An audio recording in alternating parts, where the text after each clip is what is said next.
Chapter 1083 Punishment and Next Steps. Wang Wei waited until all the representatives from the myriad emperor world arrived, and he teleported the remaining survivors from the martial hegemony world. Even Qianheng was brought out to participate in this meeting, kneeling on the ground with his hands tied behind his back. "It's all your fault," roared a representative from the Peaceful Life Palace.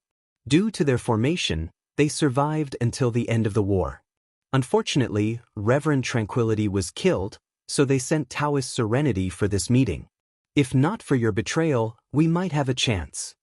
Taoist Serenity remained calm, not saying a single word.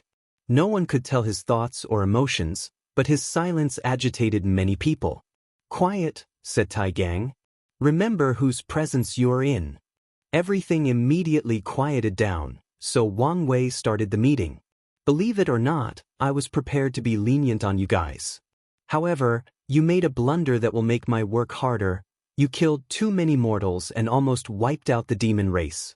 Your actions have directly affected my benefit, so you will be punished." The martial artists' faces turned ugly after hearing this, especially Golden Fist, since this was his plan. They turned their head to look at him. However, before anyone said or reacted, Qianheng spoke. "There is no need for a blame game. We can still accept defeat gracefully and hold our heads high." The people looked at him with mixed emotions. Some sympathized, some blamed him, some cursed, and many still respected his spirit and will.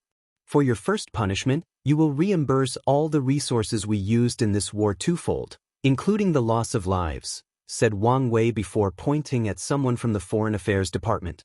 "He has a list of all your contributed resources. You can confirm with him." Many people finally understood why resources were not counted as military exploits. However, they were more satisfied with this outcome. The origin of this chapter's debut can be traced to N0/V3LB1N. Second punishment. For the next 50 generations, all the divine positions in the lower realm will be under the jurisdiction of the myriad emperor world's court. You will still control the court in your homeworld, but the lower realm will not be in our control. This was terrible news for the martial hegemony world. The lower realm was vast and could bring too many benefits. But for the next 50 generations, they could only watch as another world used its resources to nourish themselves. "Isn't 50 generations this is non-negotiable," said Wang Wei calmly. "How can you guarantee your successors will keep their word?" asked Qianheng. "I have no problem having a written contract with severe punishment," said Wang Wei calmly. "I'll even be generous and add a clause that we cannot attack you for the next 5 generations after returning control of the lower realm." "I would prefer that," said Qianheng. "All right," nodded Wang Wei. "Now, for the final punishment, all immortal powerhouses must be executed, except for the Turtle King." "What? Please, no. We have already lost so many powerhouses. We cannot resist any more losses. And humans and demons cannot coexist together. Especially with their hatred for what we did. This is, again, not negotiable," said Wang Wei. "You guys will be a warning to any world that resists. They must be prepared to be weakened to the lowest level if they choose to resist us. If you leave us without any immortals, it will be easier for foreign worlds, like the Celestial Harmony world, to return and conquer us," argued Qianheng. "We have invested interest in this world, meaning we will protect you from anyone trying to disturb our wealth," said Wang Wei. The martial artists wanted to curse, yell, and even revolt but did not dare. Some of these people were alive during the Taoist occupation of the world, and it was humiliating. They did not expect to live long enough to experience such a thing twice. "Now, let's talk about what's going to happen to this world," continued Wang Wei. "If you had accepted our offers, we would have shared the merit for mortal civilization and demon school with you, but now, that's off the table. The only exception is the sea race, who offered us their allegiance." Turtle Kin's projection, a 2-meter-long giant turtle, bowed to accept.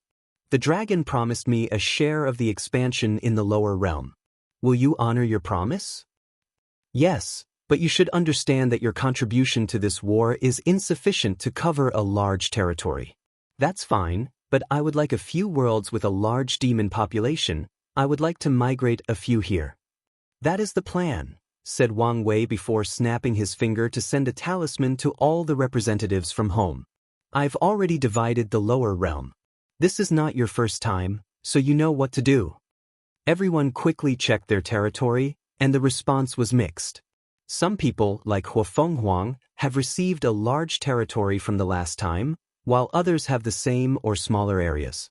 The war room predicted that the lower realm might resist based on this world's response, continued Wang Wei. So, they've decided on a new approach. We will broadcast a recording of the war to the lower realm before publicly executing Qianheng as a warning. This should make the process easier. Qianheng clenched his fists, but he did not say a word or beg for his life. Although he felt humiliated, he had long understood this was inevitable when he decided to resist no matter what. Your Majesty, said Golden Fist. Will it just be death or... True death, said Wang Wei calmly. We want to send a message, and only in this way will people understand the consequences. Qianheng still remained quiet. He expected this outcome and had already made peace. His only regret was he could not pursue martial arts beyond the Emperor realm. But he was satisfied that he proved the Dao and showed his master his Emperor tier axe Dao. Wang Wei raised his hand to stop Golden Fist from speaking further. The Heavenly Emperor position cannot remain without a leader, so Turtle King will take the position, announced Wang Wei, and his words once again almost caused a revolt. The Turtle King frowned before accepting the role. With such power, it will be easier to protect his kind and help the demon race recuperate. We will begin discussing the details. Any more questions? Asked Wang Wei, ignoring how these people were turning red. The negotiation process would not have been so harsh if they were not so stubborn and ruthless. I have a question, no, a request. Wang Wei looked at the person who spoke. He did not recognize this man, nor did he care enough to use his power to know. What is it? The man exhaled, most likely trying to brew his courage. On behalf of all the survivors of this world, I would like to ask permission to eradicate the Peaceful Life Palace. The room was quiet as people mulled over his words. Then, someone immediately agreed, followed by more. Yes, let's eliminate these traitors. I agree. Better yet, let's ban Taoism in the world. Taoist Serenity did not say a word, but anyone could detect the sad aura emanating from his body. No need for that, replied Wang Wei. But, it's just this one request? Ask someone. We don't want anything else. We just want to eliminate these traitors. I'm saying no because they are innocent, explained Wang Wei. What do you mean? They had no connection with the celestial harmony world. But you said, your world was not harmonious, and I saw a weakness and exploited it, said Wang Wei with a shrug. These martial artists fell, and their minds were about to collapse. They did not trust the Peaceful Life Palace because of these words and killed many of them. They even removed their access to the formation, and now, they knew what they did was based on a lie and was useless. Taoist Serenity closed his eyes while muttering mantras under his breath. Their sect has spent years proving to the world that they were not outsiders and loved this world as much as them. Unfortunately, it was all pointless. What about the celestial demon cult? Asked Golden Fist, trying to control himself. He was a calm individual by nature and understood the brilliant strategic move of that lie, so he could not accept this news. Their ancestor was from another world community, and they have some connection there, but that's it. The new cult leader was calm since he did not experience the same thing as the Peaceful Life Palace. These martial artists were smart and knew they needed their powers for the war, so they were not as aggressive. Of course, the fear factor from the Demon Star Eye Emperor also contributed to their reservations. Regardless, the cult leader was glad their names could be cleared to prevent problems in the aftermath of this war. If you find any errors, ads pop up, ads redirect, broken links, non-standard content, etc., please let us know reports so we can fix it as soon as possible. Chapter 1084 The Treasury. Qianheng closed his eyes. He thought he could accept whatever occurred in this meeting with a calm mind, but he was wrong. He also did not trust the Peaceful Life Palace, so he did not advocate for them as much as he should. He even closed one eye when the people attacked them. If he had controlled his distrust of foreigners or thought more rationally and talked his people into leaving after this war to deal with the issue of the peaceful life palace, many things would have gone differently. Your Majesty, we have a request as well. Wang Wei glanced at Taoist Serenity. Oh, I'm listening.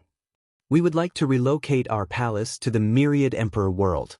As soon as he uttered these words, the atmosphere in the room changed. The remorseful martial artists suddenly felt more guilt and regret. Now that they knew the peaceful life palace was innocent, they did not want to lose an emperor lineage with 5 great emperors.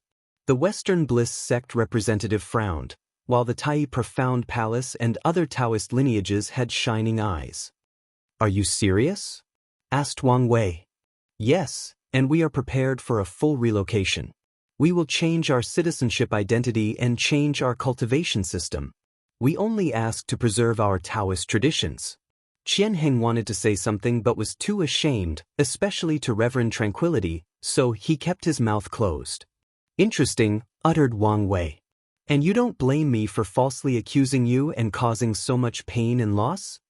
All is fair in war, replied Taoist Serenity. I'll allow it, said Wang Wei with a smile. Since such a powerful sect wants to move into his world and increase its inheritance, why should he refuse? He turned his head to the corner to Taoist Evergreen, the department head of general affairs. Help them with the transition and treat them like our own. Also, work with foreign affairs to see if we can lure other powerful sects to our world. Your Majesty, is this a good idea? Said a representative. More sects will also mean more competition, and not to mention the issue of trustworthiness.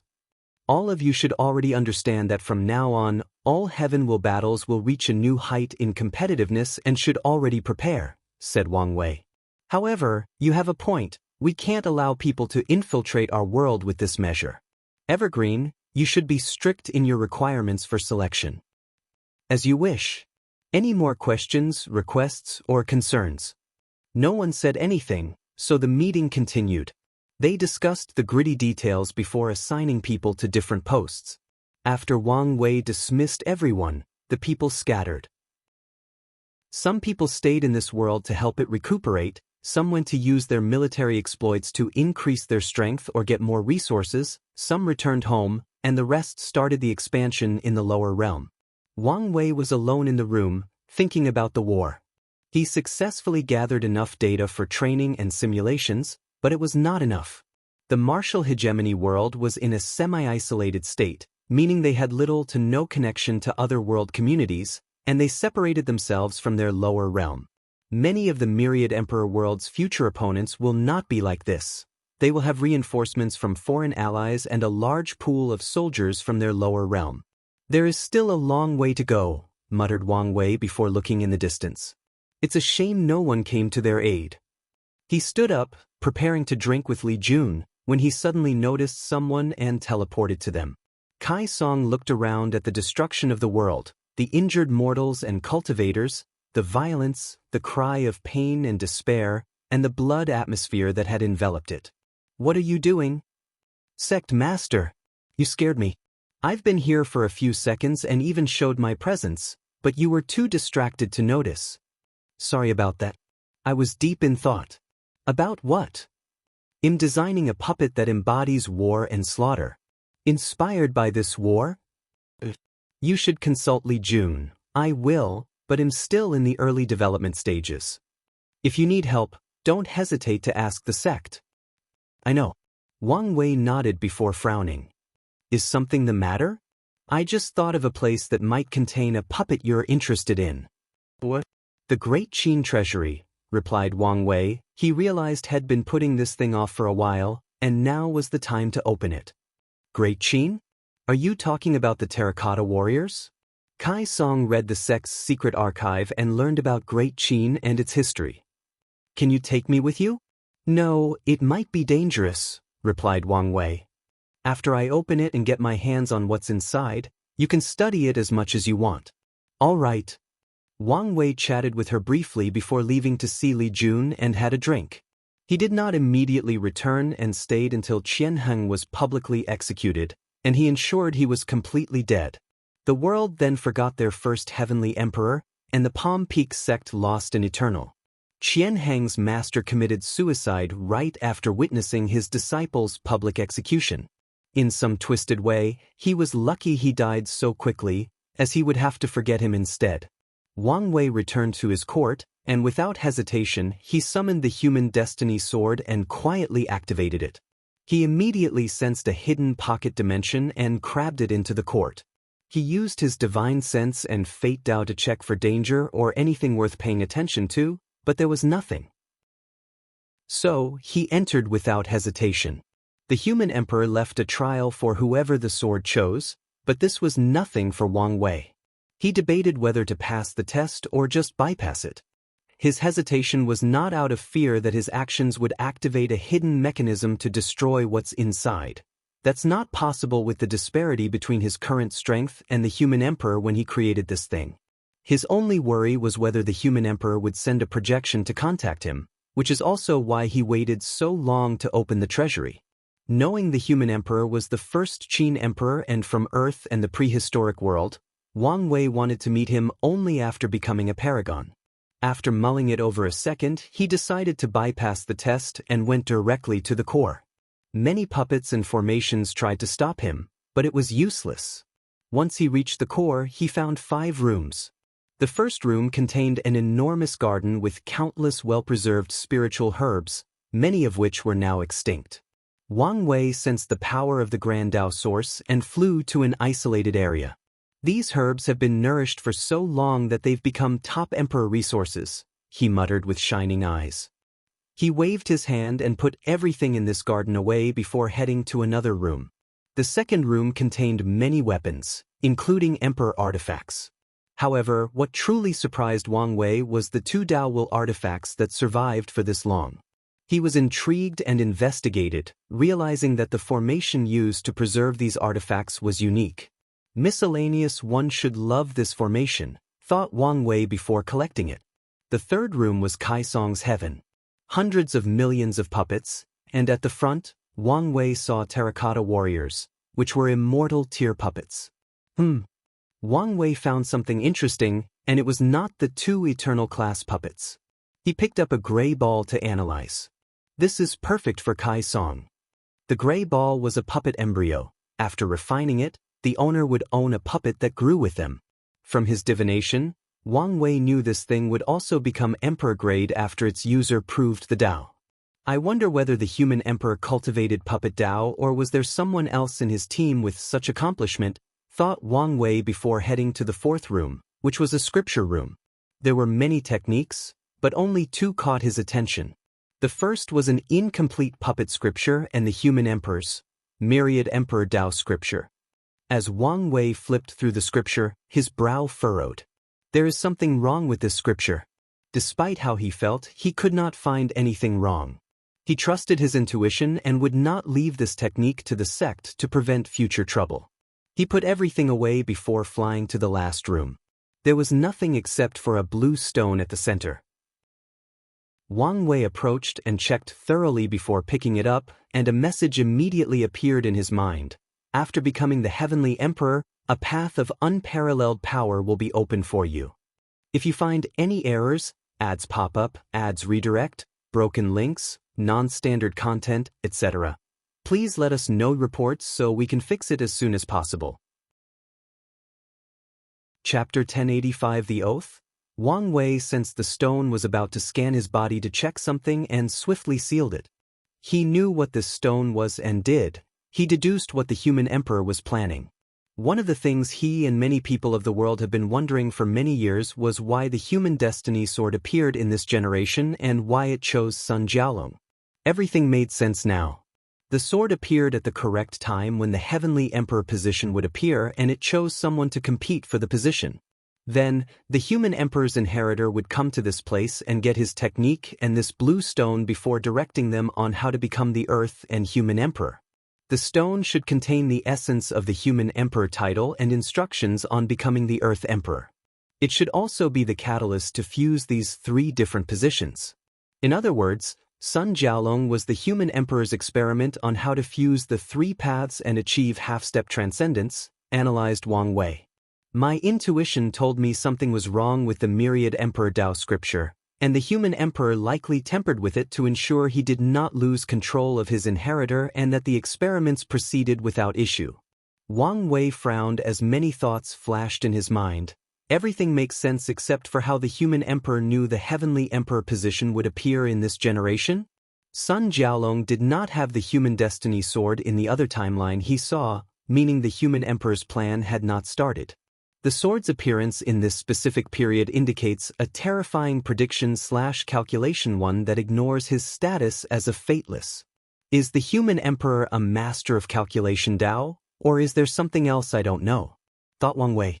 He remembered in many iterations Hongjun was a master of divination, and in some instances, he was the demon god of destiny before the birth of the prehistoric world. Many things will make more sense if you add Hongjun in the mix, concluded Wang Wei before leaving this secret realm. He waved his hand to create a new secret dimension with the human emperor's scripture and the blue gem before manipulating the cause and effect of the world. Whoever the human emperor chooses next as his successor will eventually find this place and these two things. Finally, Wang Wei destroyed the Qin Treasury dimension. He looked in the distance and muttered, "There might be another experimental pawn." Wang Wei returned to the sect to hand over the thing he acquired while asking Elder Dan and others to use the resources needed for his training. He told Kai Song about the puppets and the technique before summoning Li Jun and Yan Liling. "I just saw you. Is everything all right?" asked Li Jun. "I think it's about time for you two to prove the Tao," said Wang Wei. "Isn't it a little too early?" asked Yan Liling. "Things are going to move rapidly soon," said Wang Wei. "Now that we have a moment of tranquility, it's perfect. How about gathering luck from the top of the list? The dream world is about to be connected to the martial hegemony world and all our allies.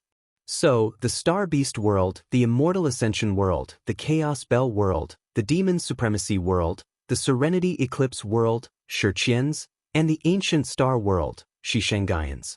You will have enough luck if you remain at the top of the list." "You have a point," nodded Li Jun. "In that case, I have no issue." He had been waiting and preparing for this war for a long time.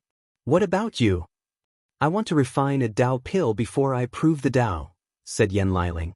"It should not be a problem once your soul reaches the level of Dao Ancestor, and you can borrow the power of the Grand Dao Source." Yan Liling nodded. "I'll supervise your training," added Wang Wei, and he kept his word. He ensured Li Jun's body and Yan Liling's soul reached the pinnacle of 5 root. Afterward, he focused on training their Law and Di realm. These two restarted cultivating from Tier 0 and made each cultivation realm unique, all to get a minimum of 3% Grand Dao boost from Dao Will. Wang Wei found this method more effective than training the Dao Will after becoming an emperor. This plan was now easier to execute even for Li Jun, because of his increase in talent and because of their access to multiple cultivation systems. They can draw inspiration from them, and Wang Wei will give ideas. The next step was to increase law comprehension and train willpower. Li Jun did not need the second training as Wang Wei knew will manifestation would be easy for him, and he would also achieve a 5% boost due to his willpower. So, Yan Liling focused on training her will while listening to the preaching about Pill Dao from Wang Wei, and Li Jun needed to listen to the preaching and prepare for his Emperor Slaughter Soul. Both of them had enough resources to refine ultimate artifacts. Lastly, Wang Wei preached about existence to them until they understood a little bit, just to increase their odds of becoming Eternals. By the end of this training session, they both achieved a golden law tree. The only disappointing part of this training lesson was Yan Liling's fleshly body, which was not as high as he wanted. However, he accepted the result because she only cultivated it to ensure a relative balance between her essence, spirit, and qi. 12,000 years passed outside, and many noteworthy things occurred. The martial hegemony world side was completed, the world was repaired, and the demon schools, Dream World, Enlightening Temple, Mortal Civilization, and Mortal Craft Dao had spread throughout the entire world community. The benefits were divided, and Wang Wei received the largest share. Yan Liling succeeded in refining the Dao pill, and the world celebrated her as the greatest alchemist of her generation and maybe throughout history. Li Jun remained at the top of the list despite fierce competition from all 7 worlds, 8 if you count the myriad emperor world. Meanwhile, everything entered a quiet state through other world communities in the lower dimension.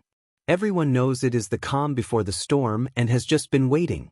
"Are you ready?" asked Wang Wei, holding a small star in his palm. "I am," nodded Li Jun. "I'm going to ask one last time. Are you sure you don't want to compete in another generation?" "I do." Li Jun knew this was an opportunity for him instead of a burden. Wang Wei sacrificed the essence of the 9 devil god world in his palm to Heavenly Dao, asking to exchange it for a heaven will. This method worked as a heaven will descended before him, and he motioned to Li Jun. Li Jun did not immediately absorb it but made an oath. "I solemnly swear, after escaping the shackles of death, I shall take on the burden of samsara as the Earth Emperor. And until heaven and earth deem that I have repaid my karma and free me, I shall not be affiliated to anyone or faction." Heaven and earth changed as soon as he stated these words, but no one noticed, as Wang Wei blocked all sights and visions. A chain descended from the sky and entered Li Jun's sea of consciousness. Heavenly Dao accepted his oath. Then he finally absorbed the heaven will. Wang Wei waited with bated breath as 2 golden lodi appeared behind Li Jun. He knew the moment of truth was approaching, and when he saw the last lotus, he sighed in relief. "From today on, I am the Crimson Slaughter Emperor," declared Li Jun, but his voice had not spread. His aura was intense, exuding the power of 6-fold. 5% for awakening, 3% for Dao will, can improve, 5% for will manifestation, 5% for artifact, 2% force control skill, can improve, 5% for the Slaughter Emperor soul, 3% for his Slaughter Spear Source technique, and 2% for Su Shi's Obsession technique, thought Wang Wei with a smile. His plan had worked. True Heavenly Dao did not balance him because of Li Jun's oath. However, it's not over. Li Jun started to build the Samsara court so he could take his position as the Earth Emperor. However, a black cloud swallowed him before he could react. Wang Wei's face changed and he rushed over, but there was no one. He immediately summoned his Fate Dao to find out what was happening, and only then did he relax. "Who are you?" asked Li Jun, looking at the enormous red face with 2 horns and a crown before him. He had to calm down as his intuition told him this man was scary, even scarier than his big brother. "I am the Jade Yama King, and I will judge whether you're worthy to be the Earth Emperor," the red face declared. Yama King? Li Jun had heard this title before. They were beings in charge of preventing paragons from doing as they pleased and messing up with samsara. "Lord Yama King, how do you plan to judge me?" bowed Li Jun. "If you find any errors, ads pop up, ads redirect, broken links, non-standard content, etc., please let us know reports so we can fix it as soon as possible." Chapter 1086 The Guardian. "Do you know the most required characteristic for becoming an Earth Emperor?" asked the Jade Yama King. "Strength," replied Li Jun. "You would think so, but no. The most crucial traits for an Earth Emperor are patience and lack of ambition. These are not qualities one might typically associate with a ruler, but they are essential for maintaining the balance of samsara." "Why is that, sir?" "The world of the living is different from that of the dead," explained the Jade Yama King. "It's all right if the world of the living is in chaos, but it's unacceptable for the world of the dead. True Heavenly Dao might be lenient and laissez-faire about how to rule the world of the living, especially the upper dimension, but we are strict and orderly. As Earth Emperor, your primary responsibility is to ensure the smooth operation of samsara, a system that is already well operated and perfect. Your role is not to intervene unless something goes wrong. You must not use samsara to achieve personal ambitions or goals. Your duty is to use your power to assist samsara's operation, and you must wait patiently until the end of time, or, in your case, until someone else takes your position. This is the essence of being an Earth Emperor. Do you think you can do these things?" Li Jun did not immediately answer and thought about it for a few minutes. "I believe I can." "Let's see if that's true." Li Jun sensed the world around him change, and he sat on a black throne with designs associated with the soul, life, and death. A weird demon with goat hooves, red skin, and Horns began explaining his role, and Li Jun quickly adapted. Then, time passed, and countless problems arose in samsara, and he had to deal with them. This process allowed him to gain experience and knowledge, which led to his team or people having greater faith in him.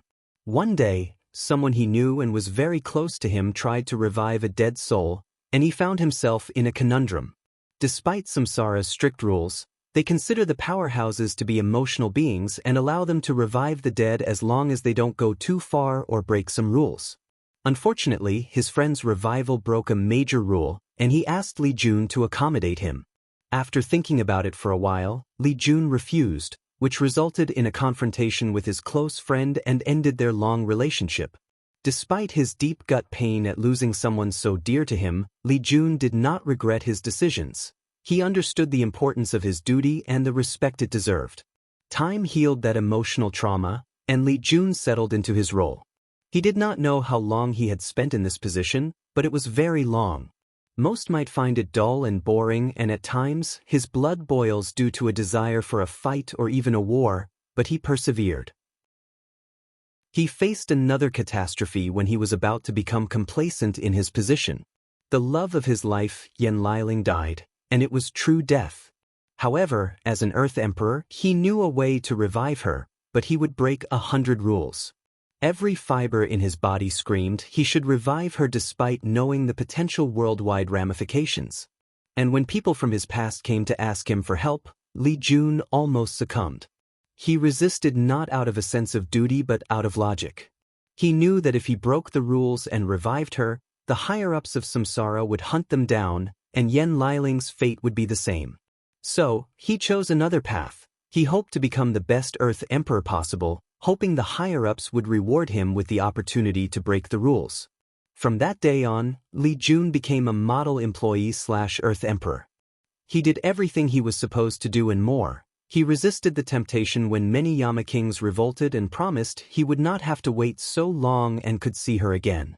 He resisted when true heavenly Tao was separated, and their confrontation was a perfect opportunity to break the rules without consequences. Li Jun opened his eyes. Where am I?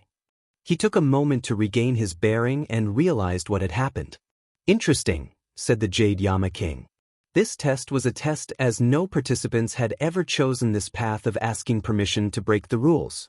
They either succumbed to the temptation, tried to be clever, or became heartless and abandoned their loved ones for power. Sir Jade Yama King, have I passed the test? Yes, and with excellent marks, nodded the red face.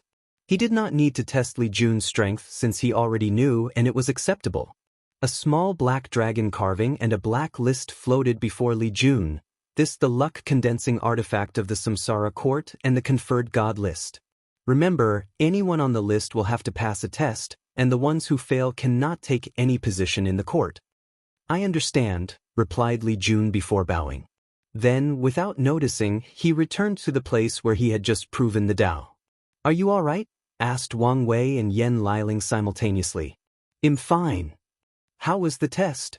Li Jun explained the situation, and Wang Wei was in deep thought. I was worried about the Earth Emperor position becoming as popular as the Heavenly Emperor, but my worries are not needed.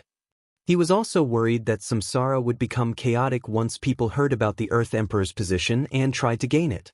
He understood the Yama Kings were even stricter than true Heavenly Tao. Do you want to announce your presence now or do it together? He asked. Let's do it together. 2x. Very well. Wang Wei waved his hand, and someone appeared before him, Old Man Tianji. He looked at the group with his cold and indifferent eyes. What do you want? He asked directly. A deal, said Wang Wei. There is one thing you cannot force me to give you. A heaven will, said Old Man Tianji. No, Heavenly Tao. What to exchange?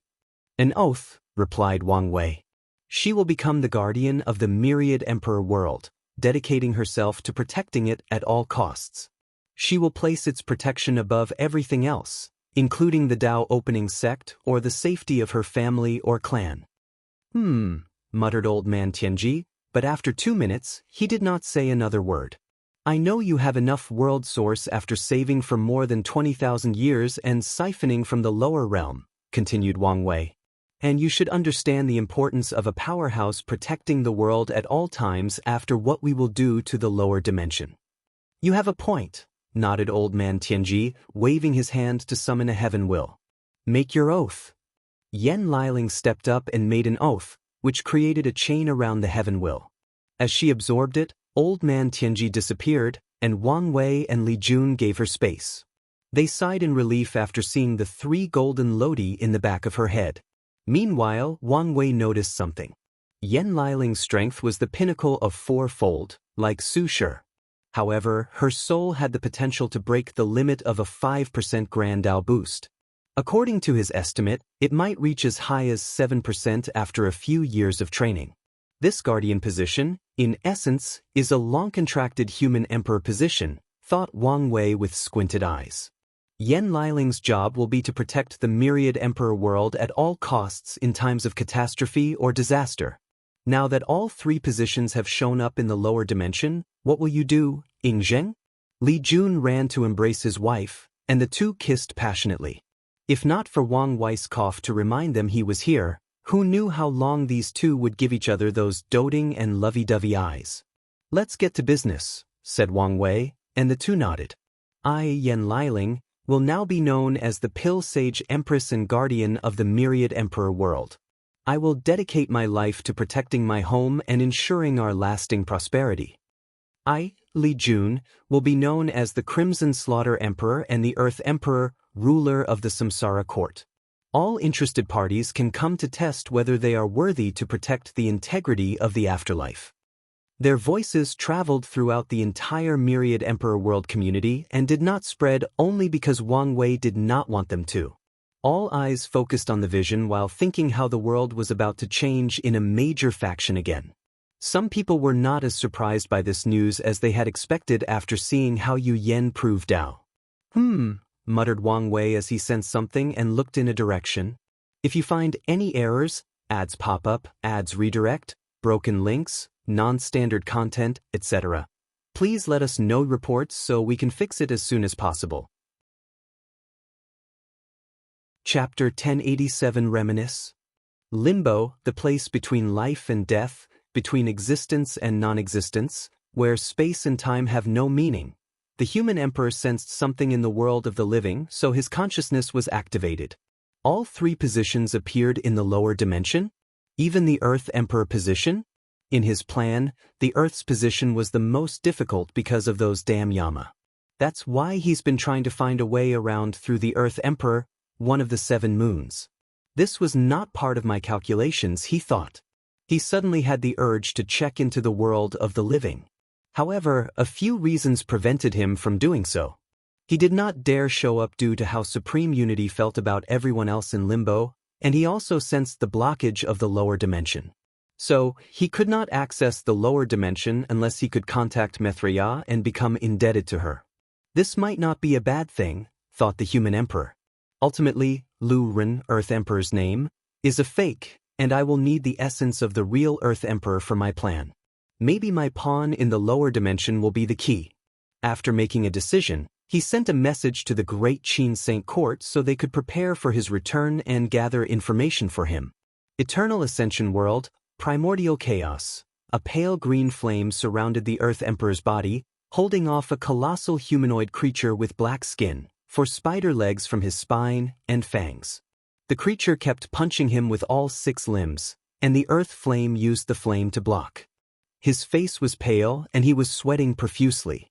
The Earth Emperor suddenly sensed something, which caused him to pause his action. The Fiend God took this opportunity to blow his head off, but he reacted in time as a bone helmet appeared on his face. "Why are you distracted?" yelled the Time Eater in his mind, but Earth Emperor did not explain. He sensed something very important to him had happened in the world, but he could not deduce any more information while in this forsaken place. "Are you listening?" "Shut up," yelled the Earth Emperor. "We're holding on because you said you had a plan. How long do we have to wait? Just a little bit more?" "Heaven knows how long you've been saying the same thing," countered the Earth Emperor. "It hasn't been that long," rebutted Time Eater. "But even if it was, what other choices do you have? If not for me, all of you would have been dead by now." Earth Emperor gritted his teeth, but he must admit it was true. Regardless, this did not change his frustration, so he snorted coldly while focusing on this battle. He wanted nothing more than to return to his dynasty and use whatever means possible to know what changes had occurred. However, before they could buy themselves some breathing room, he could not reveal the truth to prevent any of these people from messing with his plans and benefits. Prehistoric world. Hongjun sensed something and opened his eyes. He turned to look in the distance and muttered, "Has Ingzheng's chance of becoming transcendent increased? It seems things are proceeding smoother than I anticipated." He then frowned. These two might become enemies over nothing. His experiences told him that these people from Earth do not like having the same kind in the same world. It's okay if they meet from different worlds and become close, but once they know someone is in the same place as them, their first instinct is to eradicate the other. The kid seems more rational, and Ingzheng was never influenced by modern media, so they should be fine, concluded Hongjun before looking at the world. Lao Jun is about to become a paragon? That's something. Hongjun could not help but sigh. The prehistoric world was flawed, resulting in the saint system and other cultivation systems from other pantheons.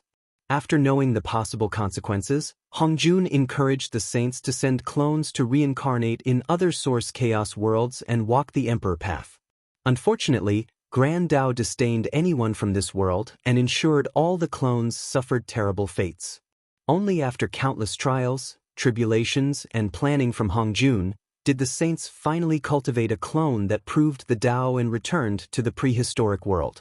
Of course, things would not be so simple even after such a victory.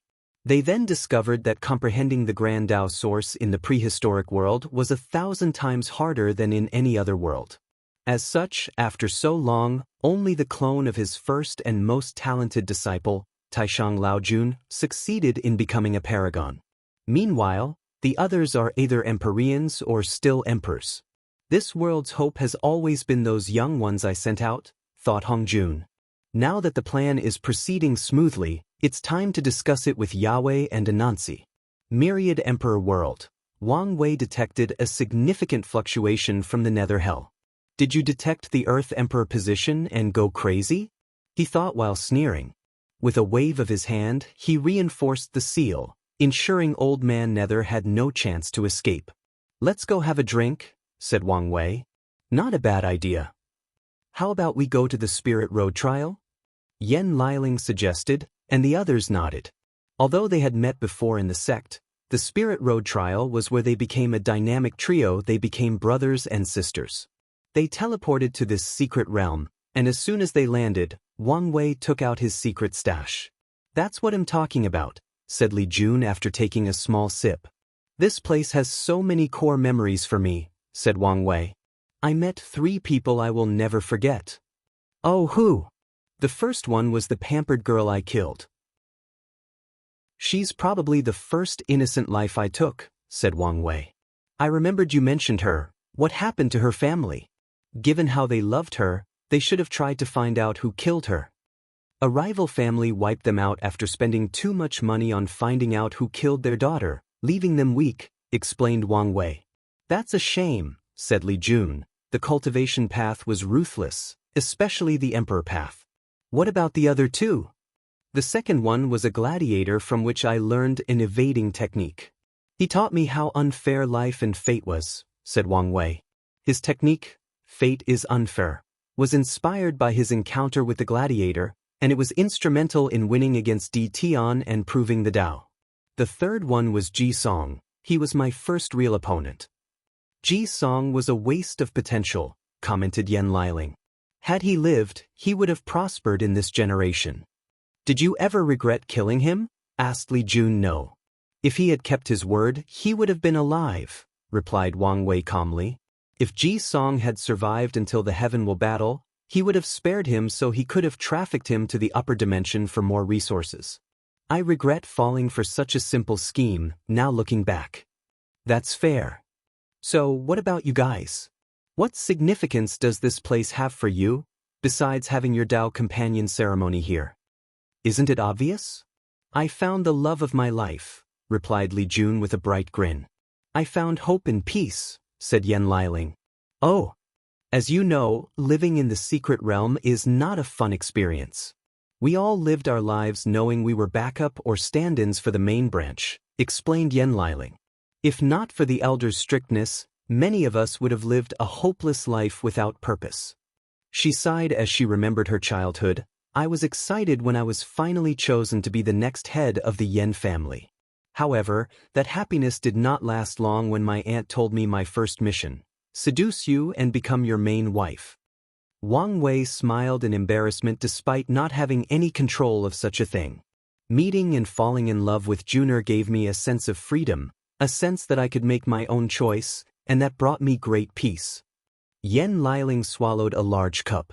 Although I never said it, I'm glad you supported our relationship and never made me feel guilty for my former selfish motives. Why should I? Replied Wang Wei. I knew you genuinely loved him and how the political landscape of the sect operated. This is a celebration, so let's talk about something positive. Do you remember the time when you fell into a pile of iron boar's manure? Said Li Jun. Don't talk nonsense and sully my name, said Wang Wei swiftly. Now, I want to hear this, added Yen Liling. Don't listen to him, he's lying. We were 7, and he was in a bad mood because his grandma canceled a visit and complained to me while we were walking in the back of the mountain. He did not notice and felt right into it, explained Wang Wei. Wait, now that you brought it up, I remember feeling a slight push from the back, said Wang Wei. Did you push me? Now, who's sullying whose name? Bitch, I can see the past and present. Do you want me to show you the proof? You can also fabricate the truth, countered Li Jun, so, no matter what you say and do, I'll only say it's slander. Wang Wei sneered, you're talking as if I need proof to get my revenge. Hey now, don't do anything stupid. You better sleep with one eye open. Come on, it's been hundreds of thousands of years. It's never too late to get revenge even after millions of yuan epochs, sneered Wang Wei. How can you be so petty and small-minded?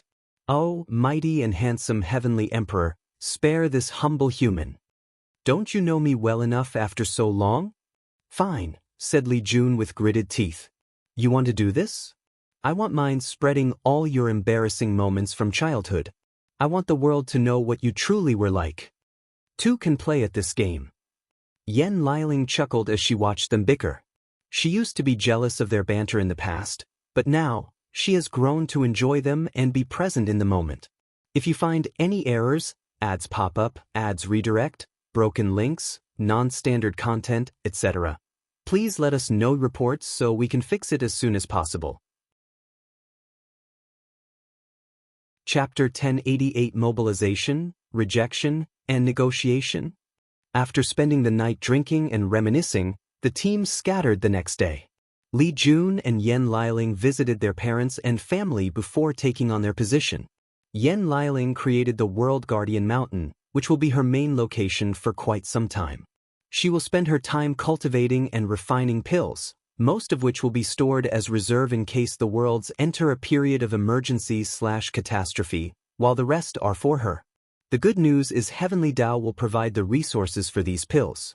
After suggestions from Li Jun and Wang Wei, Yen Liling hired a few people so her mountain would not be lonely. Meanwhile, Li Jun started recruiting for positions in the Samsara court. People were surprised when they learned there were no restrictions or limits to who could participate in this selection, even people from other world communities. However, they soon understood why after seeing the difficulty of the Samsara court's test. After returning to the court, Wang Wei prepared for the future by first checking and testing the result of his training. In the past 10,000 years, his fleshly body cultivation reached the third step of the Dragon Phoenix realm, and he passed all 800 side door tribulations. He could feel the limit of his bloodline was approaching.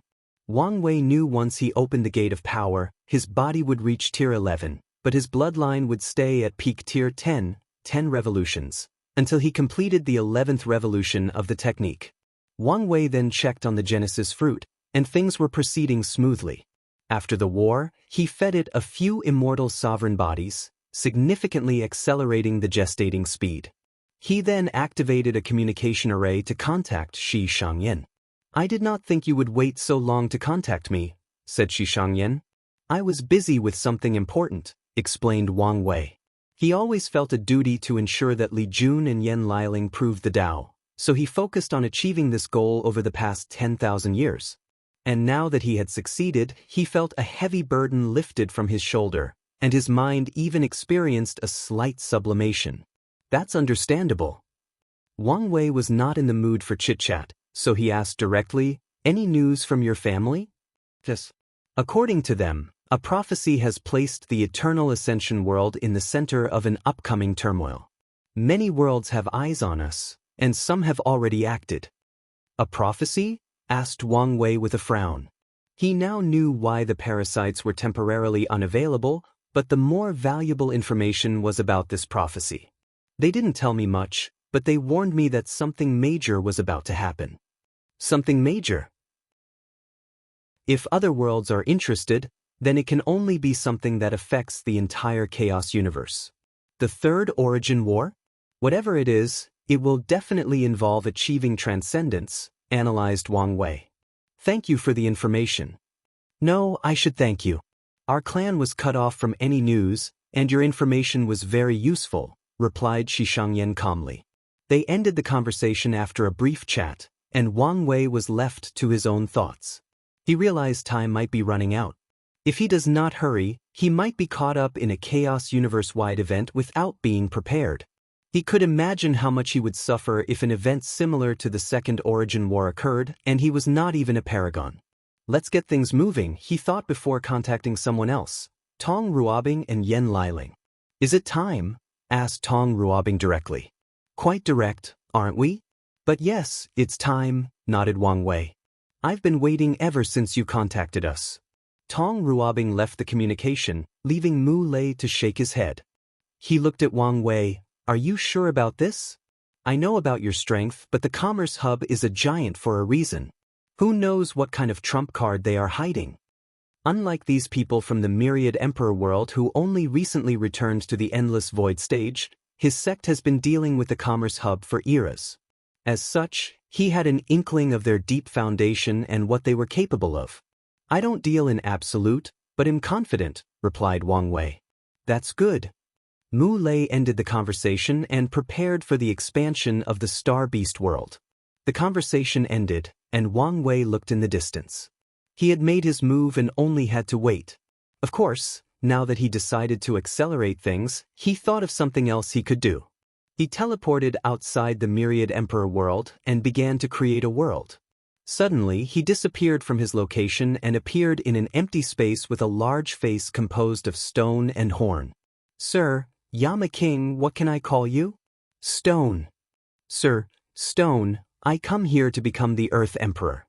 This has always been Wang Wei's plan. Li Jun will bear the burden of the Myriad Emperor world community while he does it for the rest of the lower dimension. You're not eligible, said Stone Yama King directly, making the corner of Wang Wei's lips twitch. Sir, is there a reason you've disqualified me? Because I say so. That's fair. But couldn't you at least test me before rejecting me? I have no doubt you can pass the tests, said Stone Yama King, his voice calm and his tone straightforward. But you're still not eligible.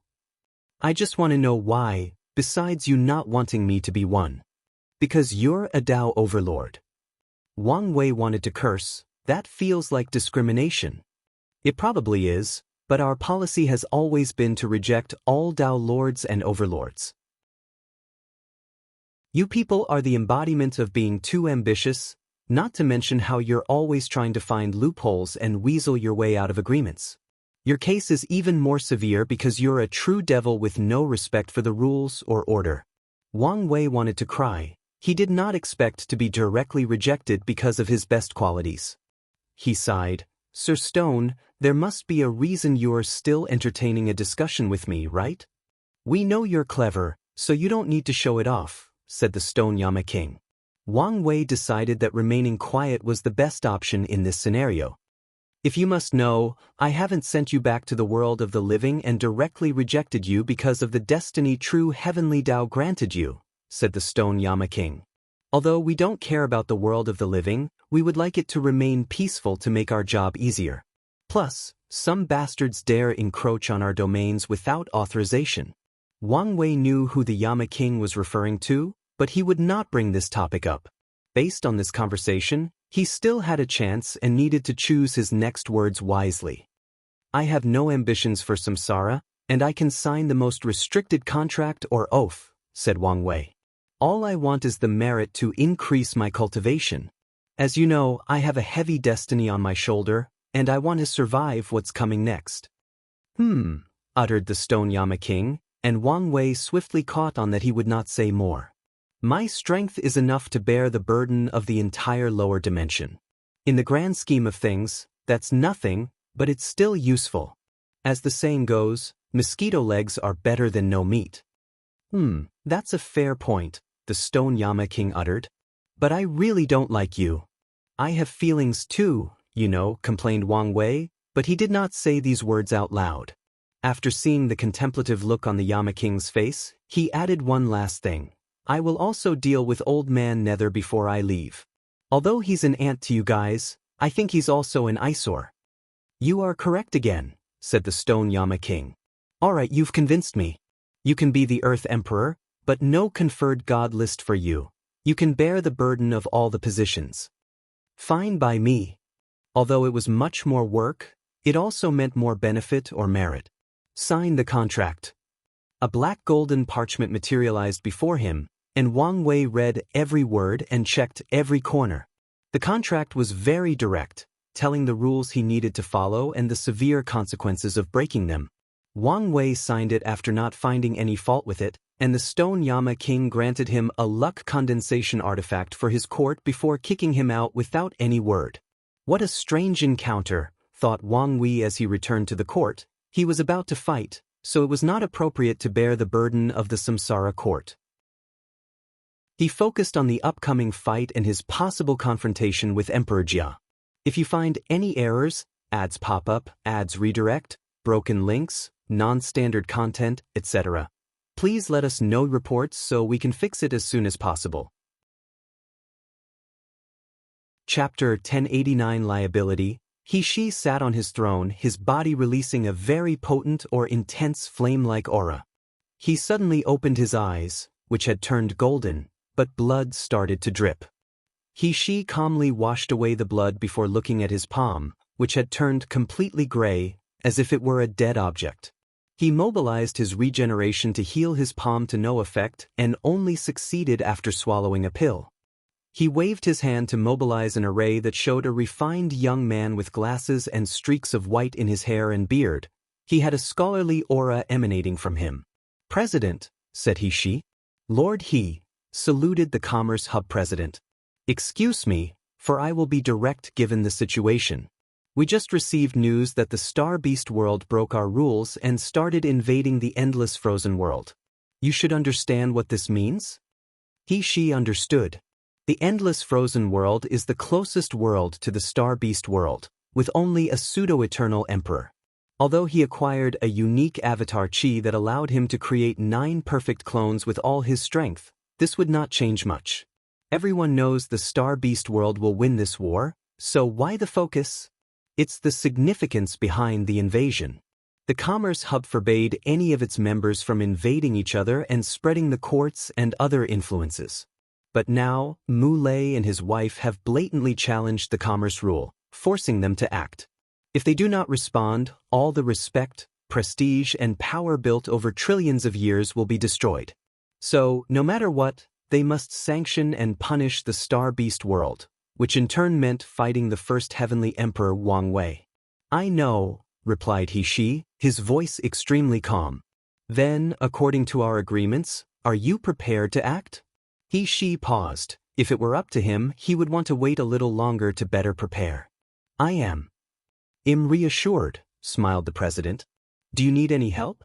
Don't hesitate to ask. No need for now, replied he/she. Very well. Well, await your good news. The array ended, and he/she was left to his own thoughts. He took many resources from the Commerce Hub in exchange for fighting and dealing with Wang Wei. His actions allowed the Spirit Genesis sect to recuperate, but now, it was time to repay his karma. He/she's eyes penetrated the distance to secretly observe Gao Buqin and Desolate One. He considered for a moment to kill these people, knowing their affiliation with the Dao opening sect, but he knew Wang Wei would never allow such an eternal powerhouse to die and would intercept him. He did not want their battle to take place in the battle spirit world and destroy it in the process. He activated the formation a second time, and an all-black shadowy figure appeared opposite him. I already know who you are, so why the theatrics? Given our enemies, you should never be too careful, the figure replied. Are you about to move? Yes, so what about what you promise? It's already prepared. A portal opened before he, and a talisman rushed into his palm. He checked it with his divine sense before nodding. All the luck to you, said the hidden figure before disappearing. He immediately left for a secret dimension of the sect to prepare for this battle. An unknown place, 5 people showed up, all sitting at a table and all hidden by a black film or veil, each labeled from 1 to 9. Number 1, what happened? Asked number 4 with a neutral voice. The fight is about to begin, replied number 1. As soon as he said these words, the room immediately became quiet. Will our plan work? Asked number 2. It already started on a bad start, so probably not, said number 8. Their original plan should have started with Wang Wei killing number 10, thus creating a karmic connection with him. They even had prepared a memory orb, which is a rare artifact in the upper dimension used by factions and clans to know when one of their eternal members had been killed. The orb would turn red, reminding the faction that they had forgotten someone close to them and seeing if it was still possible to revive them. These things are extremely difficult to find as the materials are rare. We can only hope for the best, said number 1. Oh, how the mighty have fallen. What do you mean by this, number 10? I am not fucking call number 10, yelled number 10, slapping his hand on the table. He even removed his veil, revealing an elderly man with disheveled hair and an unkempt robe. If this was not a formation, these people could have smelled the alcohol on him. My name is Xiao Weiyuan. I'm fucking tired of this life. We used to live like kings with our heads held high and a disdain for everyone else. But ever since we were sent on this mission, everything turned to shit. Put your protection back on. Do you want to be discovered? Warned number 2. I don't give a F. Enough, said number 1, waving his hand to dismiss him from the meeting. He looked at everyone and said gravely, Emergency mission. We will head to number 10's world and kill him as swiftly as possible. The meeting became quiet for a few seconds. Is this necessary? Asked number 5. He's become a liability, and I won't let that drunken bastard cause our death, said number 1. His life has been terrible since he descended to the lower dimension, but he does not want to give up. They can return home with all their power and privileges as long as their plans succeed. Maybe this is for the best, added number 2. None of them wanted to die, and since returning home without success was not an option, they had no choice but to make things work out here. Myriad Emperor World, Heavenly Court. A week had passed, and Wang Wei opened his eyes as he sensed an aura calling him. He gazed at it and saw he waiting, so he turned his head to look at other places.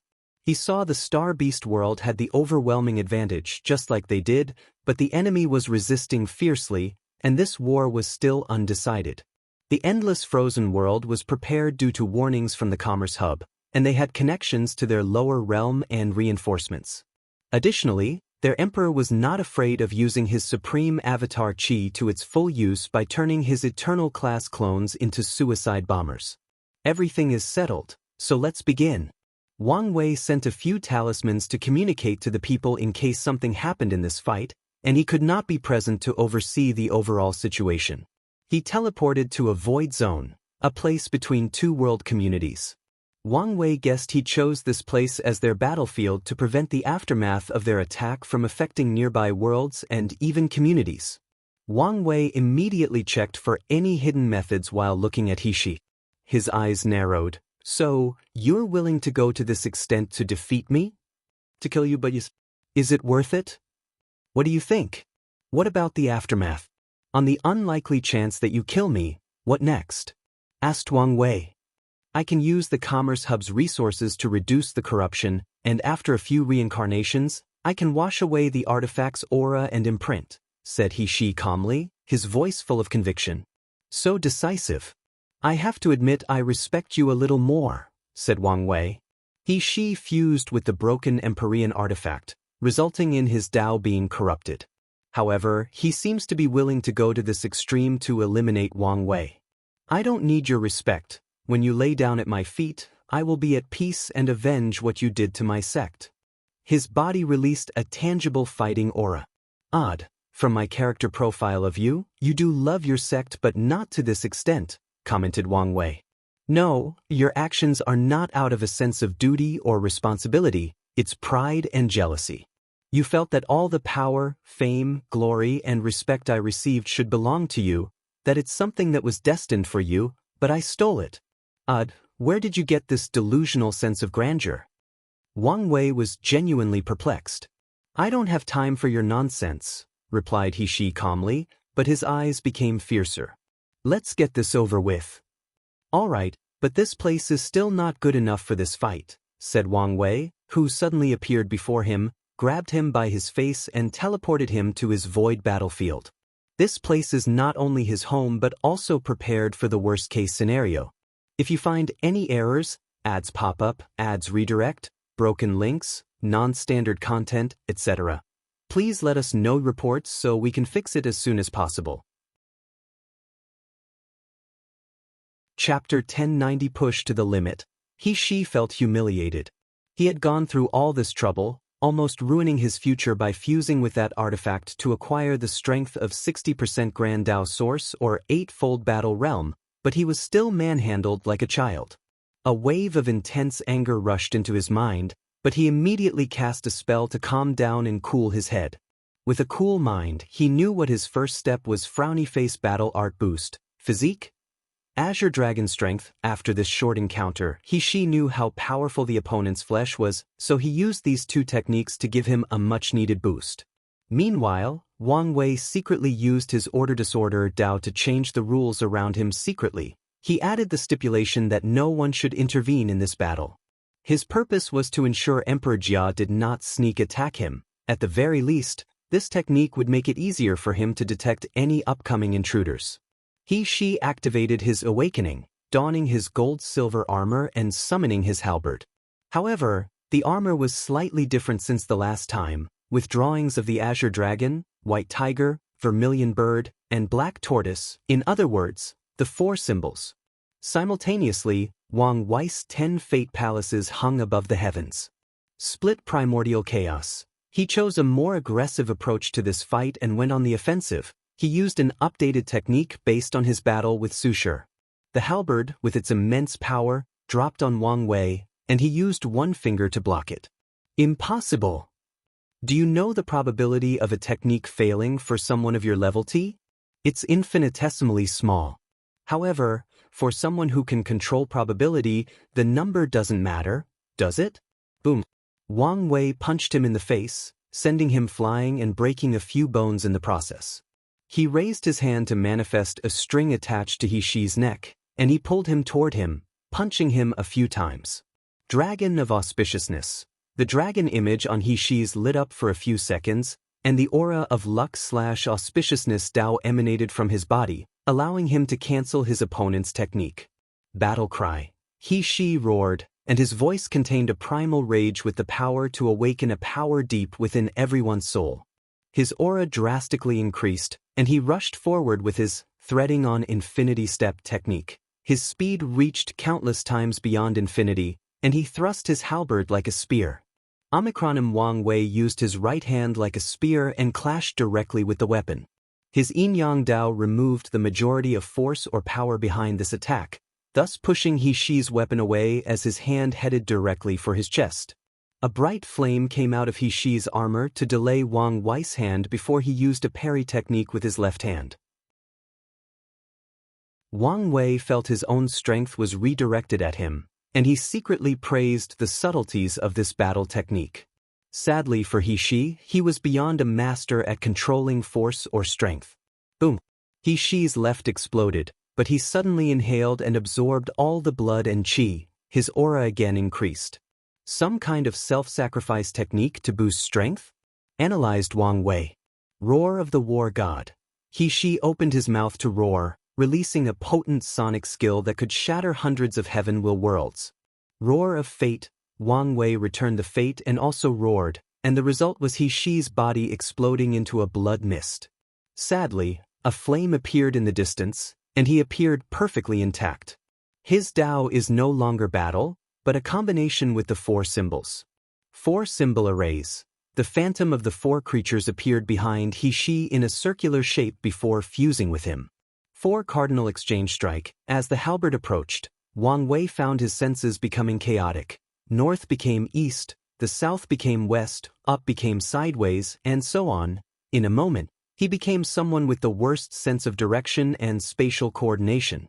More importantly, this change did not only affect his normal senses, but his divine sense and any sensing techniques would be the same. Swish. Wang Wei calmly evaded this technique.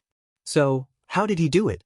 Did he use yin-yang to revert his lost senses, use luck to evade, or maybe use his ancestors' evading technique?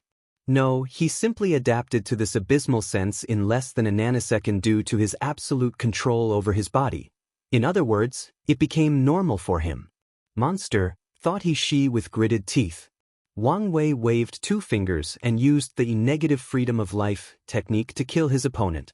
At this point in time, it can be said he's playing around as he used his freedom Dao to do something his life-death Dao would be more efficient at accomplishing. He-Shi disintegrated not from an atomic level, but from a conceptual level. Less than a second later, a black tortoise phantom materialized in the distance, and He-Shi replaced it as it disappeared. According to the four symbols, the phoenix is the symbol of rebirth, and the black tortoise represents endurance, thought Wang Wei. Do I have to kill this bastard 4 times to push him to his limit? Despite how it looked, he has not been playing around. He's constantly on guard. To prepare for this fight, he has run countless scenarios, including the worst-case scenario in which Emperor Jia teamed up with Old Man Nether and released whatever Lovecraftian creature was in the Abyss Gap.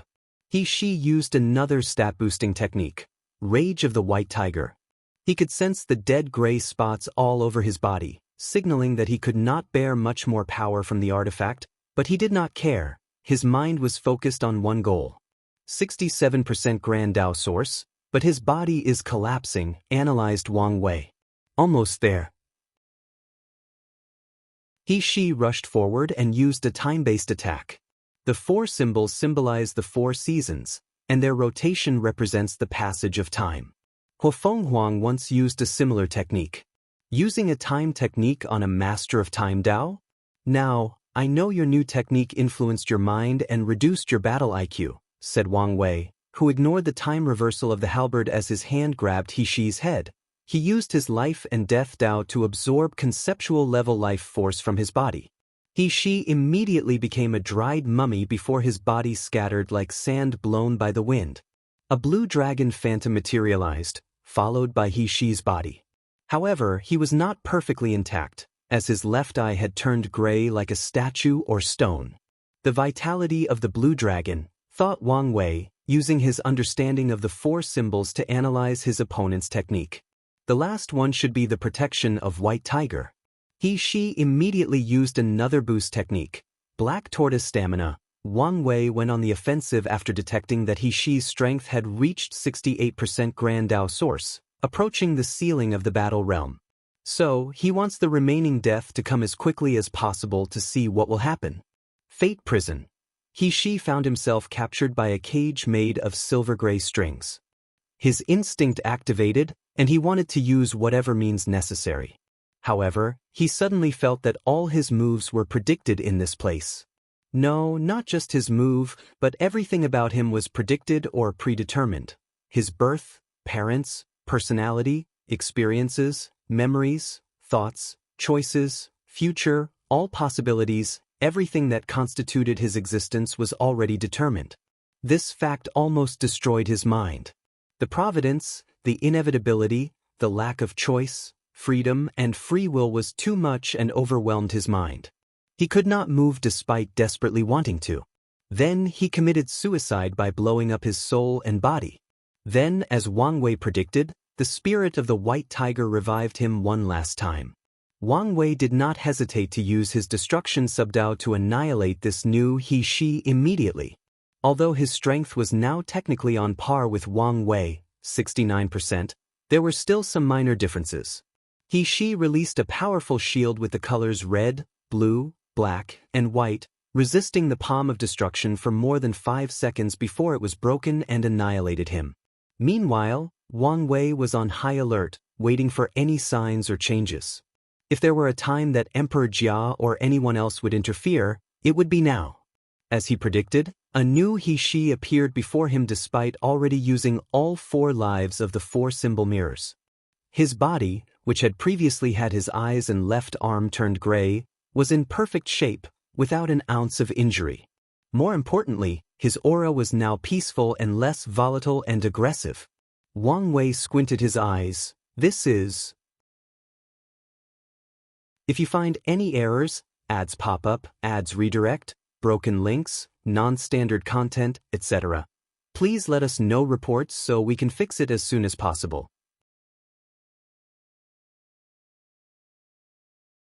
Chapter 1091 Unexpected Truth. This is a unique and potent talisman, thought Wang Wei. He negated all the damage from fusing with the artifact while retaining his strength. More importantly, I do not recognize the runes used for that talisman. He-she had regained his calm and composure, and he did not have to worry about his body collapsing for a while. He had to thank his ancestor, Emperor Jia, for leaving him a way out, but this was his last chance.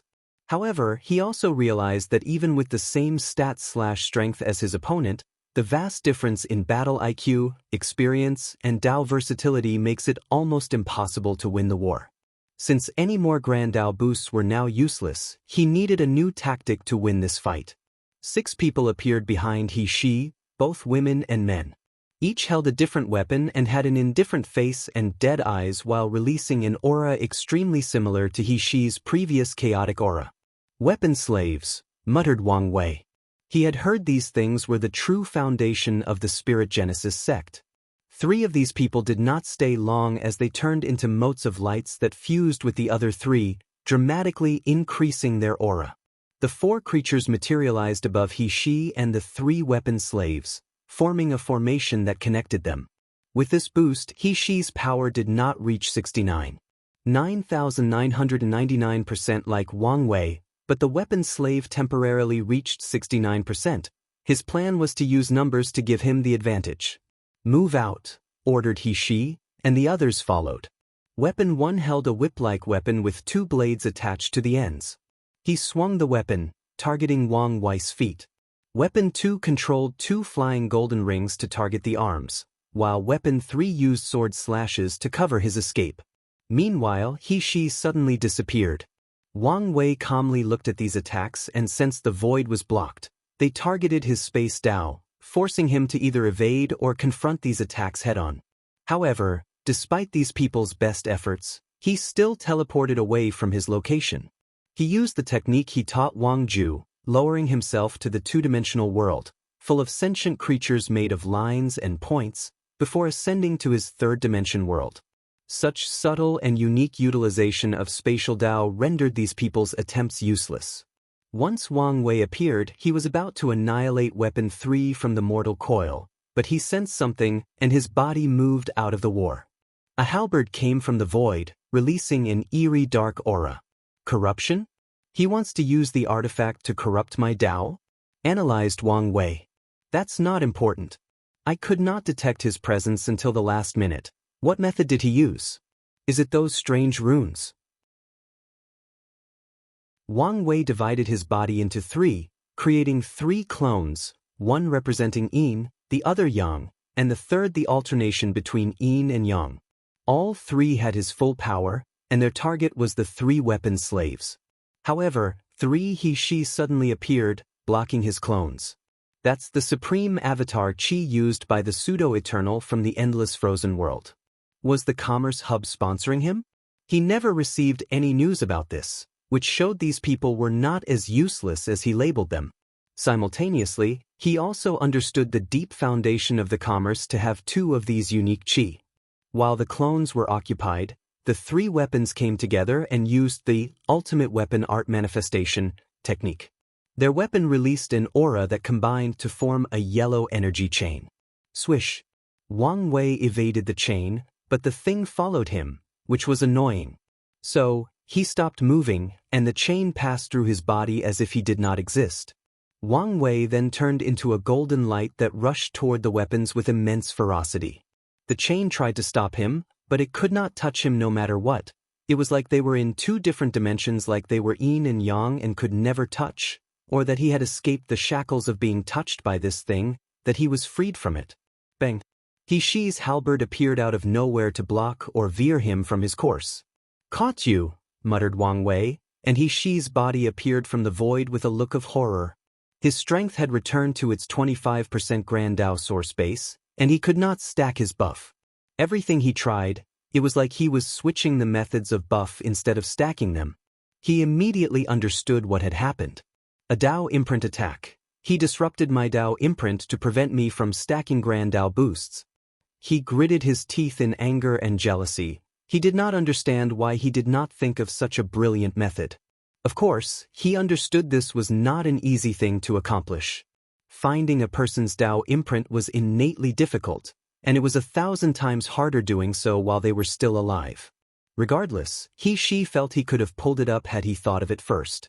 He watched as Wang Wei's punch headed for his head, and he knew he would not survive this attack, so he made the smart move.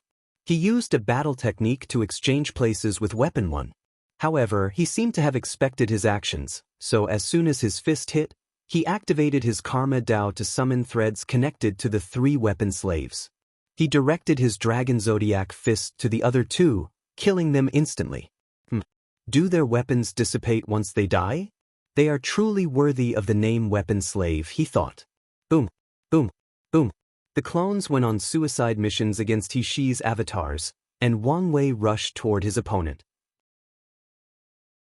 He knew the latter should have 3 more clones, then he would need resources and time to recondense them. He Shi was still a talented individual with excellent battle IQ.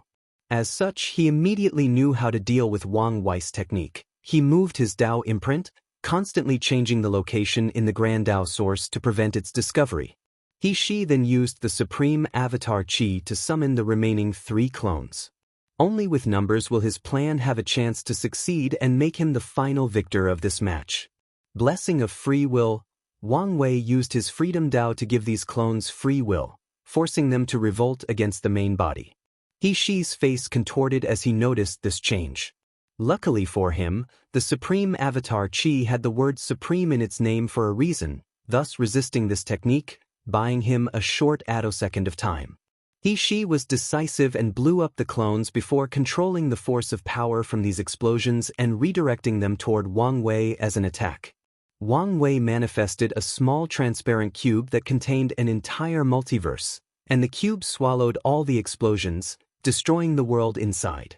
He then held the cube and crushed it, releasing the chaotic energy it contained from having a universe that had been destroyed. Additionally, the clones released the corruption aura from the 4-symbol mirror, so the cube also contained this aura. Shi held a talisman in his palm, and his eyes were intensely ruthless. He sacrificed his body, soul, and body to activate the talisman, which condensed a red array above this void battlefield. A white light descended from the formation, enveloping Wang Wei before he could react. He Shi appeared in the distance with a pale face, a weak aura, and a cracked mirror floating next to him. "This is the end. I won," he uttered. "I'm afraid not." "Impossible." He watched a perfectly intact Wang Wei floating after the light abated. "How can it be? All of you are so focused on finding ways to block my divination but fail to realize how powerful of an intelligence agency I have under my control," said Wang Wei calmly. "You've infiltrated their ranks?" "I've been keeping an eye on these rats for a very long time," replied Wang Wei. "After capturing number 10, I finally had enough information to truly infiltrate their rank. They should all be attacking number 10 as we speak, and what awaits them will only be capture or death." He Shi's body trembled. He used the longevity pill the Commerce Hub gave him for one last desperate play to exile this bastard to the upper dimension. According to these people's words, many people in the upper dimension wanted Wang Wei dead, so he would not survive long when they sent news of his arrival. But now his plan failed and he lost. She looked at him with gritted teeth, anger, hatred, and many other complicated emotions. Now you're truly cornered. Let's see what happens next, said Wang Wei before punching with all his strength. A colossal red fist descended from the heavens with the power and intent to annihilate all sentient beings. Bang! A rune materialized above Shi's head, releasing a shield that effortlessly blocked the attack. Then his temperament changed. He became calm, his eyes wiser and more indifferent, and even his aura old, ancient, and noble. So that's how it is, muttered Wang Wei. You and Emperor Jia are not two different people. You're his reincarnation. If you find any errors, ads pop up, ads redirect, broken links, non-standard content, etc., please let us know reports so we can fix it as soon as possible.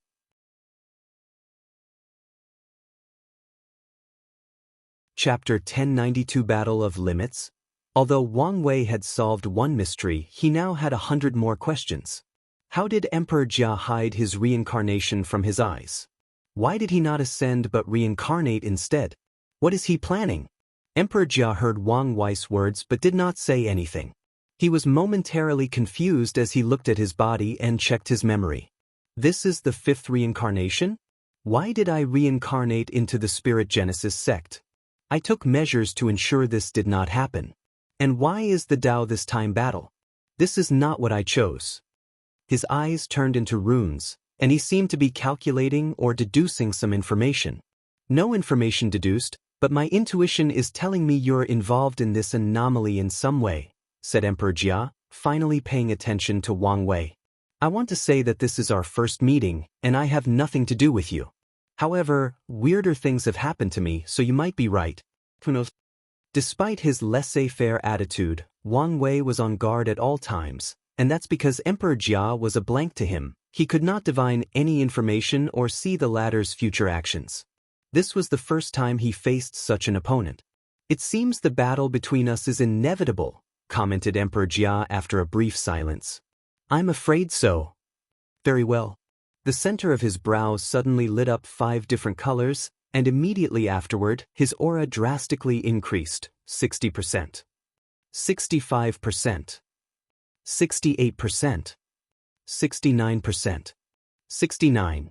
99,999% Grand Dao Source. What is this? I sense a very subtle aura of Eternal Emperor from each of the lights? Thought Wang Wei, and his eyes squinted. Could it be? When Emperor Jia's strength reached his level, he was sure of his theory. He's trying to enter the taboo realm by following a path similar to the 9-extremity foundation. He proves the Dao, condenses his strength into a seed, reincarnates, and does it again.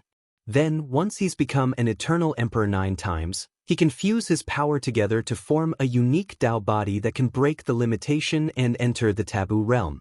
Wang Wei's brow furrowed. This plan sounds doable, but there is a major flaw: true heavenly Dao.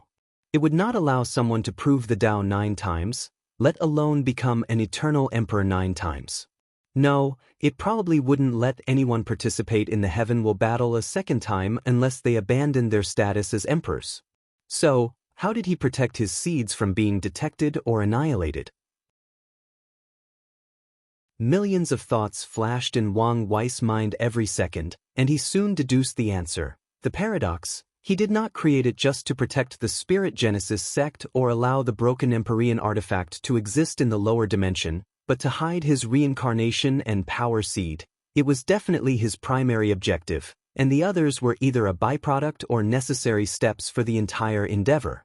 Wang Wei felt he was close to the truth despite not having his fate Dao to help or give him the answer.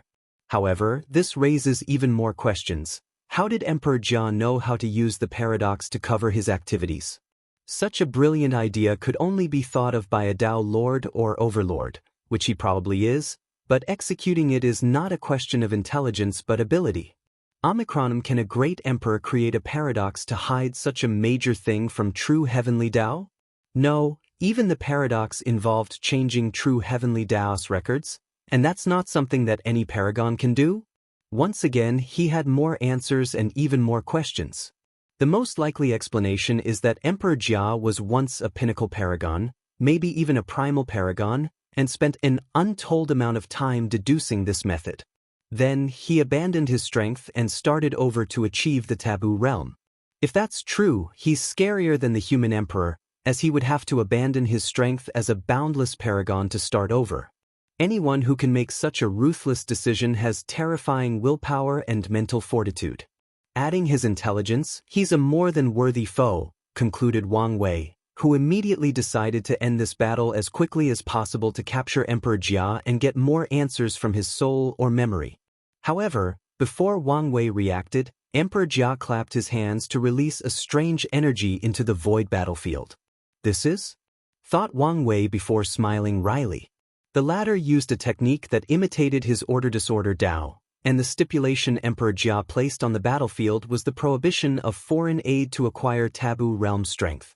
In other words, Wang Wei cannot use the illusory pills to acquire Empyrean tier strength as he did with Old Man Nether. I underestimated this bastard, thought Wang Wei, wondering how he knew about this. A rune rapidly condensed before Emperor Jia and Wang Wei sensed Tishi's battle Dao. As soon as the rune finished, Emperor Jia's aura became purer as a new Dao emanated from his body. He condensed Tishi's grand Dao source into a rune to remove its effect on him and used his original Dao, which is rune Dao or language Dao, analyzed Wang Wei. Emperor Jia then glanced at the four-symbol mirror and uttered an unknown incantation, turning the artifact into an opened book with runes written all over the cover and pages. The book turned to a blank page before the Battle Dao rune filled it with writing. Thunder Destruction Rune, Lighting Bolt Rain. A strange rune appeared above Emperor Jia's head, releasing billions of dark short lightning bolts. Wang Wei observed while evading, and the bolts were numerous and followed him.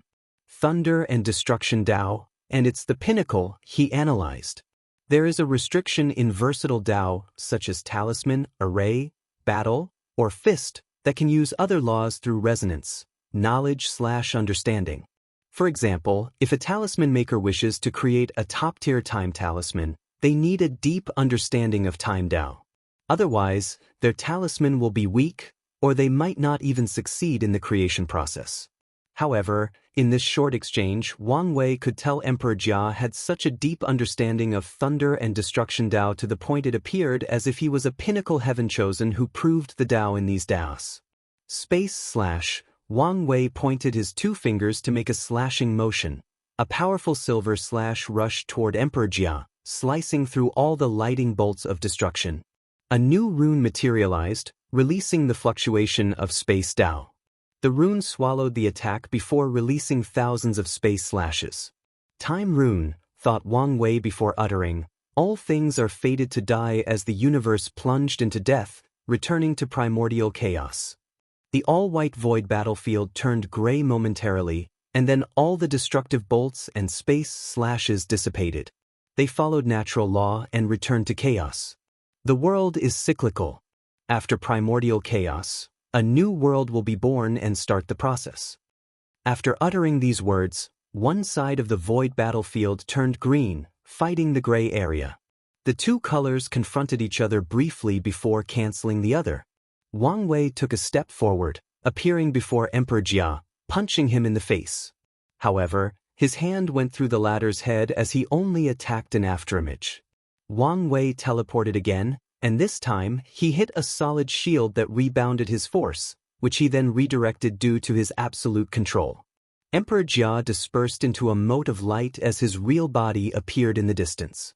He summoned a new ruin that shot spears containing the power of death. Something is wrong, thought Wang Wei. The way he avoids direct confrontation at all costs is a mistake that someone with top battle experience would not make. It's fine if someone prefers distant combat, but they should never make it so obvious. Is his battle experience really bad? Thought Wang Wei before using a few attacks to test out his theory. It's not bad, but it's also not at the level of an old monster who was once a boundless paragon, thought Wang Wei. What's the reason? He's either doing it on purpose for an unknown plan, or the memories from his time as a paragon are still sealed. Wang Wei reversed yin and yang so that Emperor Jia's runes or words have the opposite meaning of what they are intended to. He also modified the rules in the surroundings. Following the Seng language is deceiving. In other words, all the runes used should have a completely different effect than intended. He rushed toward his opponent as Emperor Jia summoned a new rune. Wang Wei squinted as he realized his technique was cancelled. No, not cancel, they became errors. Error Dao? That's new. If you find any errors, ads pop up, ads redirect, broken links, non-standard content, etc., please let us know reports so we can fix it as soon as possible.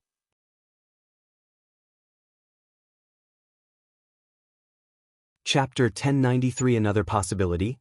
It was an odd sensation for Wang Wei after figuring out this error Dao technique. It reminded him back on Earth when he used a certain website when he was young, and the screen turned black, releasing an annoying sound with the word error, followed by a number plastered on the screen. Wang Wei raised his hand to summon all the karmic thread connected to Emperor Jia before pulling him forward with him. The ancient emperor only moved a few meters before the karmic threads became rigid and refused to listen to others. Fated destination, Wang Wei appeared next to Emperor Jia to punch him. As expected, the latter's first instinct was to move away, but his attack was destined to hit, and since he had already made the wrong response, Wang Wei hit him on the head. A mirror appeared before Emperor Jia's head, trying to reflect the attack back to Wang Wei. This method succeeded, but a lot of the force from the attack forced Emperor Jia to take a few steps back, drawing blood from his nose. Defensive capabilities are superb, and his body is one step higher than mine, but he's not using it, analyzed Wang Wei as his Proving Dao artifact turned into a spear, and he threw it with enormous force. Emperor Jia waved his hand to deflect the weapon, but the spear turned into millions of silver needles that rushed toward him. Omicron Emperor Jia's face turned ugly as he realized these things were not simple needles. They were each blessed with a single destiny. Only one specific thing can block them. For example, one needle might require the power of thunder to block, the other might need vibration or death, and if any other things are used, these things would pass through the defense like a knife through butter. Such a technique would require the individual to condense each needle individually, which would take a tremendous amount of time and patience. Emperor Jia's first instinct was to find a way to evade, but he controlled himself. World of Rune, a black spot resembling a black hole the size of a tennis ball materialized before Emperor Jia, releasing millions of lights, each with a different attribute corresponding to the counter to these silver needles. However, these things were too fast, and a few dozen hit him, but he ensured they only touched non-vital parts while protecting his inside with his true will. He's learning, thought Wang Wei as he watched Emperor Jia's battle experience increase at an alarming rate. He gathered the power of his soul and released a terrifying spiritual arrow that broke all of Emperor Jia's spiritual protection and went directly to his soul. Bang! A terrifying wave of spiritual energy came out of nowhere and confronted the spiritual arrow. Wang Wei finally saw what had happened. A rune hung above the latter's sea of consciousness and opened a portal to somewhere full of yin energy.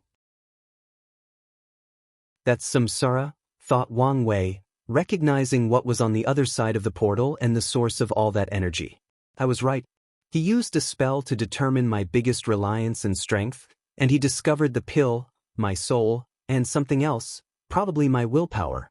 So, he prepared in advance how to deal with these things.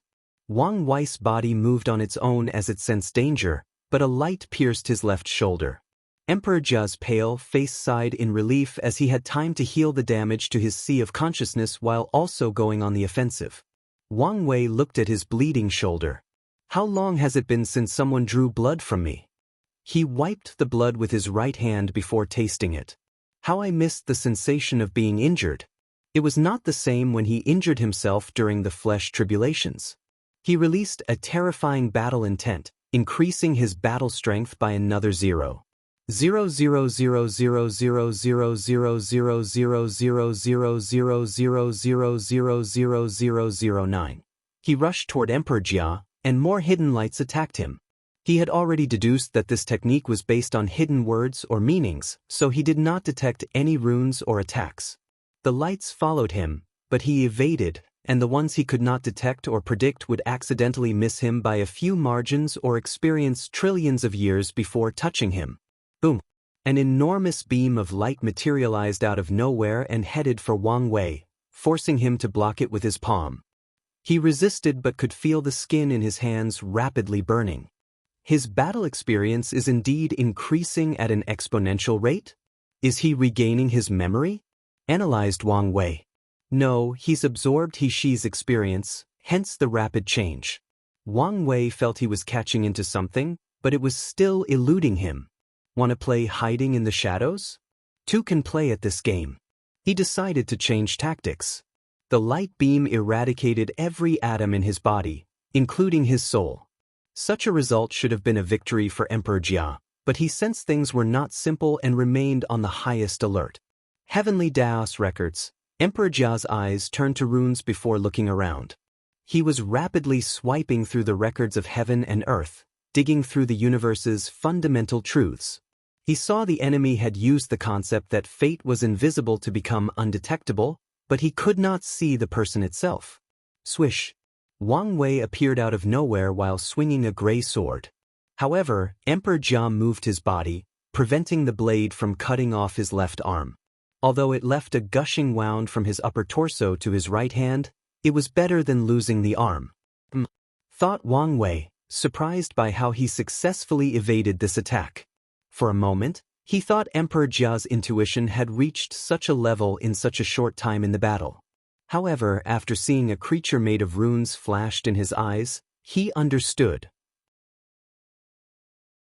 The untouchable cat. Wang Wei knew the creature was an innate life called the untouchable cat, known for its evading law.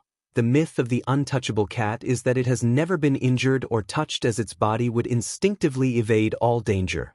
Wang Wei speculated his ancestor, the battle maniac, created this technique after seeing one in his youth or the upper dimension. All these thoughts flashed into Wang Wei's mind at an incalculable speed. As his enemy evaded the first strike, his body reacted and kicked Emperor Jia on his neck, sending him flying. He appeared next to the flying body to slash it again, but Emperor Jia dexterously moved his body to evade. In this short period he blessed himself with numerous techniques to improve his intuition, like beast intuition, seventh sense, conscious body, etc., world of liar. Wang Wei wanted to continue the initiative he had, but he found himself in a black cage. This is... he muttered. This technique was similar to his fate prison, except in this world, everything was a lie. You use your feet to walk lie. Your hands are dexterous a lie. You can defy gravity and fly lie. You have a physical and tangible soul lie. You have a mother and father lie. You were born and will eventually die lie. Wang Wei felt his body, soul, mind, spirit, Dao, and everything else that made his existence rapidly crumble because all these things were not true. Even his memories began to self-destruct because they were no longer reliable. They were no longer true. Brilliant, thought Wang Wei with difficulty. Yin-yang balance. Since there is a world of lies, there must also be a world of truths. When they are fused, only the real and normal universe exists, a world full of truths and lies. As the cage disintegrated, a dark beam of light was waiting for Wang Wei, but he smirked. He used a page from Emperor Jia's book by controlling truth and lie with his yin-yang Dao. The new truth was that he was standing in Emperor Jia's position while the latter stood where he was. In other words, they exchanged positions. Bang! It was a direct hit, and once the attack ended, Emperor Jia was breathing heavily and had dark, burning-looking spots on his body. I was right. All his increased battle experience originated from He Shi. If so, why didn't his other reincarnations increase his battle IQ? Emperor Jia should be on his 5th reincarnation, so it was odd that his battle IQ and experience were not the pinnacle given his displayed talent. The only explanation would be that he also sealed these memories, or... Wang Wei squinted his eyes as he thought of another possibility. He's not a former paragon.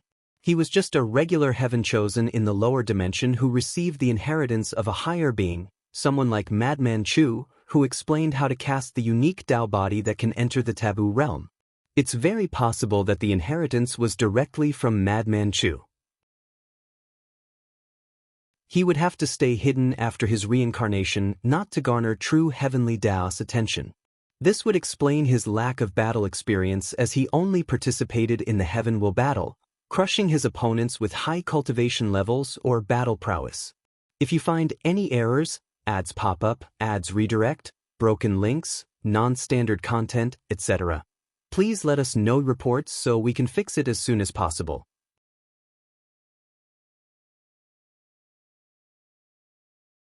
Chapter 1094 Negotiation. Emperor Jia was deep in thought. He had just tried to kill himself and revive, as this was the most efficient way to deal with the situation. His previous attack was perfectly timed to ensure maximum damage and deep penetration of his true will.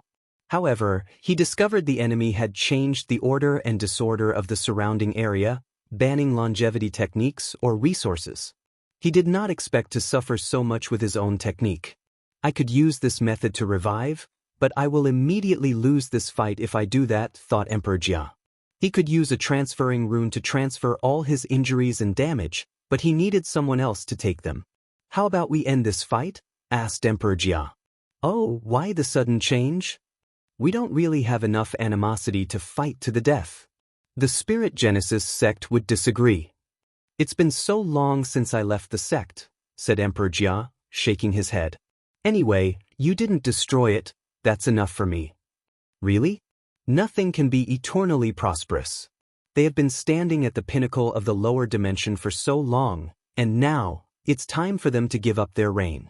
I'm sure you understand such a sentiment. True, nodded Wang Wei.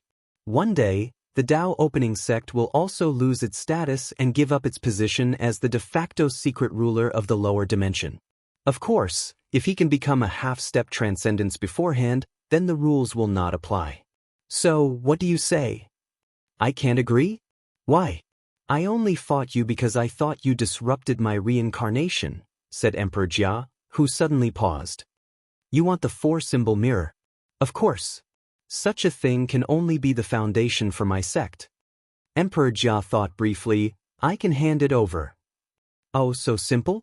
I wonder why you're willing to handle such a precious treasure. It's because it will disintegrate in a few generations, replied Emperor Jia.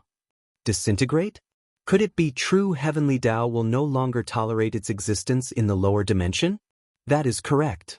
Wang Wei felt something was wrong. The truth was logical, and he could not find anything wrong, but he had an inkling this guy was not telling the truth. Although I appreciate your willingness, I still have to refuse. Why? Emperor Jia thought this man was more logical and could be reasoned with. It's because I want your inheritance. Inheritance? What are you talking about? He asked, puzzled. Good acting but useless, sneered Wang Wei. I'm talking about the one that taught you to cultivate a Dao body capable of entering the taboo realm. Emperor Jia was calm, without any change in expression or aura.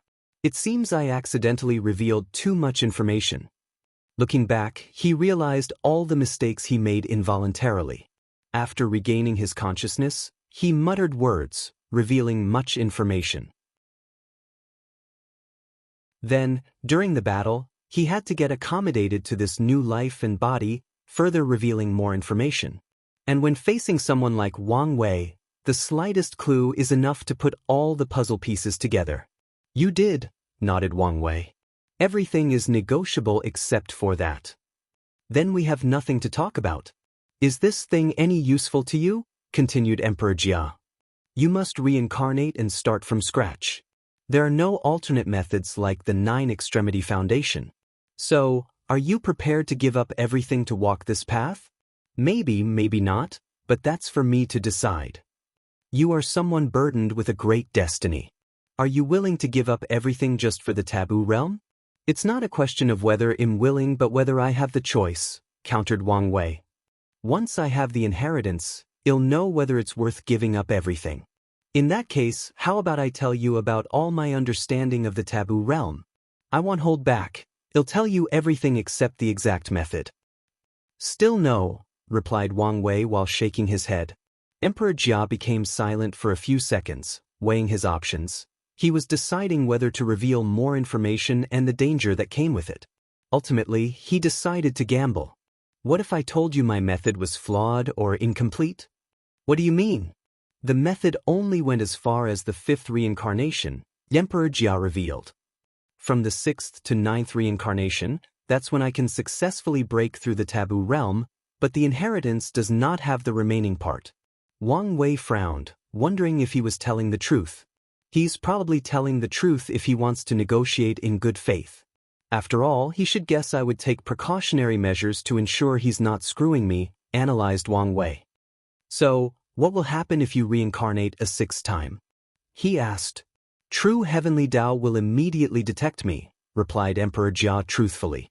That makes sense, nodded Wang Wei. Sadly, my answer is still negative. But I think I've displayed enough good faith? Do you think I don't know the taboo realm method is not the most valuable part of your inheritance? Sneered Wang Wei.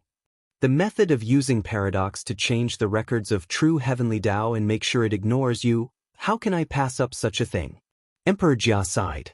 He tried his best to prevent news about the paradox from being revealed, but the people from the Purple Heaven Temple were stubborn, and a few people escaped his grasp. By the time he dealt with them, it was too late.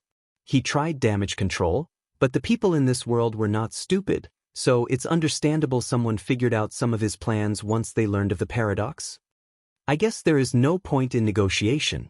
Wang Wei shrugged his shoulders since he knew the latter was unwilling to hand over the inheritance, and if he were in his shoes, he would have made the same choice.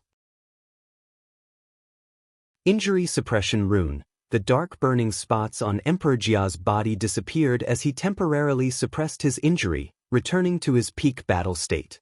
Then he used his ultimate technique, Dao, Disruptor Rune. The world suddenly became dark, with countless broken chains scattered everywhere in the void battlefield. Wang Wei observed these chains, and they resembled the ones from the Grand Dao source.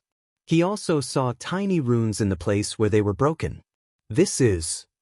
Wang Wei was genuinely shocked as he realized his Daos could not work properly. No, he could not summon them, except for his Fate Dao, but it was working like an old computer with slow processing. This technique is beyond brilliant, thought Wang Wei. He could tell this technique was the pinnacle of Emperor Jia's Rune Dao, and he must have spent all his 5 lives to refine and cultivate it. Let's end this. Chains appeared in the sky before rushing toward Wang Wei. He tried to use his Fate Dao to weave a new universe around him, thus isolating him from his battlefield and the technique, but he soon realized it would take him more than 3 hours to succeed. For beings of their caliber that need to make split decisions in attoseconds, 3 hours might as well be an infinite amount of time. He did not even try using his other Daos, knowing they would be even worse. My flesh has been weakening, but it's not as bad as my Dao, thought Wang Wei, who swiftly changed tactics. He moved his body to move, but the chains were fast and on his tail. He knew he could not evade for long. Essence, Qi, spirit conversion. He converted all the soul energy in his sea of consciousness into physical strength to increase his fleshly body.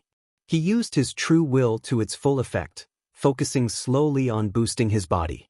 Since my Dao cannot work outward, they might do so inward. Wang Wu used his Dao to improve his flesh, raising it to another height. Bang! Wang Wei punched the chain, breaking a small part. Emperor Jia sighed silently, such terrifying battle IQ.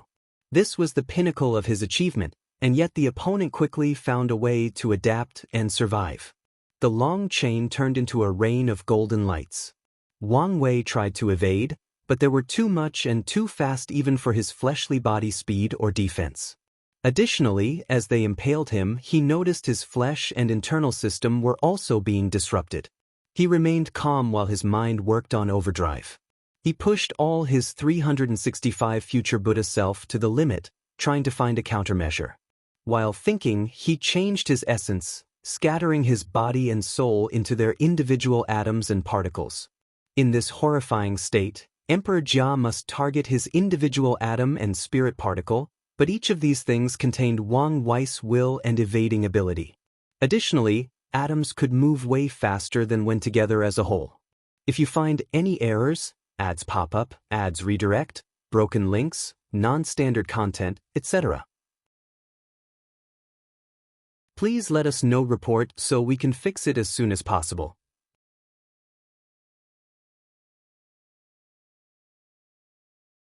Chapter 1095 Behind Scenes. Emperor Jia's eyes could see all the trillions of atoms and particles, each dodging his attacks. He squinted his eyes before using a rune that forces all essence, spirit, and qi to take one solid and concentrated form. As such, Wang Wei's body reorganized into a whole. Omicronim, a light spear rushed towards Wang Wei's head, and it was too fast for him to evade, so he used his bone substitution to avoid death. He then punched the sky using the dragon zodiac art, trying to destroy the disruption concept of this technique. Sadly, this method failed. Although this technique had the weakest effect on the flesh, it still disrupted it. Additionally, after injuring him, these light beams or arrows further corrupted or disrupted his flesh. 3 more arrows pierced Wang Wei's body, and his aura further weakened. His eyes did not move from Emperor Jia and this technique. His mind was constantly analyzing the situation and coming up with a solution. He knew the best method to use was to overwhelm this place with his willpower through willpower manifestation. However, he would not do so because he had predicted that Emperor Jia had prepared for 3 of his advantages: the pill, his soul, and his willpower. Cry of pain, Wang Wei opened his mouth and roared. He mixed a sonic attack with his pain talent. This method worked as Emperor Jia held his head, and his nose bled profusely. Wang Wei rushed forward, trying to touch him, and maybe placed an innate fate shackle on him. Alas, a rune appeared behind Emperor Jia to absorb his pain. Meanwhile, Wang Wei had to evade the arrows and rain constantly, and a few still hit him. Bang! Wang Wei sensed great danger from behind, and his body acted out instinct, activating the void power in his flesh, entering an intangible and all-encompassing state. However, he lost his left arm from this black beam attack despite his actions. His eyes shone brilliantly as he found a way to deal with this situation.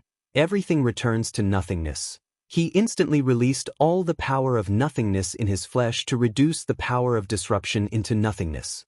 However, as proven by his missing arm, it was not enough to destroy this technique but bought him enough time. In his immediate surroundings, Wang Wei could now barely use his Dao, and he immediately acted. Rewriting order, he used a technique he created on the spot. Through his fate and order disorder Dao, he recreated all the orders, disorders, truths, and Daos of the universe. In other words, he recreated the universe as it was, removing all the Dao disruption of Emperor Jia. A golden light appeared on Wang Wei's palm, and after releasing it, the broken chains on the sky mended themselves, returning to their original state. The Grand Dao source appeared in the form of this vast river of space composed of chains, signaling he had regained control of his Dao. This was a brilliant technique, praised Wang Wei. However, Emperor Jia only sighed as he knew what fate awaited him. "Any chance you cannot completely kill me?" he asked calmly. "That's not impossible," replied Wang Wei. "Oh, I can prevent your revival until I've grown to the point you're not much of a threat," said Wang Wei. "However, you must know I will destroy the Spirit Genesis sect. If you show the slightest discontent, I will annihilate you by then." "That's fine," replied Emperor Jia. He could rebuild the sect after he revived, and that's assuming the ones in the upper dimension would not try to do it themselves. "Do you want to continue fighting or resist?" asked Wang Wei. "Although I know I won't win, I will fight until the end." He technically had 5 extra lives. However, his strength would drastically decrease after using one, so this was his only chance of still winning this fight. Fair.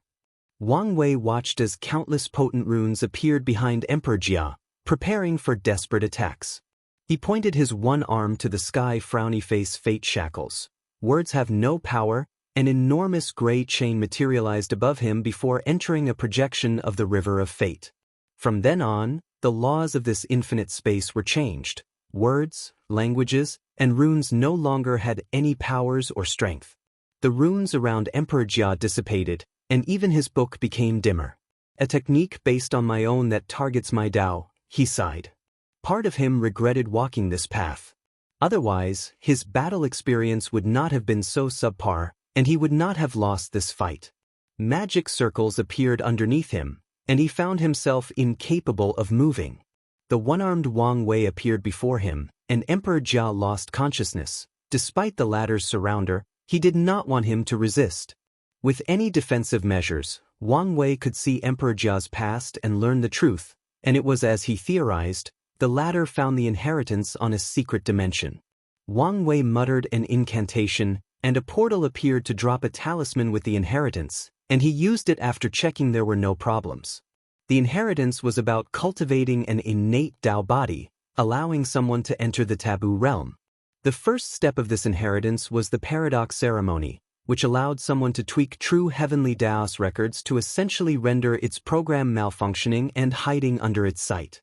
It's like installing malware on a system to exploit it, thought Wang Wei, slightly surprised. He thought the entire paradox was similar to how Gu Xian's deception worked, where true heavenly Dao allowed it as it was a part of the game. But no, this method actually tricked such an existence, at least, to a certain level. This method only went as far as the fifth reincarnation because, after the sixth, true heavenly Dao would notice the problem and fix it. So, the inheritance encouraged its owner to travel to a chaos world that is not part of the primary 3800 to continue the remaining reincarnation. Although it did not say why, Wang Wei deduced the truth.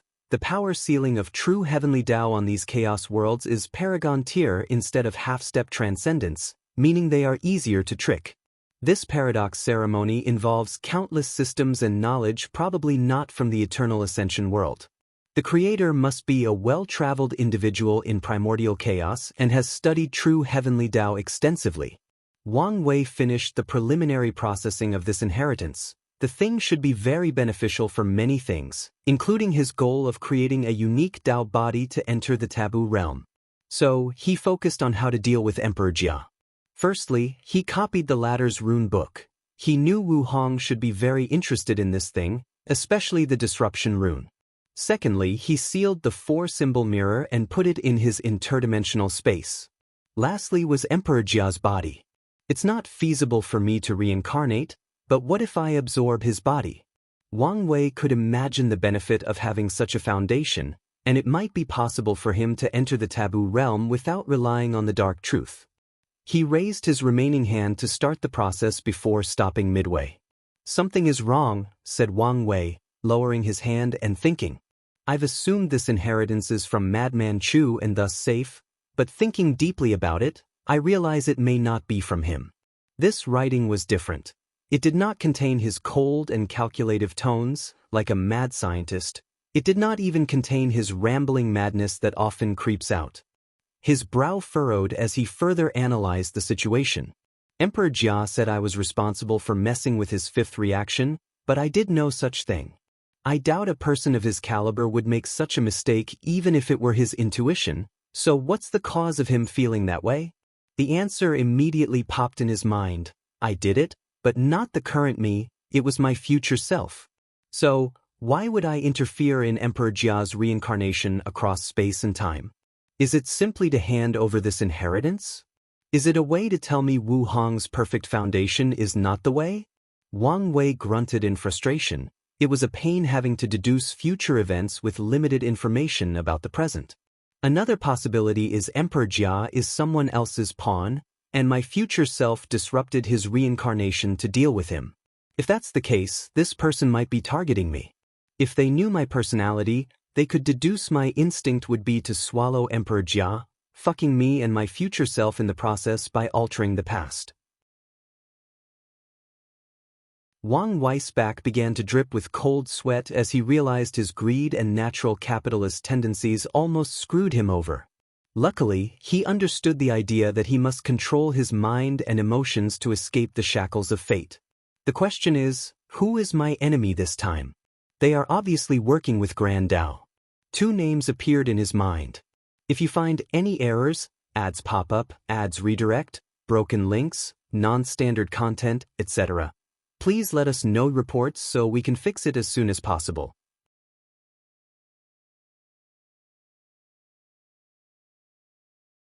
Chapter 1096 Terrifying Enemy. The first person Wang Wei thought of was one of the 6 cardinals, the Magistrate of Heaven. From Wu Hong's notebooks, he learned the basic names of these 6 individuals, and Wang Wei believed if there were someone with the strength, knowledge, and possible motive to scheme against him across space and time, it would be him. However, Wang Wei had his reservation about this deduction for a few reasons. The inheritance does not seem to come from someone who created true heavenly Dao but from someone who knows a great deal about it after years of research. Secondly, the fact that the inheritance only went as far as the 5th reincarnation and encouraged its owner to travel to a non-primary source chaos world was a sign that someone with limited power or ability did it. Of course, Wang Wei considered the possibility that the Magistrate of Heaven did it on purpose to remove suspicions from himself. Even commenting about leaving the world to continue the inheritance might be another trap. The second person Wang Wei doubted was Heavenly Book Paragon. As the person who holds the Paragon title or position of Heaven Dao, he would have the capabilities and knowledge for this inheritance. And as a fate star, Heavenly Book Paragon had the intelligence and ingenuity to devise such a brilliant idea. The issue is why this man is targeting me? I've never met or offended him, thought Wang Wei, and after a brief analysis, he figured many things out. What does someone like Heavenly Book Paragon, who has reached the end of the Paragon realm, want to achieve? The answer is obvious since it applies to everyone on or near his level, Transcendence. Heavenly Book never participated in the Second Origin War. Why? He either couldn't or did not want to. If we follow the latter's line of thinking, why would he not want to participate in an event with such major ramifications? He either knew it would not work or had another method of achieving transcendence, maybe both. With Heavenly Book's intelligence, it's not far-fetched for him to deduce what Qiyuan wanted to achieve and even predict his failure. So, he used the event and the power vacuum afterward to spread his power and influence all over the chaos universe. Wang Wei had chills running down his spine as he realized how much power Heavenly Book Paragon might have if he took full advantage of all these paragons entering limbo across the chaos universe. If I were him, I would create pawns in every primary source chaos world and other worlds of significance. Speaking of pawns, could these parasites be related to him in any way? Wang Wei paused as this idea was also feasible. It's possible they were once Heavenly Book's pawns, but he had to abandon them once Methriya and Supreme Unity came back into the picture. Wang Wei's brow furrowed deeply as he realized the severity of the situation. There is a high chance that a future version of Heavenly Book Paragon has allied with Grand Dao to deal with him. And with his deep foundation from the ultimate taboo events, he will truly be a formidable foe. No, maybe not just his future self. Paragons have way more leniency regarding messing with the river of time. So, it's not impossible for him to already have contact with Grand Dao. Wang Wei suddenly realized his genuine opponent after ascending is not the parasites or even Supreme Unity, but Heavenly Dao Book. This is going to be a major problem. After battling Emperor Jia, he realized his young age was one of his weaknesses.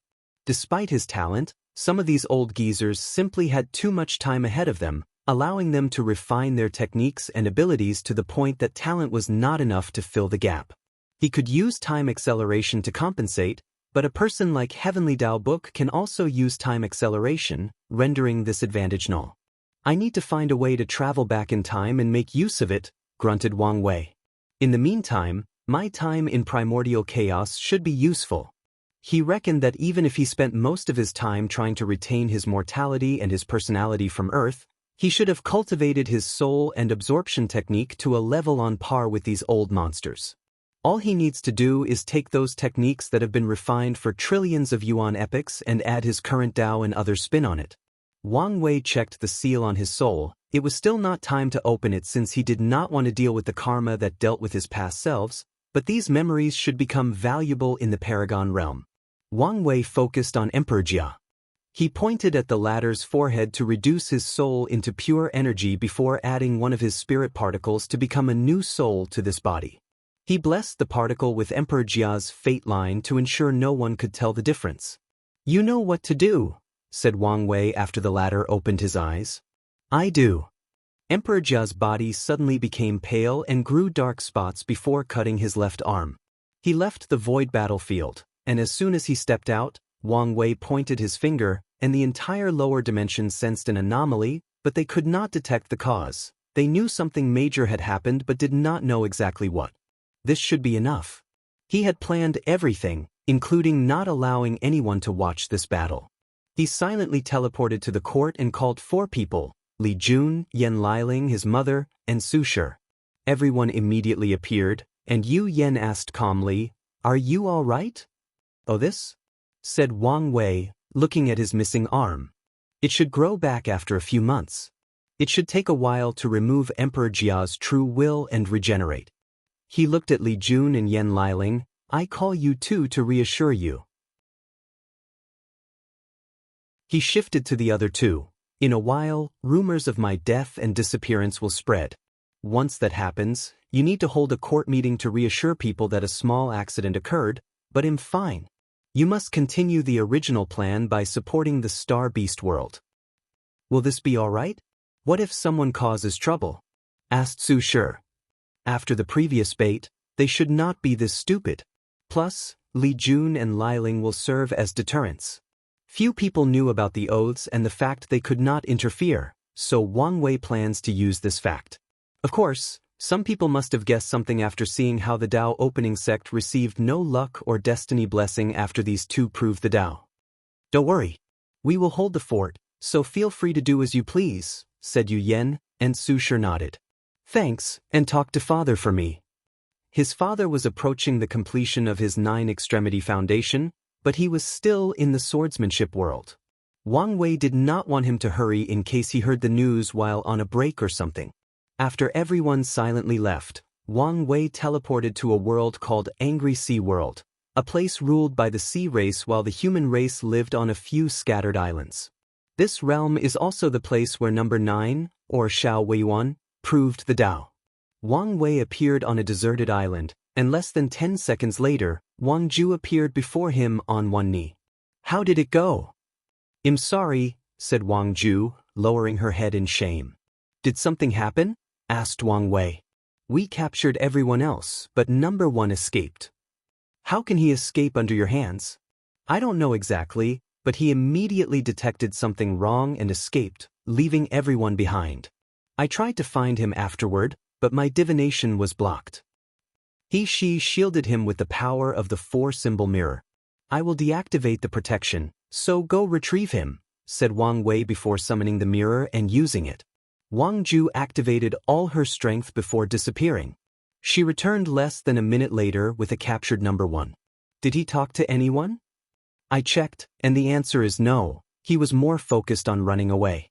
"Good. Where are the others?" Wang Ju summoned the other spies, and Wang Wei searched their souls. He only succeeded for 3 of them as the remaining 6 had slave marks on their souls, and he did not want to touch this thing. He then used his spirit particle to enslave the markless ones while hypnotizing the mark ones. "I need you to return to your homeworlds and—" "Yes, master." 9x. These spies disappeared, leaving Wang Wei and Wang Ju. Although brute force is oftentimes the quickest way to do things, it's usually not the most optimized approach for maximum benefit. "You know your next step?" "Yes," bowed Wang Ju. "Once again, I apologize for my failure." "It's fine. Go to your task." Wang Wei knew no plans were guaranteed and usually accounted for possible mistakes. He would only reprimand her if the failure were the result of her incompetence or mistake. If you find any errors, ads pop up, ads redirect, broken links, non-standard content, etc., please let us know reports so we can fix it as soon as possible.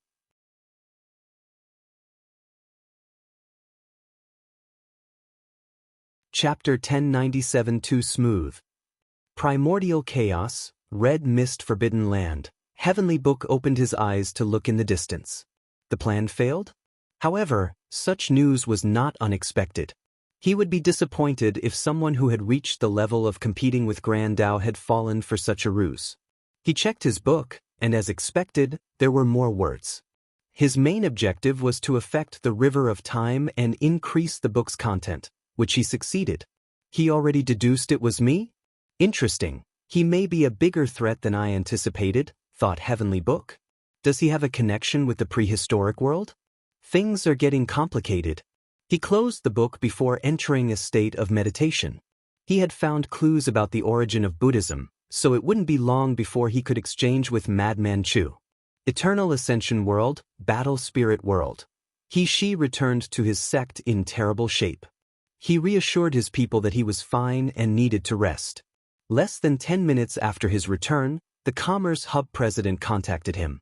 So, they do have people everywhere, thought she who answered the call. The array activated, showing a projection of a scholarly man with glasses. President Tianwen. Is it done? Asked the president, scrutinizing she's terrible state. Obviously, replied she. Did you kill him? Do you think that's possible? According to the plan, I exiled him to the upper dimension. So he was this fierce? Muttered the president. Although it would be ideal to kill him, that's good enough for now. In the lower dimension, they have no one to rely on and must live in fear of this man every single day. However, in the upper dimension, they can rely on their ancestors. We will send you something to heal. Consider it a gratitude, said the president. No problem, replied she. A few minutes later, he sensed someone outside the battle spirit world. I thought they would use my weakness to attack me. He received the reward, a small pool of Dao holy water. These guys are really rich, thought she. Dao holy water is a rare healing resource that helps emperors deal with Dao will manifestation and true will injuries. He sent it to Wang Wei without hesitation. Then, he activated the sect's formation, entering a state of isolation. Meanwhile, President Tianwen called a meeting of the highest order for all the Commerce Hub's core members. The true rulers. Normally, the core members are composed of 10,000 individuals, each representing top emperor lineages across multiple world communities. However, in this meeting, only 200 or so people showed up. His projection appeared before a crowd of people sitting cross-legged on a mat while floating in the air. What happened? Asked a delegate. The plan succeeded, replied Tianwen. He's dead. Is that why there was such a vibration across the endless void? He's not dead but exiled to the upper dimension. That's a shame, commented a female representative. Given the strength we deduce he had, it's understandable. Focus, said the president. Now that he's gone, it's our time to act. So, what's the plan? Do we attack the Dao opening sect? No, let's not rush. But that monster is not here anymore, and I've had enough of those arrogant bastards. They still have more than 9 eternal emperors, and you want to attack them while they have the home advantage? Don't let your emotions turn you stupid. You're right. Our plan is to divide their numbers, said Tianwen. We will attack the martial hegemony world and the star beast world, forcing them to stretch their forces. If someone is willing to help us pay the price to break our agreement, the celestial harmony world is more than happy to be a vanguard to the martial hegemony world, said a Taoist priest dressed in blue. However, his words silenced the room. I'm afraid the process is really not worth it, said President Tianwen after a few seconds of awkward silence. I understand, sighed the Taoist. How do we hide our deployment from the Dao opening sect and the myriad emperor world? Their information gathering is top tier. We don't need to hide it, do we? Replied Tianwen. That's right. He's not here, so we can kill his people without any trouble. Let's immediately get rid of their manpower at the headquarters. If we act swiftly enough, we can plunder their shops and take their people to turn into our own. The Fate Shadow Guards are truly talented, and killing all of them would be a waste. I second that. I'm afraid it's too late. Everyone looked at the person who spoke, a middle-aged man with blue hair holding a communication talisman. I just received news that they have evacuated, all their shops and people disappeared out of nowhere. That was fast. Soon, everyone started receiving information about the disappearances of the Dao opening sects and the other myriad emperor world factions. They could only sigh, these people moved too fast. The good news is these people's actions further prove that something did happen to him, and she did not lie, reassured Tian Wenyan. Does this change anything? Yes, we must act swiftly if we want to prevent them from being too prepared for our attack, replied President Tian Wenyan. How about we use Tactic Destroyer? It's the fastest way to deal with everything. Absolutely not. We can only use such a method in a desperate situation. The Commerce Hub headquarters was a colossal floating continent in the void. However, few people know the entire continent is the body of a rare creature, the heir of a Tier 10 void creature and a 6-star primordial god Primarch. On top of using such a creature to form a continent/base, they also turn its body into a powerful weapon full of 10,000 Emperor formations, billions of Dao arrays, and incalculable immortal arrays. Once they activate it, they won't be afraid of the Spirit Genesis sect's broken Empyrean artifact. I agree, said President Tian Wenyan. We are not protected, like the Spirit Genesis sect, and the appearance of the destroyer will cause irreparable problems. So, what's the plan? I suggest Tactic Mountain. We send as many legions and top powerhouses as possible to crush our enemies as swiftly as possible. The last thing we want is for another variable, so this is the best plan. I agree with this plan. I second it. Since everyone agrees, let's execute the plan, declared President Tian Wenyan before ending the meeting. Hub headquarters, President Chamber. Tian Wenyan had a deep, pondering look on his face. The meeting proceeded flawlessly, and after being indignant for so long, they were finally about to retaliate. But after calming down, he had a feeling something was wrong. What is the problem? He muttered. His brow furrowed for a few minutes, so he sipped tea to refresh his mind. He had been re-elected in this position 3 times despite only being a Dao ancestor because of his calmness and ability to analyze his decisions to the point of obsession until he was sure there were no issues. Everything is going too smoothly. Although it appeared this was not the case due to how swiftly the Dao opening sect exited the stage, now that he thought about it, everything felt too calculated. Am I being too paranoid? He thought before shaking his head. Even if I am, it's better to be safe than sorry. Tian Wenyan did not hesitate to make a bold decision, leave the headquarters and return to his home world, the beautiful Gold World. Tian Wenyan knew he could return if something were wrong, so he left without hesitation. Myriad Emperor World, Heavenly Court. Why did you two order this meeting and not His Majesty? Why did our people evacuate the Commerce Hub? Everyone needs to calm down, said Yu Yen, and after seeing who she was, they decided to give her face, considering who her son was. Yu Yen knew this and did not mind since she had very little reputation in this generation. There's been a small issue with my son. What happened to His Majesty? Is he injured again? Please, let us see him now. Will you let me finish? She released her aura, and these people were reminded she was an eternal emperor and one of the best. There's been an accident, and he's now occupied, unable to show up, she explained slowly. The Commerce Hub thinks he's gone and decided to bare their fangs. They should be attacking our world or our allies. We need to prepare to defend our benefit. The room became silent as these people began to rapidly communicate through divine sense between themselves and the upper echelons of their factions. Can you guarantee His Majesty is fine? You know his strength, so what can happen to him? Replied Yu Yen calmly.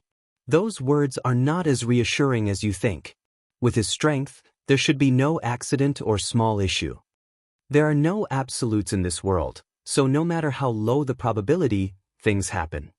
The room quieted down again as these people discussed a second time between themselves.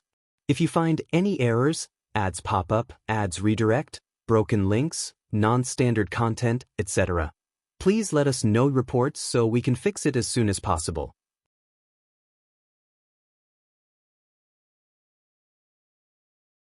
Chapter 1098 Massive Mobilization. What is the plan?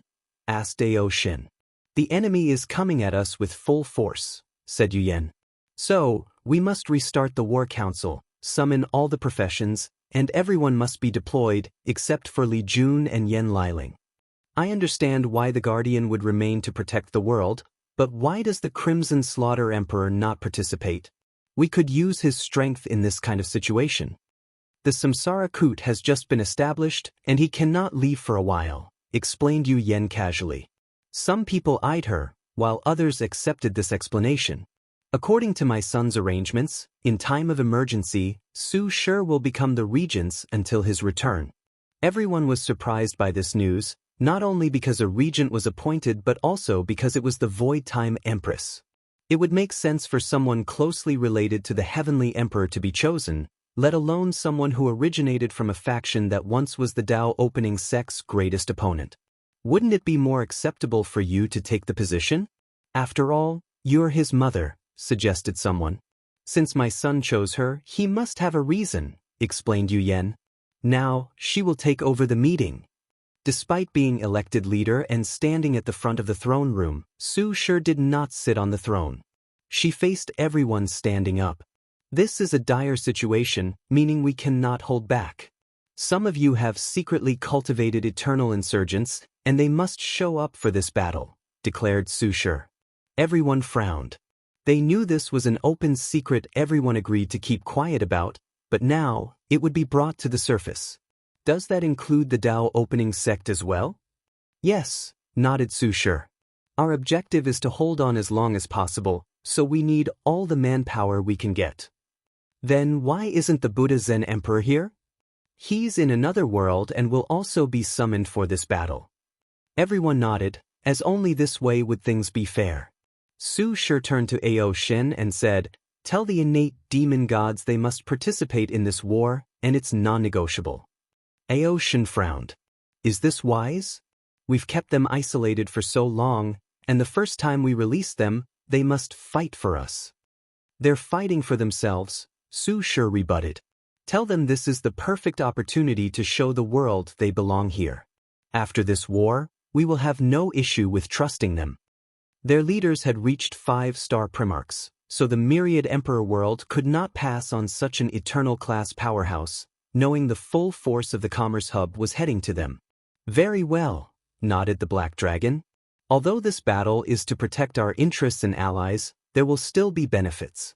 The military list system will be activated, and you can gain merit for your contributions. Even the resources used in the war will also be repaid once we are victorious. Su Shi finally saw some vigor and motivation from these people, and she finally understood why Wang Wei would show disdain sometimes when talking to them. From this point of view, their greed is truly easy to be noticed. Any question? Can we know a rough timeline for when the Heavenly Emperor will return? These people were not stupid, so they knew they could not bully the other worlds in the endless void without such a big boss to back them. And without his presence, they do not feel reassured. Su Shi did not answer but looked at Yu Yen. We only need to resist the initial attack, and he will return. Those words were both relieving and worrying. Some people wanted to believe them, while others feared that the suddenness of everything indicated that something had happened to the emperor. Anything else? Who is the commander of this expedition? Tai Gang did an excellent job, so he will be reused again. Unless you have a better option? No, he was brilliant in the former war. I have a follow-up. Should we tell our troops that the emperor was missing? One reason we won the previous battle was the high morale. That's indeed something worth pondering, uttered Su Shi. She did not immediately decide but instead looked at Tai Gang. What do you think? We have two options, lie and fake the presence of His Majesty. However, if he does not show up soon, the lie will crumble, dealing a devastating blow to our troops' morale, Tai Gang said. As for the second option, he looked at Yu Yen hesitantly. Don't worry, you can say what's on your mind, she reassured. We can use the Queen Mother's name, said Tai Gang calmly. Tell the troops the enemy kidnapped her to force His Majesty to sign a non-intervention contract. Then we can use the banner of avenging the Emperor's grievance and saving the Queen to boost morale and motivate them. Yu Yen grunted silently. She knew the Queen Mother's identity and pondered the consequences of using her name in vain. Do it, she said decisively after a few seconds. Now that everything has been settled, let's begin mobilization, declared Su Shi. Outside the court, what do you think? asked Huafeng Huang through divine sense. Either something truly happened, or he's scheming something from the shadows, replied Ao Shen. What will you do if it's the former? Ascension, he said directly. Without the heavenly emperor present, the myriad emperor world's glorious destiny of spreading throughout the lower dimension will come to an end. He and every top powerhouse knew this. He'll probably do the same. Really? Given how ambitious you are, I thought you would stay for more power and benefit, sneered Ao Shen. I could say the same to you, replied Huafeng Huang before looking in the distance. We've built something beautiful despite our short time. And I know it would be only a matter of time before it's destroyed due to infighting. So, if he's not here to suppress everything, I would rather leave than watch everything crumble apart. Fair. Ao Shen teleported away to his duty while Huafeng Huang returned to the ancient clan. What happened in the court spread like wildfire through the dream world. In less than 30 minutes, all citizens of the myriad emperor world knew about it. Then, the news spread to the servers connected to other world communities. Then, everyone began rallying under one banner and ideal: save the Queen Mother and avenge the Emperor. Although people only knew in passing that the Heavenly Emperor had a Dao companion and never saw her, this did not change their support for their wise and benevolent ruler. Heavenly Court, Su Shi stood before a formation with a projection of Feng Heng before him. How are things going on your side? Amitabha. This poor monk feels aggrieved. Oh. The Vajrayana Buddha Emperor has postponed our Dao debate for thousands of years, giving me all kinds of ridiculous excuses. It's understandable. His branch has just been established and is only a small budding tree. Debating on the Dharma with you would be suicide, especially if it's in public before his followers. Feng Heng sighed deeply. Why did you summon this poor monk? Did something happen? Su Shi filled him in on the situation. If I remember correctly, the ancient spirit world is part of the commerce hub, so they should have received the mobilization notice. Now that you mention it, this poor monk did notice their behaviors were more abnormal than usual. If they follow the order, you will face 2 Eternals. Do you need backup? Asked Su Shi. No, this might be the opportunity this poor monk has sought. Are you sure? Feng Heng nodded firmly. If you say so, Su Shi will no longer insist. As a powerhouse, he should know his limits and accurately measure his abilities. After ending the conversation, she contacted her allies. Everyone accepted the summon, and the only trouble was Wrath openly admitting that her legions would not be composed of her neo-devils but of the original habitants of the Chaos Bell world. Su Shi understood her need to prevent her people, who already have a declining population, from participating in such a large-scale and brutal war. She was more than satisfied with Wrath, an eternal powerhouse, for showing up. Su Shi's next step was to contact the Turtle King in the martial hegemony world, but she received an emergency communication from the Star Beast world. Tell me you're coming, said Tong Ruobing. You're coming, right? What happened? I haven't heard from your mouth that you're coming. We are, said Su Shi calmly. So, calm down. We are surrounded, and there are simply too many of them, sighed Tong Ruobing. I knew the Commerce Hub was a colossal giant, but I did not expect to be this level. She gritted her teeth. What is that bastard Wang Wei playing at? I know there is no way something would happen to him. Watch your words, warned Su Shi with a furrowed brow. Whatever, replied Tong Ruobing. I will send you an image of how many troops they have, and you tell me if my anger is unjustified. She already knew she was a pawn in this entire situation and had technically volunteered for the role, but she did not expect things to be so severe. If you find any errors, ads pop up, ads redirect, broken links, non-standard content, etc., please let us know reports so we can fix it as soon as possible.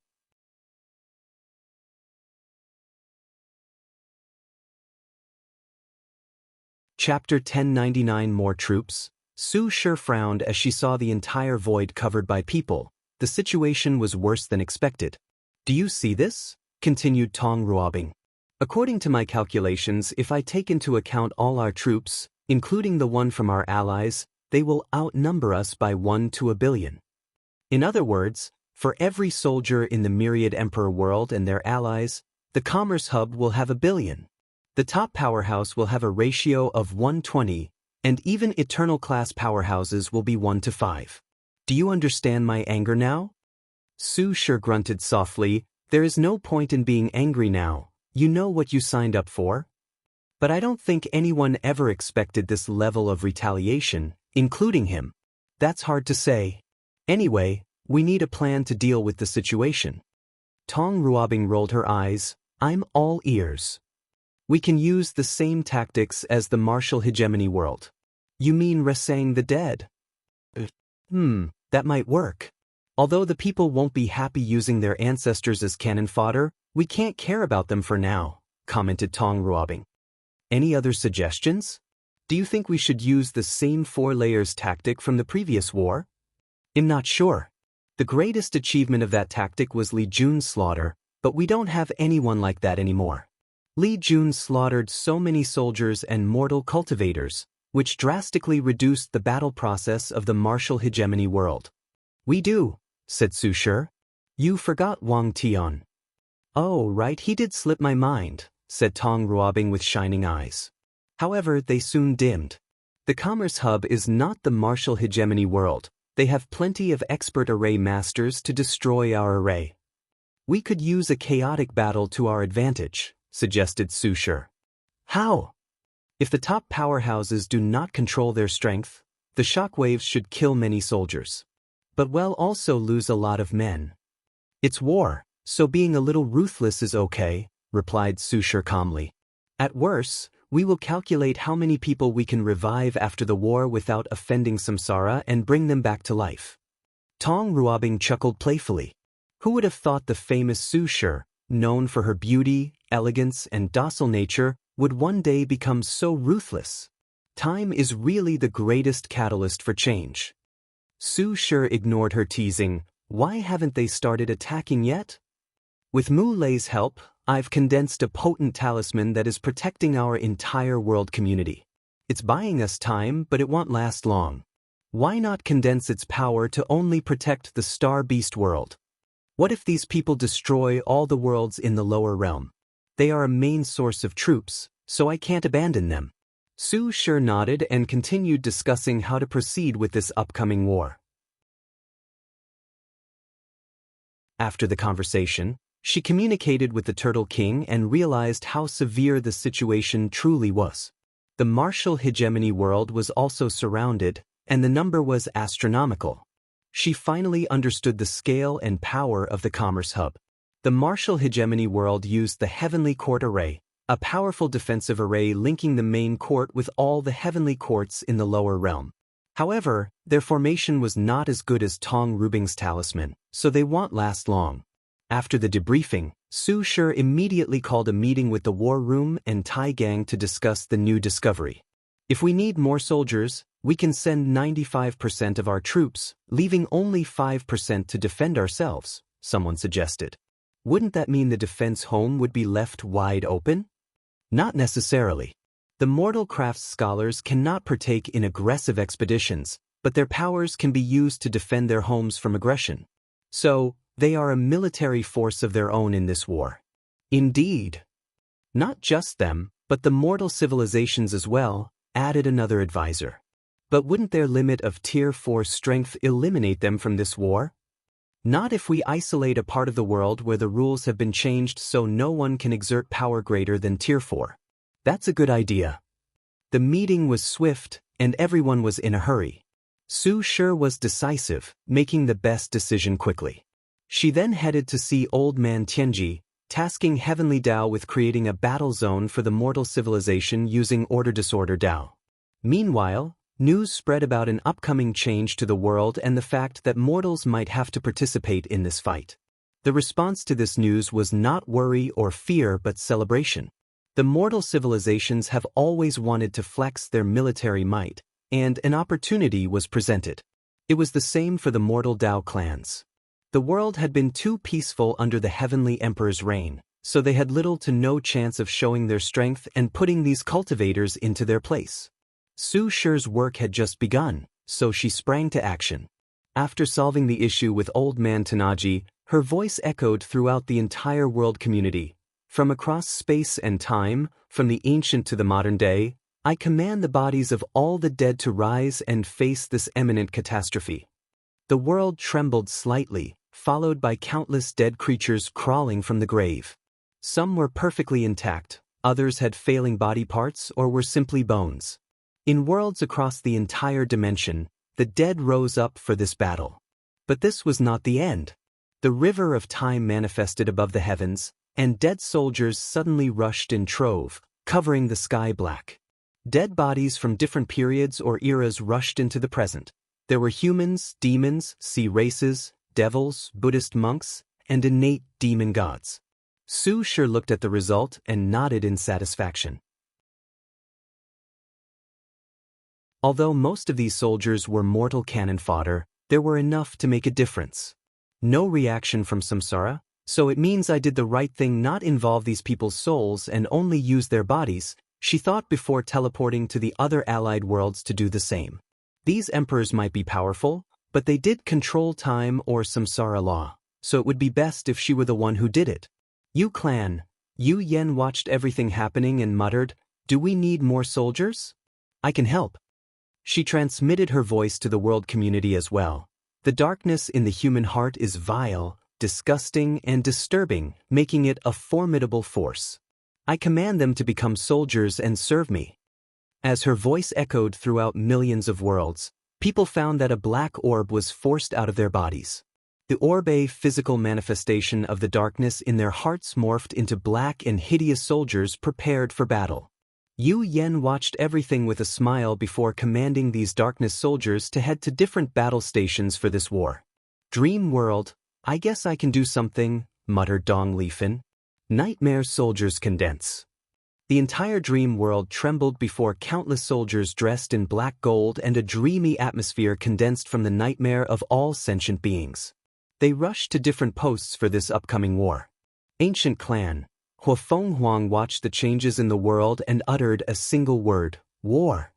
The war character manifested above the sky in the myriad emperor world before releasing countless soldiers clad in blood-red armor. During the Heaven Will battle, she exchanged experiences with Li Jun and learned about the war aspect of her slaughter Dao, which she was now using for this upcoming battle. Guardian world, I should be able to help my world in this time of need, shouldn't it? She muttered with a smile. She raised her palm to condense a pill, soldier pill. As the pill flew to the sky, it created soldiers dressed in glorious green. By now, the sky and the earth were covered in soldiers. Omicron M. The war room cheered in excitement after seeing so many new troops. They also had access to the puppet legions, which had recuperated and improved after the last war. The Dao opening sect even offered its latest puppet models, modeled after the terracotta warriors from the Great Qin dynasty. They now had more hope of holding on until His Majesty showed up and ended the charade, so they immediately began dispatching troops to different battlefields. Samsara Kut. Li Jun calmly sat on a black throne, thumping his fingers on the armrest. He was not in a good mood despite his calm exterior. This kind of war was the kind of thing he would love to partake in and enjoy, but he could only watch. For a moment, he truly regretted taking on this position. Li Jun could only sigh and close his eyes. His mood would further be ruined if he continued watching. If you find any errors, ads pop up, ads redirect, broken links, non-standard content, etc., please let us know reports so we can fix it as soon as possible.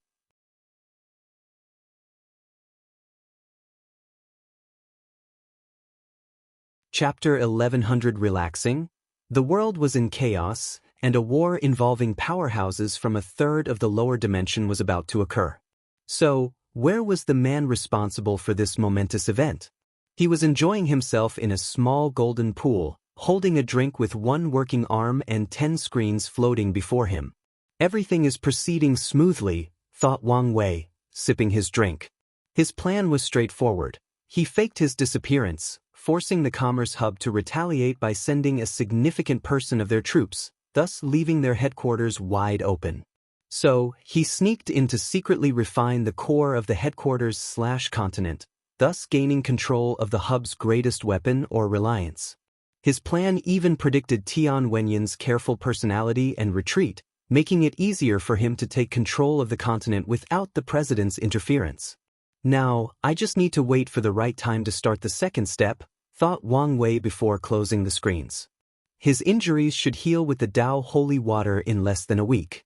So, he focused his attention on something else, Emperor Jia's inheritance. The paradox ceremony is useless, thought Wang Wei. The only outcome if he tries to use this ceremony a second time is true heavenly Daos detection. However, he expected this as the heavenly book would not want someone else to benefit from his knowledge. However, this inheritance has become the key for me, continued Wang Wei. Despite this flaw, he still benefited immensely from the inheritance. Firstly, he learned much more about Dao bodies and the realm of taboo, so he can try to use his science and technology world to see if he can enter it without using the dark truth. Secondly, the ceremony process involved numerous unique knowledge from different chaos worlds, allowing him to do a few things, such as developing a few preliminary ceremonies.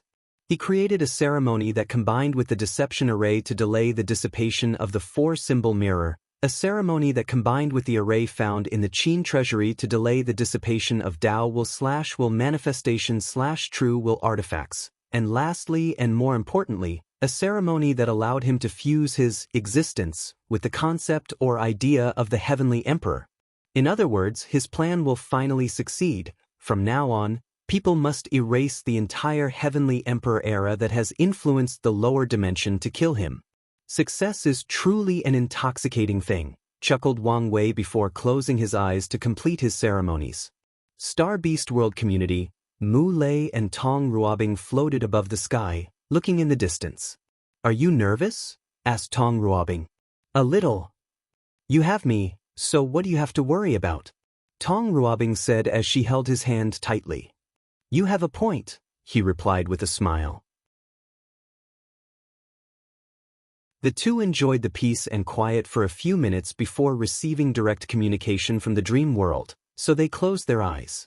The cavalry is finally here, muttered Tong Ruobing as she activated her talisman to open a barrier in her protection to allow the troops to enter. Then, they were shocked as they saw the large number. With all these troops, the ratio should be 1 to 500 million, commented Tong Ruobing. Given they should be sending troops to the martial hegemony world, this is an outrageous number. Now we can breathe, commented Mu Lei. Tai Gang was among the first groups to teleport, so he rushed to them to report the war room strategy for this battle and how they should coordinate with the other eternal powerhouses like Ji Lanfang and Wrath. Okay, nodded Tong Ruobing before she started the preparatory work. Ready? Asked Mu Lei, looking her in the eyes. Of course, replied Tun Ruobing, squeezing his hand. She deactivated the talisman, unleashing the horde of soldiers with the desire to eradicate everything in their path. Activate the formation, ordered Tai Gang, and the enemy was immediately divided into 4 layers. However, things were slightly different from the martial hegemony world. The first layer previously contained immortal powerhouses that served as lieutenants or commanders to their legions, just like Tai Gang. Now, it only contained the soldiers and no powerhouses. The third layer formerly contained all immortal powerhouses, including insurgents. Now, it is only for immortal venerables and Dao ancestors, while the 4th floor is for all insurgents and eternal powerhouses. Tai Gang looked at 2 people and said, "Remember, kill as many people as possible since we will not have long." No problem, replied Wang Tian before rushing into the 3rd layer with the immortal powerhouses. Meanwhile, Dong Lifend headed to the 2nd layer to kill the mortal powerhouses. Jin Mengyao, with a current 5-leaf strength and other powerhouses like Di Jiaying, was placed as commander of a legion and tasked with killing as many soldiers as possible. Atomizing Cut, Wang Tian swung his swords, and thousands of immortal venerables and Dao ancestors dissipated as if their bodies were sand and a gust of wind had just blown them away. The enemy changed tactics after a few cuts and killing thousands of souls. They started using world explosion talismans, which were refined to recreate the explosion process of a Dao ancestor's inner world. These powerhouses had thousands of these talismans, but they were useless. Wang Tian swung his sword, cutting through the explosion and their body and soul. He was like a sword god of death, reaping thousands of immortals with one swing of his sword. The commander of the Commerce Allied Force, a woman with the name Deng Chong, gritted her teeth before choosing another tactic. She sent powerhouses from the mortal heart world to target the enemy's Dao heart since force was obviously not the answer. However, Wang Tian's sword cut their Dao heart instead, forcing them to commit suicide before continuing his slaughter.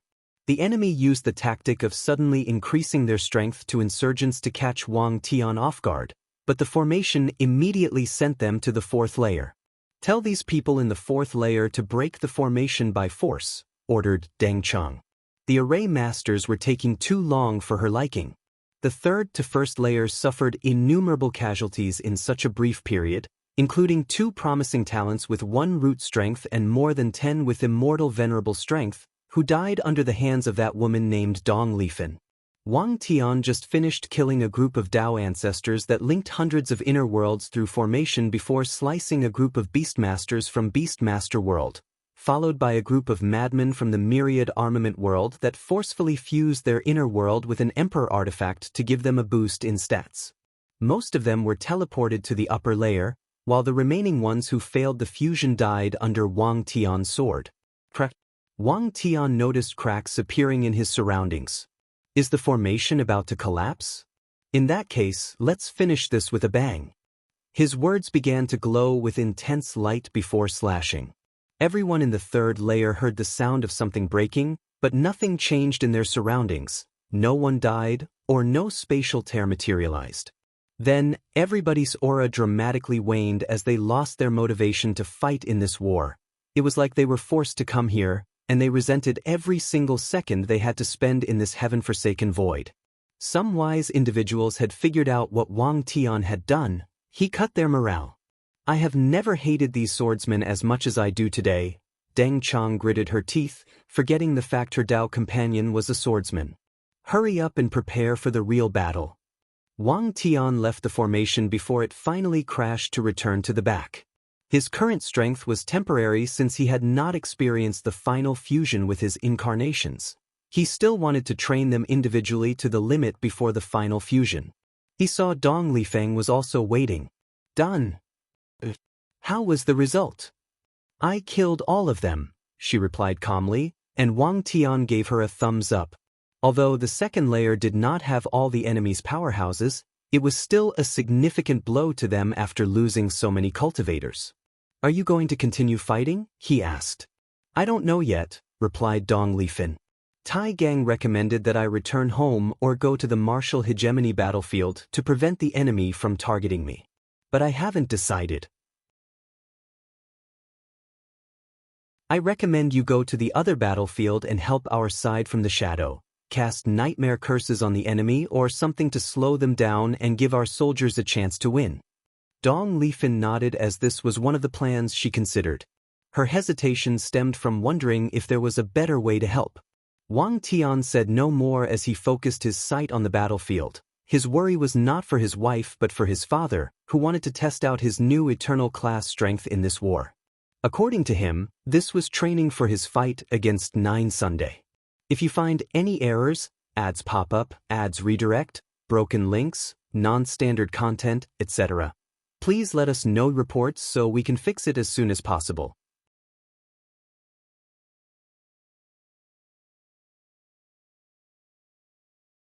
Chapter 11:01 Don't do something stupid. Today is my birthday, and am craving some attention as I ponder my passing mortality. So, give me some love in the comments. Mu Lei looked in the distance, silently waiting. He wore black martial clothes with short sleeves, showing his muscular arm. He looked at his wife, and they nodded to each other. Tong Ruobing pointed at him, and tattoos or talisman runes manifested on his arms. They had a plan, and it was time to implement it. With all these talisman buffs, he was in peak shape for the battle. So, he activated his awakening, which was one of the more subtle ones, as 10 stars appeared on his pupil. When the formation activated, the insurgents and eternal powerhouses rushed into the fourth layer. A lightning dragon materialized around Mu Lei's fists, and he rushed forward. He bypassed a few pseudo-Eternals and genuine Eternals, heading directly for the Immortal Sovereigns. He exploded a demonic Immortal Sovereign before rushing to another and punching through her heart. Bang! A palm attack hit Mu Lei on his back, but he tanked it with his flesh and the defensive talisman. Purple gold divine punishment thunder. The sky above the void changed as lightning bolts descended from the heavens to kill as many Immortal Sovereigns and Pseudo-Eternals as possible.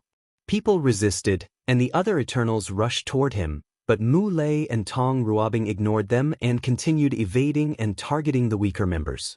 After the lightning bolts stopped, the vibration of thunder followed, killing more people by either exploding their bodies or directly targeting their souls.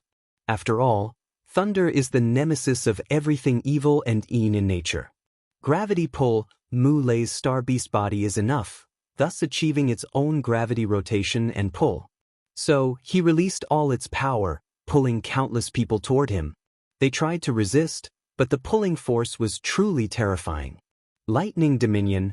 Mu Lei controlled the electrical impulses in these people's bodies and exploded them from the inside. As for the people whose bodies were entirely conceptual, it did not matter as they once contained lightning and were thus susceptible to this technique. Weight-crushing fist. He appeared before a young female Immortal Sovereign and punched her. He converted the nearly incalculable weight of his body into a crushing force, turning her into meat paste. Mu Lei used a second punch to destroy the array surrounding him before rushing to another target. An Eternal with strength near his peak five-fold rushed to annihilate Mu Lei, but he activated a talisman on his body and teleported from the attack, reaching another target. He raised his palm to point at the enemy, releasing a terrifying force that exploded them into a blood mist. Before he could move, chains captured Mu Lei's legs and arms, sealing all his movement. The years spent in the dream world to increase his battle experience activated, and he realized his gluteus maximus muscles were still working, so he farted. However, this was not just a normal fart, but a fart backed by an infinite amount of mass from Mu Lei's true body. This technique's terrifying force and unexpectedness caused devastating damage. The chains broke apart, and the people closest to them turned into disintegrated particles. Mu Lei took advantage of the surprise and chaos to kill a few more people. He blew his breath, generating a powerful tornado that dispersed the surrounding chaotic space-time energy. He raised his palm to force out one of the muscles from his body before using it as a whip to kill people. Tong Ruobing suddenly appeared behind him, and they stood back to back. They looked around, already surrounded. "How many did you kill?" she asked. 17. You? 21. Together, they killed 38 Eternal-class powerhouses, and that's not counting the countless insurgents who died in the aftermath of their rampage. Mu Lei frowned. This number might have looked impressive, given who they were killing, but it was nothing compared to the enemy's sheer number advantage. They're about to destroy the formation, meaning the real battle is about to start. How about we leave them with a gift? Mu Lei said, and Tong Ruobing nodded, understanding what she meant. What? Can't let go of your precious baby? Tong Ruobing complained, I just feel it was wasteful to use it in this battle, given how long it took me to make it. You should have enough resources for another one after this battle, but I can't do anything about the time issue, replied Mu Lei. Enough chit-chats. Let's do this. Tong Ruobing reinforced the buff he gave him, ensuring his strength remained the same as hers and did not drop to lower five-fold. Then, she pointed to his forehead to place a white talisman inside his sea of consciousness. Mu Lei's body started to grow to a colossal size. He was so large that the gravity he released started pulling the nearest great thousand world, billions of light years away. Stopped him, yelled an eternal emperor with gray eyes as if he were blind. However, it was too late. Explode, roared Mu Lei. His enormous body detonated, releasing a maelstrom of energy, killing an incalculable number of individuals on both sides despite his controlling the power to rush toward the enemy. Tong Ruobing's Nirvana rune, which she has been researching since she heard of longevity resources, activated, and Mu Lei revived himself, perfectly intact albeit a little paler and weaker than before. It's your turn, he said, and Tong Ruobing prepared for her gift. Don't do anything stupid, suddenly said a voice in her mind. Wang Wei, why are you stopping me? There will be severe consequences if you use the corrupted blood from the abyss gap. Consequences? But I've calculated it 1,000,000 times and took all kinds of precautions, she rebutted. You're messing with forces beyond your comprehension, said Wang Wei. I'm starting to regret letting you keep that blood. Don't make me take it back. Fine, said Tong Ruobing. But now that you're here, can you do something? The situation is not looking too good for us. No, it's not time for me to show up yet. Not enough people have died, and not everyone has taken the bait. Not enough people dead? Is this your objective? Counter the balance mechanisms by creating this war to kill as many powerhouses as possible? Asked Tong Ruobing, putting a few pieces together. No comment, replied Wang Wei. Although he understood the balance mechanism's necessity and was okay with playing the game, he could still show his dissatisfaction with being restricted in other ways. Anyway, I have blessed you with great luck and fortune, so there is little chance that something will happen to you. But if true heavenly Tao notices your action and is angered, it could intervene, and your protection will mean shit, rebutted Tong Ruobing. Haven't people told you before that you don't have to show your intelligence? You should not say certain things out loud even if you know it. What the fuck does that even mean? Forget it, your actions just reminded me of a bastard, replied Wang Wei. As I was about to say, consider this battle a preparatory training for the hell you'll suffer once you ascend and the real war begins. This is not a valid excuse for your inaction and putting so many lives at risk, swiftly said Tong Ruobing, but no one answered. Hello, are you there? Still no answer. Damn that bastard. What happened? Asked Mu Lei. It's Wang Wei, she said through divine sense, and explaining the entire situation.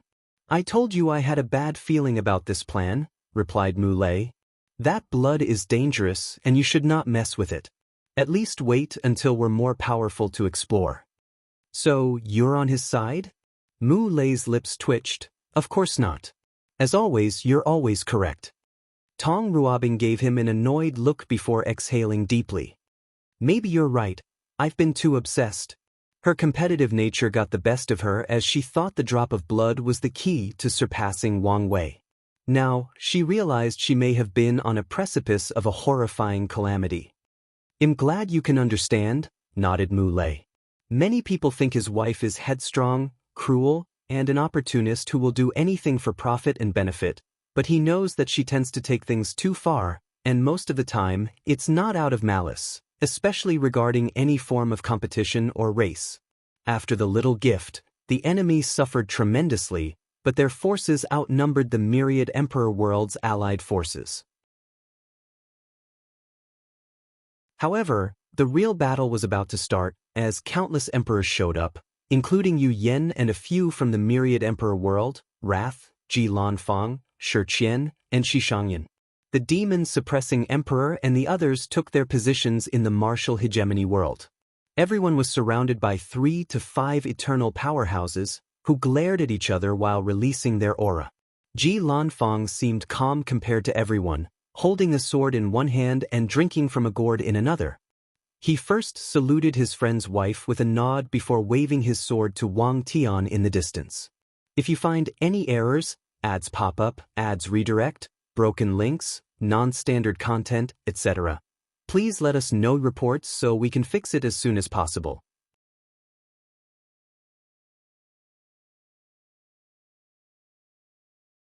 Chapter 11:02 Gou Dao. After waking up to chat with Tong Ruobing and preventing the sense of foreboding he felt, he continued observing this battle. Something out of his control almost happened, so he needed to be on guard. Although we're outnumbered, our top powerhouses outclasses them, thought Wang Wei. Their most powerful emperor is him? He shook his head as he looked at the handsome young man.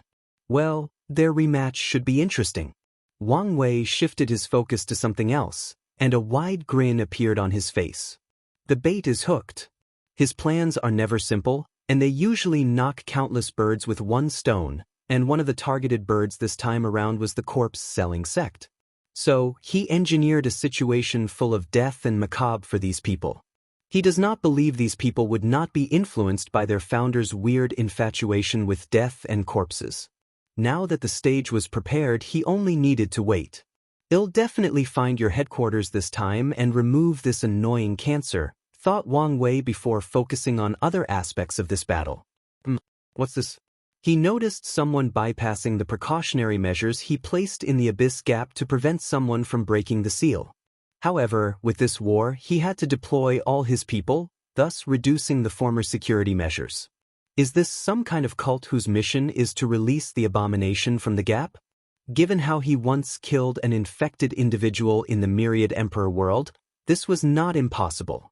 He suspected there were others, and they all had the same objective. "No, this is just a cover," muttered Wang Wei. "This person is another upper dimension spy. Didn't I catch them all?"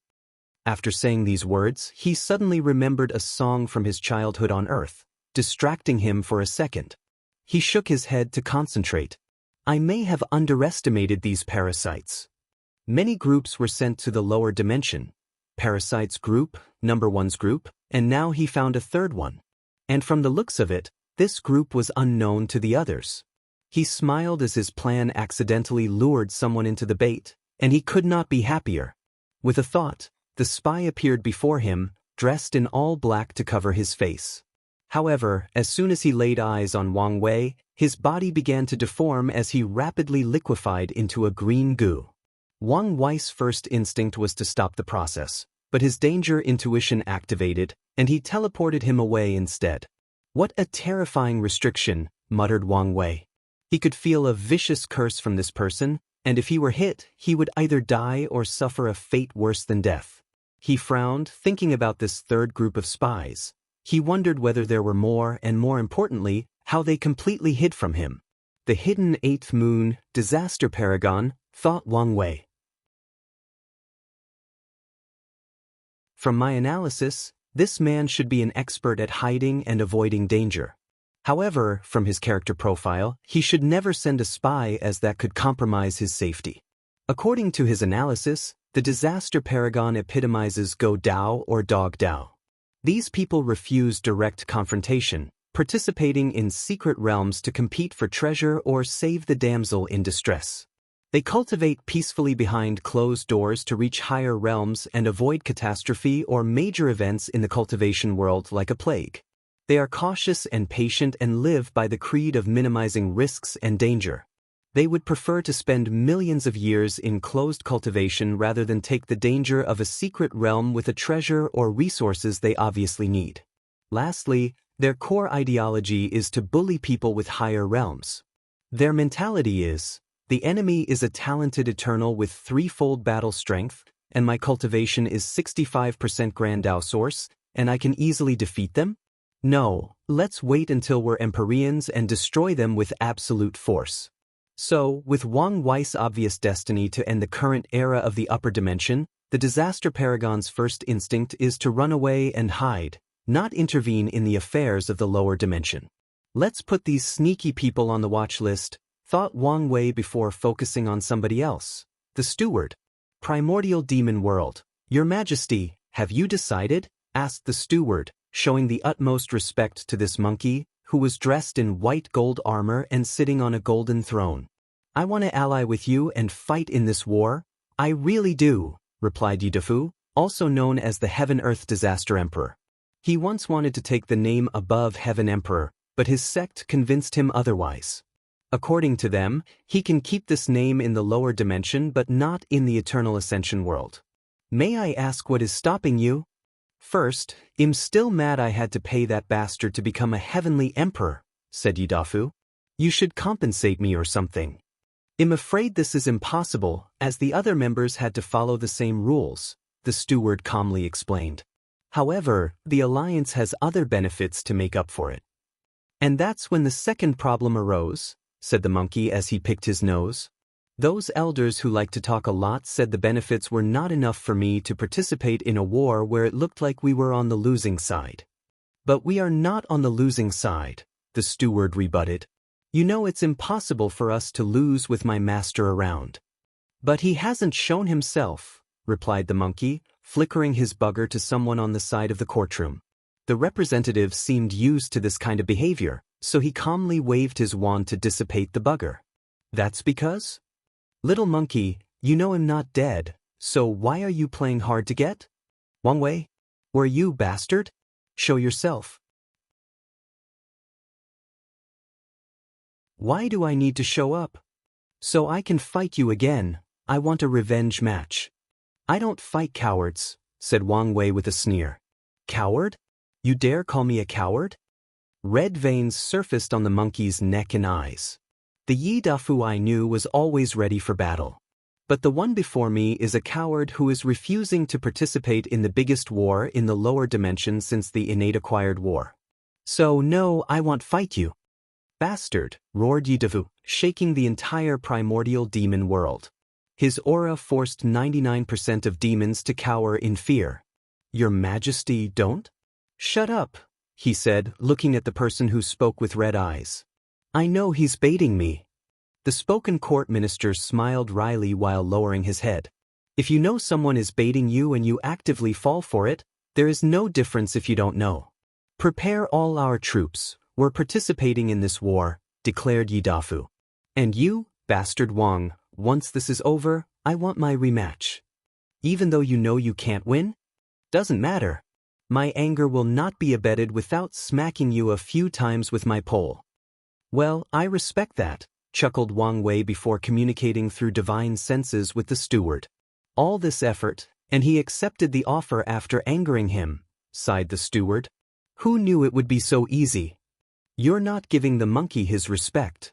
You mean this outburst was a facade? Steward asked in shock. The elders in his court have been doing everything possible to rein in his unruly personality for their own selfish motives so he could be a better heavenly emperor. However, he was sick of it and used this opportunity to do as he pleases. The steward smiled wryly. It's true, no one who can become an eternal emperor is ever simple. Truer words have never been said, commented Wang Wei. Anyway, you don't need to head to the ancient spirit world. Did something happen? The ancient spirit was an associate of the Commerce Hub, so they were last in line for an alliance. Yes, they've chosen their sides, replied Wang Wei. That's a shame. So, what's my next assignment? Do you want me to return home to partake in the war? No need. Go to these worlds and see if they can join our alliances. Wang Wei gave him a list before his presence disappeared. Ancient Spirit World. Feng Heng sat cross-legged on a mat inside a small wooden cabin, moving the prayer beard using his right hand. This was a terrible location for an honored guest such as himself, but he did not mind the latter's attempt to humiliate or portray him in a terrible light. Once they showed him his abode, he thanked the guide and calmly lived in this hut. Feng Heng slowly opened his eyes, stopped the prayer bead, and sighed. The hut suddenly exploded into pieces, but he remained calm. He looked at the two people before him. If you find any errors, ads pop up, ads redirect, broken links, non-standard content, etc. Please let us know report so we can fix it as soon as possible.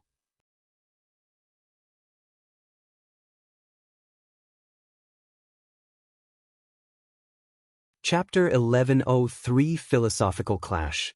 Khutulun wore a blue deal with designs of a black wolf, a golden sash around her waist, and a headdress with colorful beads and buttons perfectly intertwined with her long hair.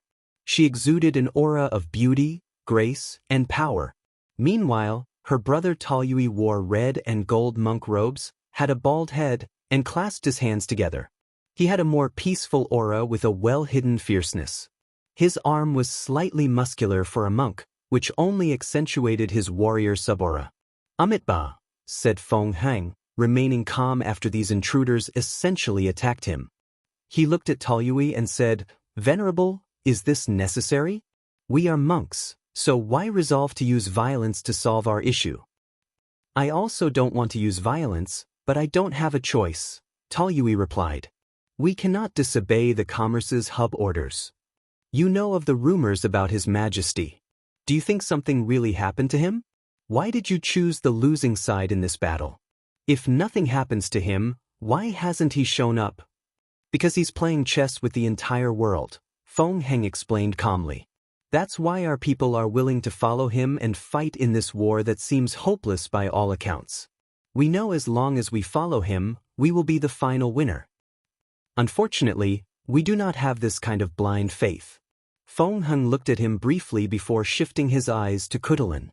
Shadow Monarch Empress, why don't you be the voice of reason and stop your brother? Monk, don't waste your time, replied Khutulun. Since we chose to walk this path, we will see it through to the end. They've been a duo since she was young, with his brother being the brain and she being the muscle. So, she usually left all the decisions to him, even if she sometimes disagreed. Feng Heng exhaled deeply, not hiding his frustration. So, he said, why don't we stop this nonsense? This poor monk knows you chose this path because you don't want to partake in the public Dharma discussion. Taoyui frowned. Since you know the truth, why beat around the bush? I just wish Venerable would come to his senses, replied Feng Heng. Your new branch is susceptible to corruption, and I merely wish to prevent any future accidents. You want to talk about corruption after what you guys did throughout the lower dimension? Sneered Taoyui. We have made a mistake and atoned for it. Now, we just do not want to repeat it. You're so righteous, aren't you? Asked Taoyui mockingly. Tell me, if I decide to make a deal with you now to trust me and give me some time to develop, and before ascending, I will ensure to live measures to prevent corruption, would you accept it? Of course. Without the public Thermon debate or your interference. Feng Heng was silent. There it is, sneered Taoyui. What you want is to establish your prestige to ensure your branch of Buddhism is the mainstream. Amitabha, chanted Feng Heng. I may be a Buddha but also a man with desires and ambitions. I've spent my life for the revival of Buddhism, and I cannot allow uncontrollable variables that may cause the previous suffering. Feng Heng slowly stood up from the floor. Finally showing your true color, sneered Taoyui. And you've never hidden your ambitions, countered Feng Heng. Their eyes met, followed by their aura, which twisted the surrounding space. Luckily, they have evacuated all the civilizations and weak cultivators. This poor monk does not want to kill unnecessary lives, said Feng Heng. Your world should have a void battlefield. Let's fight there. Very well. Khutulun waved his hand to open a portal, and Feng Heng entered after checking for traps. He found himself in a large space with a very sturdy space. Boom! A magnificent flame rushed toward Feng Heng, and this was not an attack but the result of this battlefield's environment. Feng Heng activated his awakening, manifesting as a black and white mandala floating behind him. Taoyui's awakening was a red mask making a fierce look, and Khutulun had shadow wings. Suppress, Feng Heng's Proving Dao artifact, a golden prayer bead necklace, floated above those two, releasing a terrifying pressure to suppress them. Thousands of shadow tentacles rushed from Khutulun's body to strike the bead necklace, but it was useless. Luckily for her, Taoyui's arrow came to assist her. The bead trembled but remained steady. Then, a golden palm descended from the sky to suppress these two even more. A shadow covered the two siblings, and they disappeared from their location. Shadow Wind Arrow, an invisible array rushed toward Feng Heng with immeasurable speed. However, such a tactic was useless to someone with yin-yang eyes, so he casually raised his hand to catch and crush the arrow. Buddha's travel. The Buddha has escaped the physical limitation of his body and the material world. His mind is everywhere, so he can be everywhere. With one step, Feng Heng appeared before them and slapped his palm, releasing a powerful force that sent those two flying. They crashed into a thunder zone in this void battlefield, almost injuring themselves a second time. Luckily, Taoyui used a divine ability to grant them immunity from elemental damage. Shadow Creature. Two shadowy creatures appeared behind Khutulun, one with hands made of curved blades and the other with spikes on her torso, back, and legs. They appeared next to Feng Heng and tried to hack him into pieces. However, a golden light swiftly dissipated their bodies. Yin-yang Closing Disc. Two yin-yang symbols appeared above and below the siblings, trying to crush them into meat paste. And this time around, Khutulun could not use shadow teleportation. As the pressure loomed on them, Khutulun had a brilliant idea, and she disappeared from the trap. Did she use the ancient spirit realm as the medium for her teleportation? Her battle IQ is better than I expected, thought Feng Heng, looking in the distance. Fake nirvana. Feng Heng clasped his hand, and his body released a holy light. The barbarian siblings suddenly looked dazed with a dream smile. It was like they were in an ultimate state of happiness. In some ways, that's exactly what they were feeling: peaceful, blissful, and liberated from the cycle of life and death. The siblings were enjoying the joy of achieving nirvana and obtaining the ultimate liberation of the mind. As Feng Heng was about to seal them, a light rushed out of Taoyui's head before turning into an enormous black figure with a bare upper torso, dragon head, and 1,000 arms. The figure released a fierce and warlike aura. This is... Feng Heng's yin-yang eyes rotated, and he saw the truth. This was a god created from incense by Taoyui so that his followers could visualize and accelerate their path to enlightenment. Feng Heng sighed as one of his concerns proved to be correct. The deity, which this new branch of Buddhism created, is a warrior type, thus already starting their path of putting power above studying and comprehending the Dharma. The siblings escaped the illusion of achieving nirvana with the summon of this deity. Meanwhile, tattoos appeared on Khutulun's body as she summoned her ancient spirit, the shadow snake wolf. The angry punishing deity slapped Feng Heng with all his thousands of arms, each striking so fast that it appeared not to have moved. Simultaneously, the wolf's snake tail disappeared, heading for Feng Heng's throat. A yin-yang shield appeared to protect Feng Heng, bouncing off all the deity's powerful strikes. Even the sneak attack of the wolf's tail failed. A golden Buddha appeared behind him with thousands of hands, and he retaliated. The angry punishing deity tried to keep up as it boosted its speed even further. Sadly, Feng Heng's thousand-hand Buddha was too fast due to his yin-yang Dao, which controlled speed and slowness. Khutulun tried to assist by blessing the deity with her shadow power, making many of his hands invisible and allowing them to teleport through a shadow dimension. The attempt was futile as the golden Buddha landed blow after blow. Feng Heng even gathered the natural disasters in the void battlefield to bless his attacks with certain elemental properties. Some of his hand strikes contained flame, ice, thunder, etc. The deity roared in pain and anger as it had never felt so insulted. The anger seemed to trigger some hidden power, and its aura increased. Its black skin or body turned shades of red, and it grew dozens of eyes in its dragon head. Buddha has no form and is empty, but this appearance is almost demonic, muttered Feng Heng, shaking his head. Return to your root, absolute beginning magic. As soon as he uttered these words, the deity's body began to disintegrate as it returned to its original state, a state of non-existent. Damn it, cussed Taoyui. He had spent so much time and resources to condense this powerful deity, and now all his efforts were wasted. Veins appeared on his bald head. Calm down, said Khutulun. We need to go all out, or we won't stand a chance against him. If you find any errors, ads pop up, ads redirect, broken links, non-standard content, etc., please let us know reports so we can fix it as soon as possible.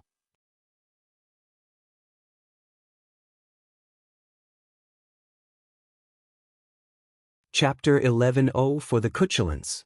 I call upon the ancestors of the Khutulun tribe, guide and protect from this mighty foe, declared Khutulun. As soon as she uttered these words, the void battlefield had a subtle shift.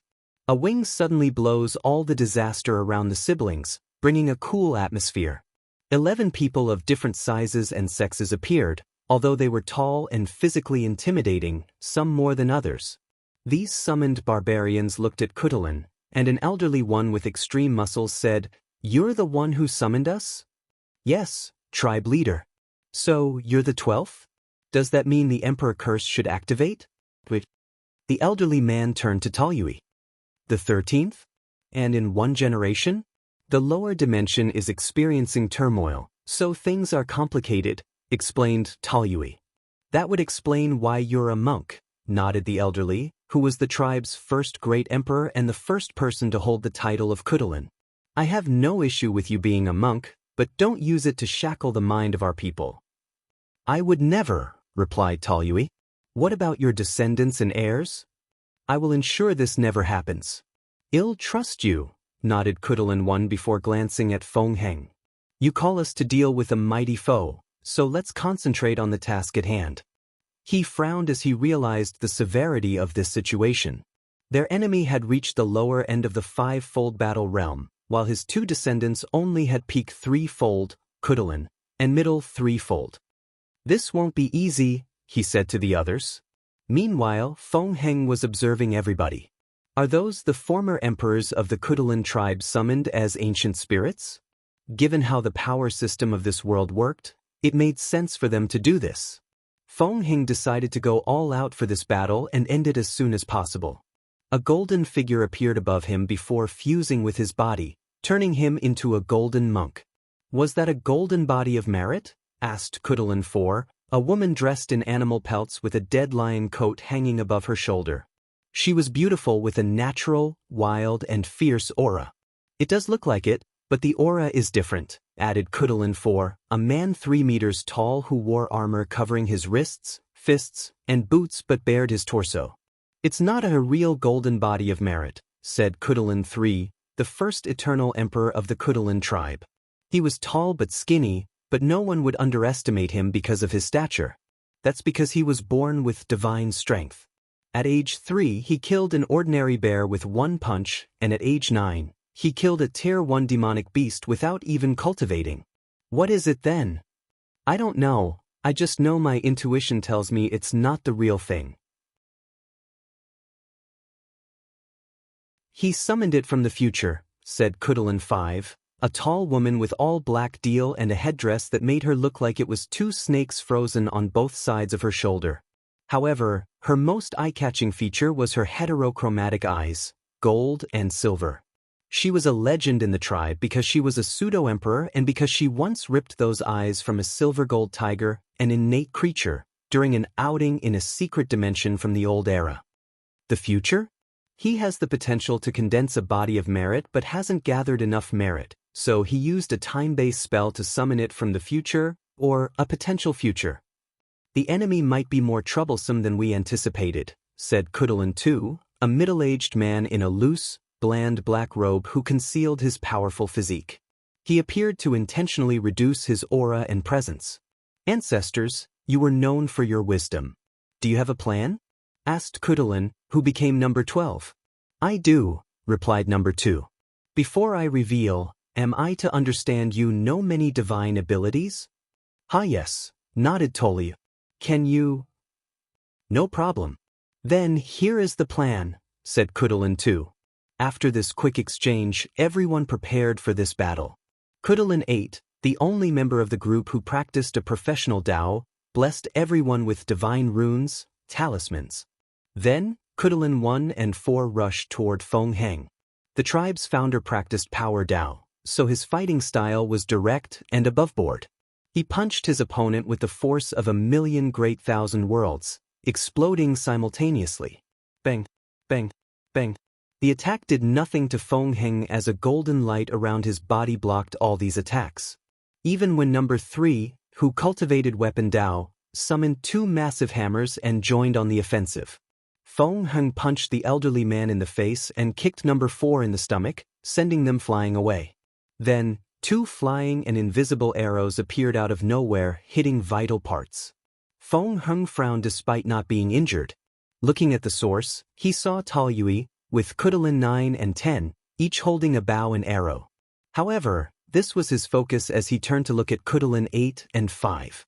The Khutulun and the talisman maker blessed the arrow, but the main reason my eyes didn't detect it was because of this woman with divine eyes, summarized Feng Heng. He pushed his eyes to the limit before using Buddha's travel to rush to this particular group. He considered the woman a major problem and headed directly for her. However, Khutulun 3 rushed to stop him, exchanging blows and forcing him to take a few steps backward into the void. Power Dao? No, he's a pure body refiner and seems exceptionally talented, thought Feng Heng. The flesh is a poison, and the only path to freedom is a spiritual practice. Feng Heng uttered these words with his lotus tongue technique, and the latter's flesh began to rot. Khutulun III reacted swiftly as his body turned red, countering this technique. However, Feng Heng took this opportunity to temporarily seal him inside a black and white energy shield. He continued toward this threat, and once he was close to their destination, he did something that surely surprised the group. Feng Heng suddenly teleported to the group of archers and unleashed a devastating palm attack. Khutulun 9 and 10 had no chance to respond and exploded into spiritual particles. Taoyui was bleeding, but he did escape from Feng Heng's vicinity. Feng Heng did not pursue him but looked at Khutulun 11 and said, "Vile things, vanish from my sight." Omicron Khutulun 11 was the shortest of the group and had a pale, almost sickly complexion. That's because his main Dao was poison and curses, which ruined his body in his early years. He never changed it after proving the Dao. When Feng Heng uttered these words, 11 knew he was done for. The golden body of merit is more efficient against vile things like poison, curses, or anything evil or demonic, which are foundations for his Dao. So, a golden light descended from the heavens and purified him into oblivion. "Damn it, does he know our plan?" asked number 4. "Possibly." "No, he doesn't," reassured Khutulun 2. "He just has a terrifying battle experience, which is odd given he's a monk.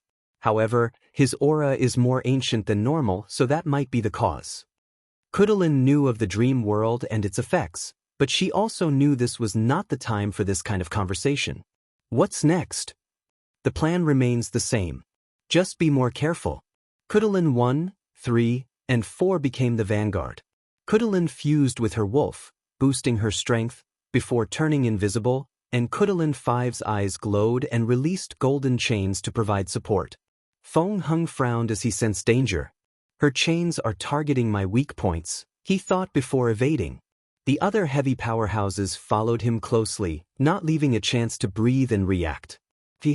Although the sound was small, somehow, everyone heard it and momentarily paused.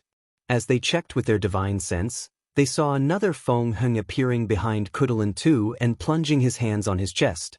The second Khutulun looked at his rapidly dissipating body before saying calmly, "Continue the plan." He disappeared, not even batting an eye on his demise. Feng Heng did not dissolve his Yin clone and had the latter rush toward the Talisman Maker team. Khutulun 5 activated her eyes, and a moon manifested above them, releasing a light that dissolved the clone. "I see. Her eyes are just another version of the yin-yang eyes," thought Feng Heng. Gold symbolizes yang, and silver is often associated with yin. Feng Heng knew that heavenly physiques were mainly human concepts. It's rare for demons or any creatures with a powerful bloodline to have a heavenly physique. So, it's possible that Heavenly Dao modeled some of these physiques from the bloodline of the demon race, or in this case, innate life forms, since they are the original demon race. If you find any errors, ads pop up, ads redirect, broken links, non-standard content, etc., please let us know reports so we can fix it as soon as possible.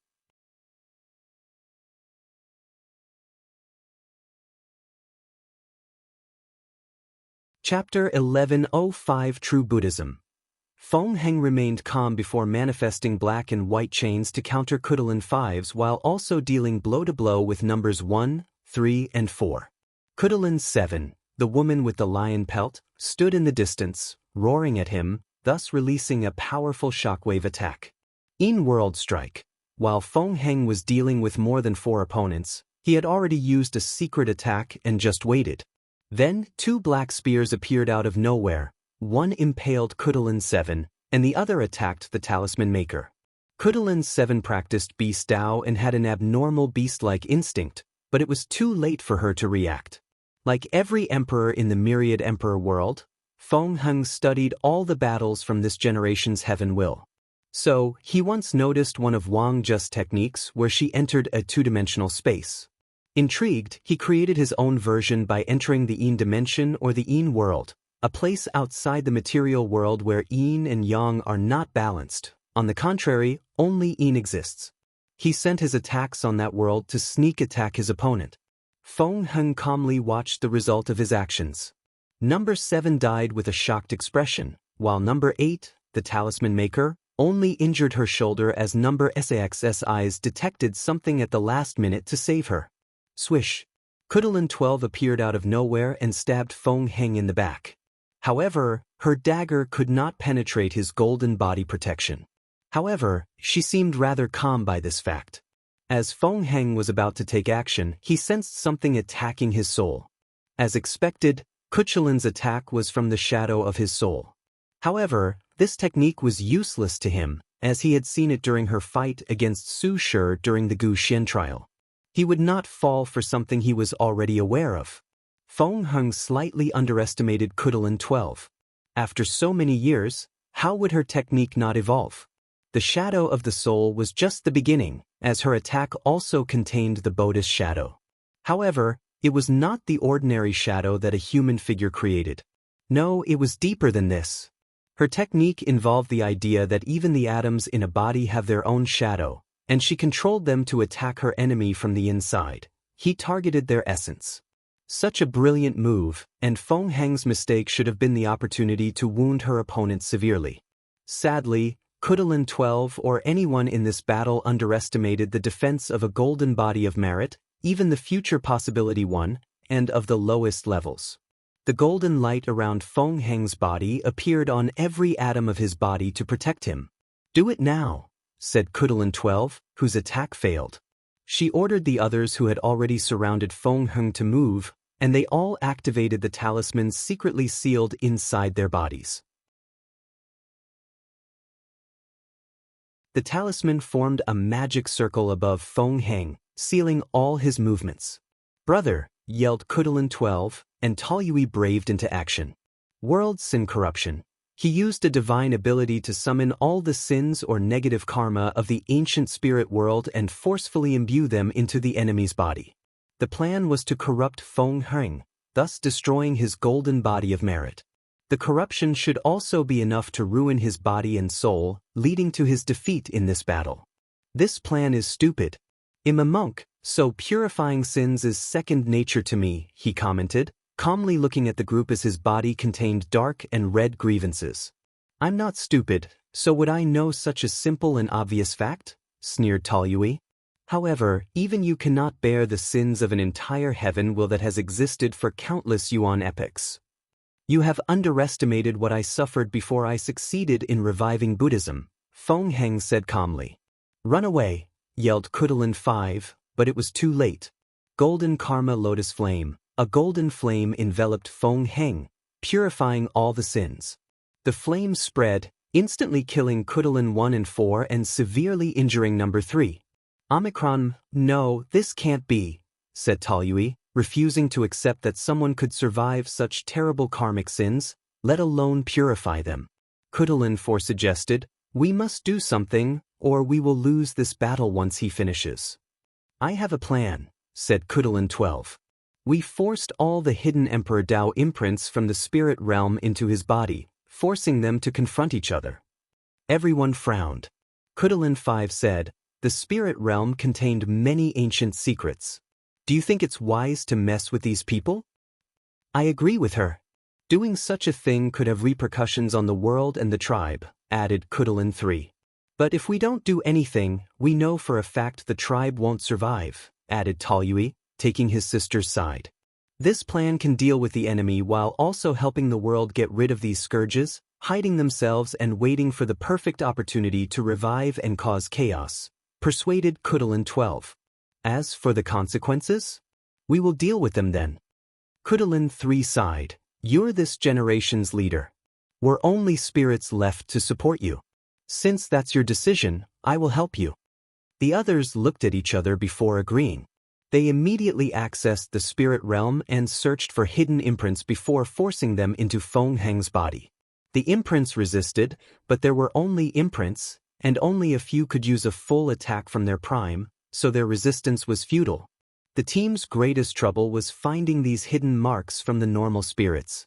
Some spirits were truly powerful, and it was not worth angering some of them. So, the team had to choose wisely while working with extreme haste. Feng Heng immediately felt it when the first imprint entered his body, but he did not care.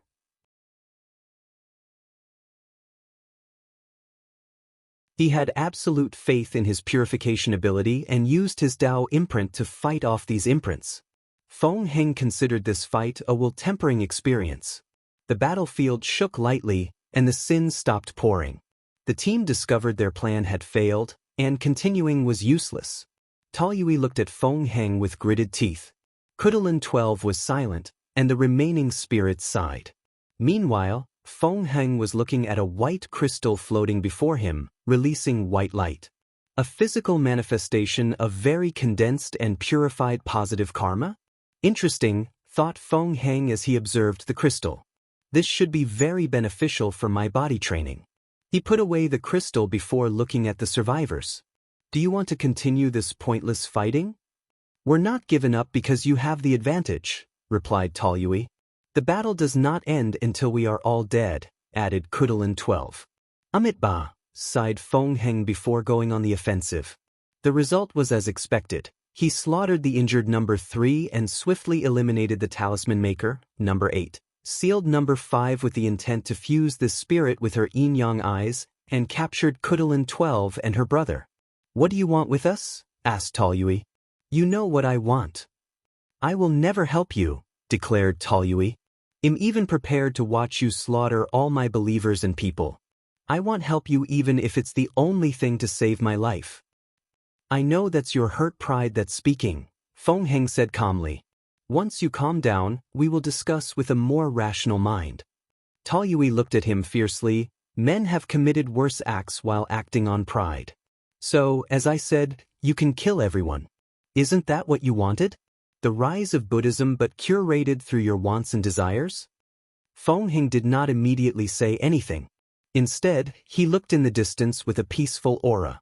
I've always thought that Buddhism and cultivation should never be intertwined.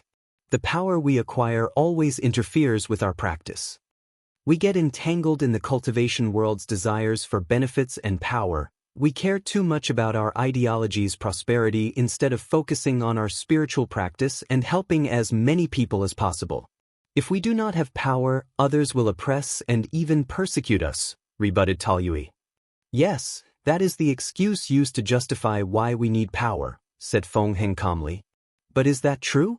Why not practice a system of minimal power where only a few people practice cultivation to protect the collective while the rest focus on becoming enlightened? Isn't it obvious? The people with the power can easily abuse it, sneered Khutulun, and Taoyui nodded in agreement. If they were true monks, why would they care about their power, let alone abuse it?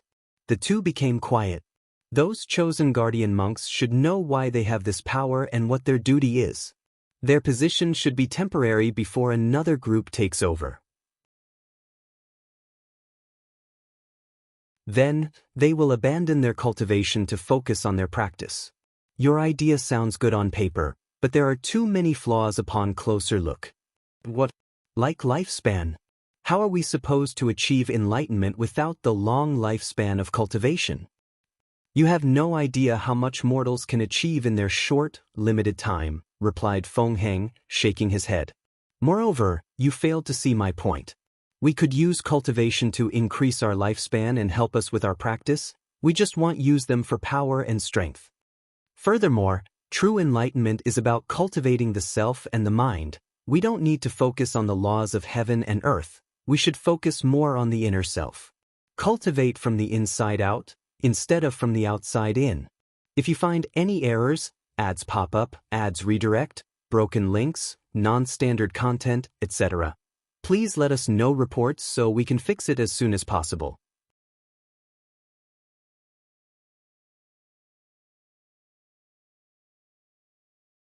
Chapter 1106 Spiritual Transcendence. Wang Wei's brow furrowed as he watched the result of Feng Heng's battle. He had caught an idea and was trying to extrapolate from it before it left his mind. Enlightenment. Spiritual practice. Buddhism, Taoism, or any religion or philosophical ideals or pursue, he thought. Is it possible to achieve transcendence through spiritual practice alone, without cultivating shenanigans? Would a monk who has achieved nirvana or a Taoist priest who became one with the Tao escape the shackles of the universe and achieve transcendence? Those questions appeared simple but were more complex than they appeared on the surface. For example, could someone like Maitreya be said to have achieved nirvana in her spiritual practice? Not necessarily, thought Wang Wei. She achieved the part about escaping the shackles of samsara and even death entirely, but what about the part of achieving ultimate peace and freedom? Has she transcended suffering or attachment?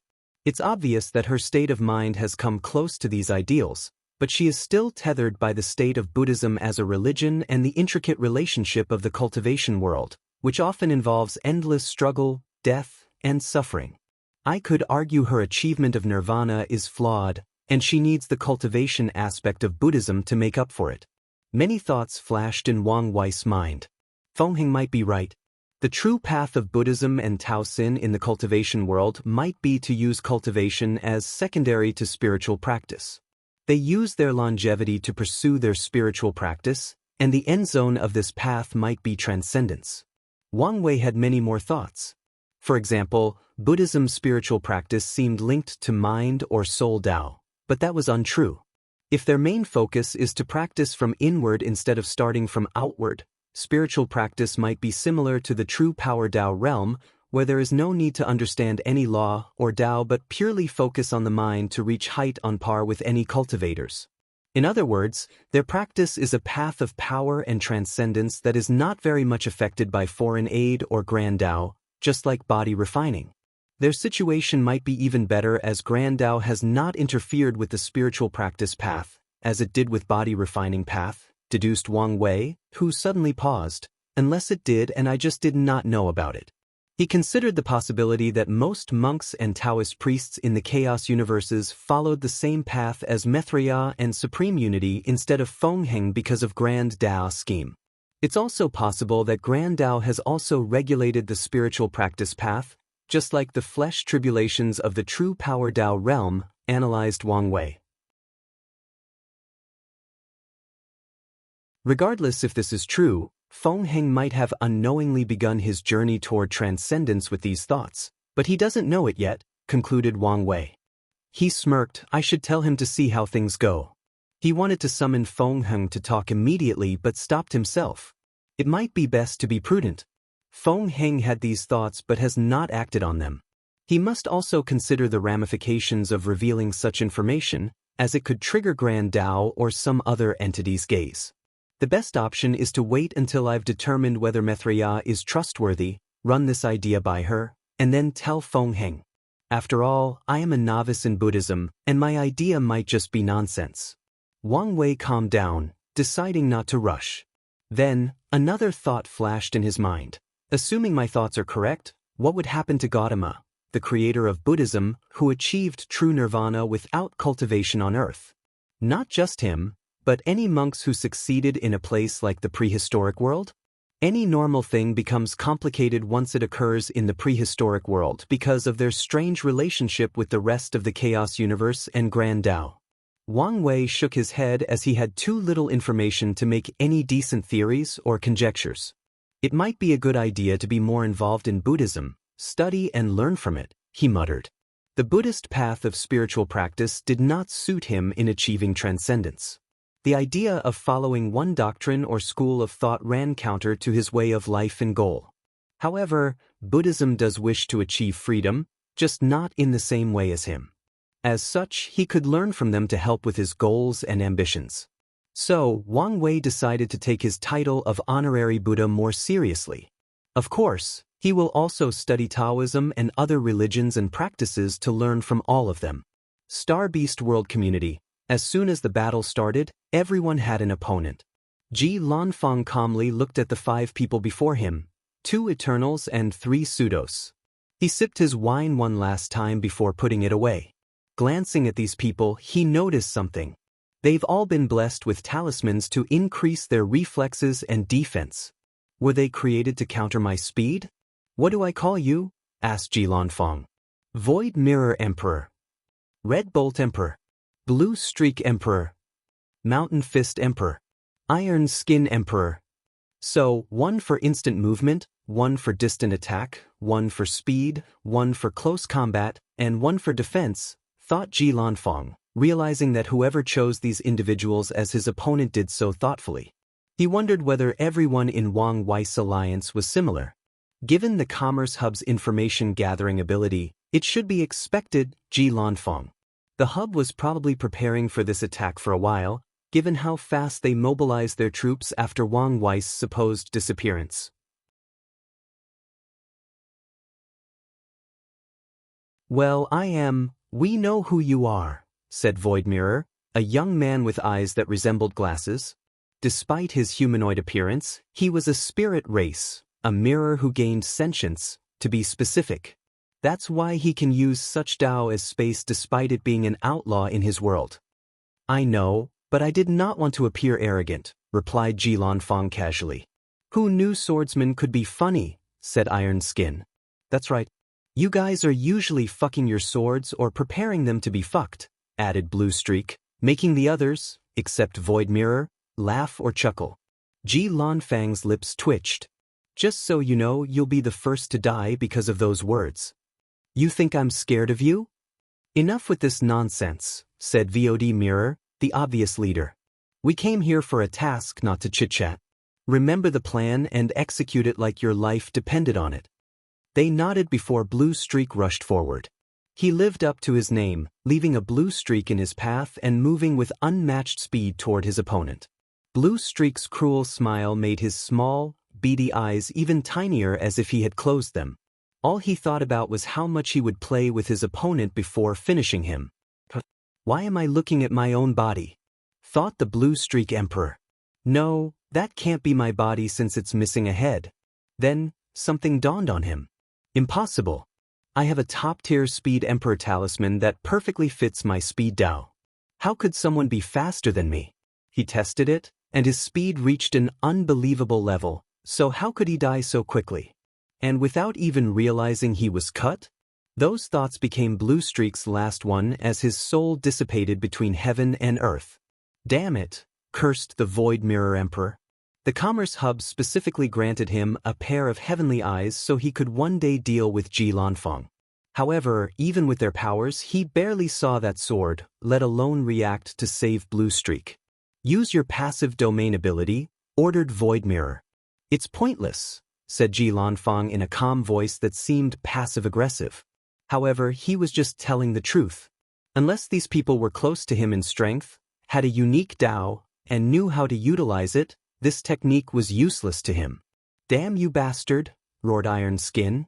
His body turned metallic before he rushed forward. He saw a flash of light, and like Blue Streak, he saw his headless body as his head floated in the empty void. Then his soul scattered between heaven and earth. "How is that possible?" asked Mountain Fist with gritted teeth. According to their investigation and calculations, Ji Lanfang should be one of their greatest threats after Wang Wei. He's labeled above Su Shi and everyone else. They don't know much about Li Jun, Yan Liling, and Yu Yen. Ji Lanfang looked at him. He would not tell these people he had improved drastically while training in the swordsmanship world after incorporating the essence of all these unparalleled swordsmen into his sword Dao. "You're next," he declared. A mirror suddenly appeared before Mountain Fist to reflect or counter the attack. However, it was still not fast enough as the latter's body split into millions of parts, including his soul. If you find any errors, ads pop up, ads redirect, broken links, non-standard content, etc., please let us know reports so we can fix it as soon as possible.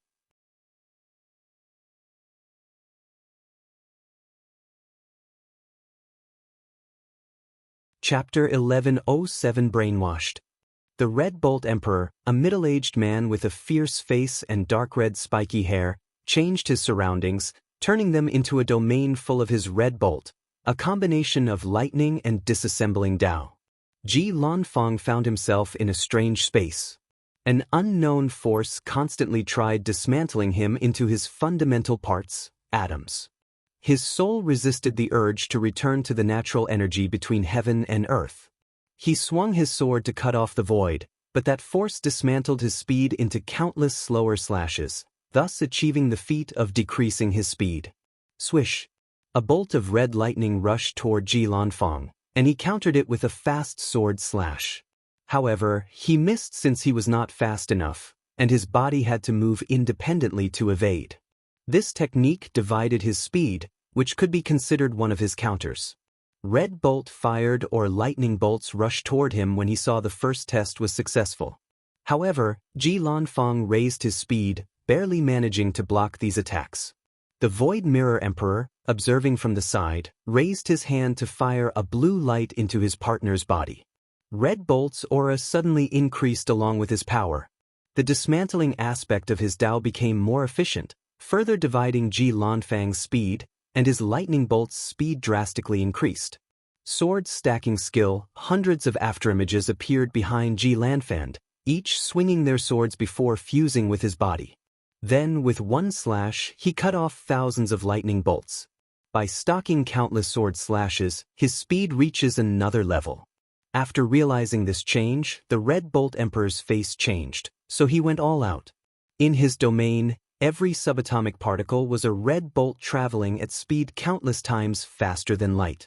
However, Ji Lanfang remained standing without any change. He moved so fast to deal with these bolts that it appeared he had not moved.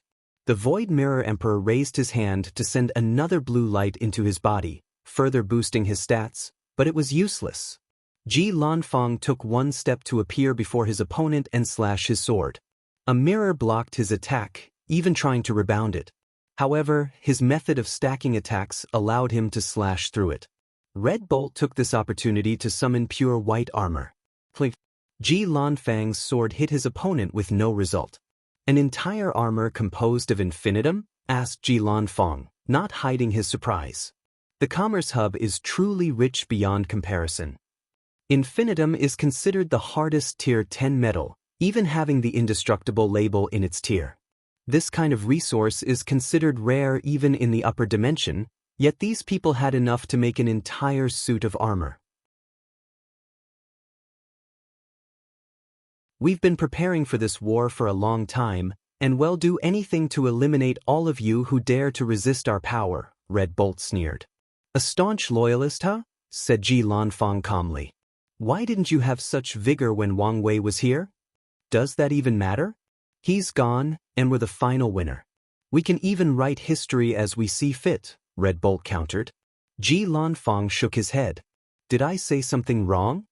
It's obvious that you people have been in power for too long and have become too comfortable, Ji Lanfang replied. What does that even mean? The Red Bolt Emperor felt this man was speaking nonsense. They've always been careful, so how come they have become complacent, according to him? Let me ask you, why hasn't the Commerce Hub spread to every corner of the lower dimension? We have spread to a third of the lower dimension. That's more than enough, as being too large is not necessarily good. That's just what you say to people, but according to your history, you've tried expansion many times, but each time has failed for various reasons. So, isn't it obvious why? Your destiny is not enough to become a larger force. And one of the fundamental rules of luck or destiny is whatever goes up must come down. Are you insinuating that this war is the beginning of our waning destiny? The start of our luck backlash? That's ridiculous. Is it? You've ruled for far too long. During the early stages, your existence prompted the development and growth of the lower dimension, so you had true heavenly Daos blessings. But now, your strict hierarchical structure has become a cancer in the world as a few individuals ruthlessly exploit everyone else for their own benefit. So, true heavenly Dao has decided it's your time to either change or be destroyed. You're talking nonsense again. Our existence has allowed worlds to exchange knowledge, resources, cultures, and communication. We've elevated the lower dimension's strength, not exploited it. Do you truly believe so? Of course. As an eternal emperor, couldn't you observe the Commerce Hub's chi luck and see its deterioration? Ji Lanfang asked, extremely baffled. It was one thing if the opponent was fighting purely for its benefit and preserving his way of light, but another when he truly believed something so absurd. I saw it and it was perfectly intact. Is that so? Said Ji Lanfang, deciding it was pointless to discuss this blind idiot who was somehow brainwashed to such an extreme. In hindsight, he has to praise the Commerce Hub for such an achievement. After all, no one who can become an eternal emperor is an idiot. In that case, let's agree to disagree, Ji Lanfang said, ending this conversation. Fine by me. The Red Bolt Emperor raised his hand to summon 2 deep red lightning bolts before rushing forward. He was more confident in himself with an armor that provided maximum defense. Swish! The Red Bolt Emperor saw a white flash of light, and before he could even form a thought, he saw his body as his detached head floated in the void. How is that possible?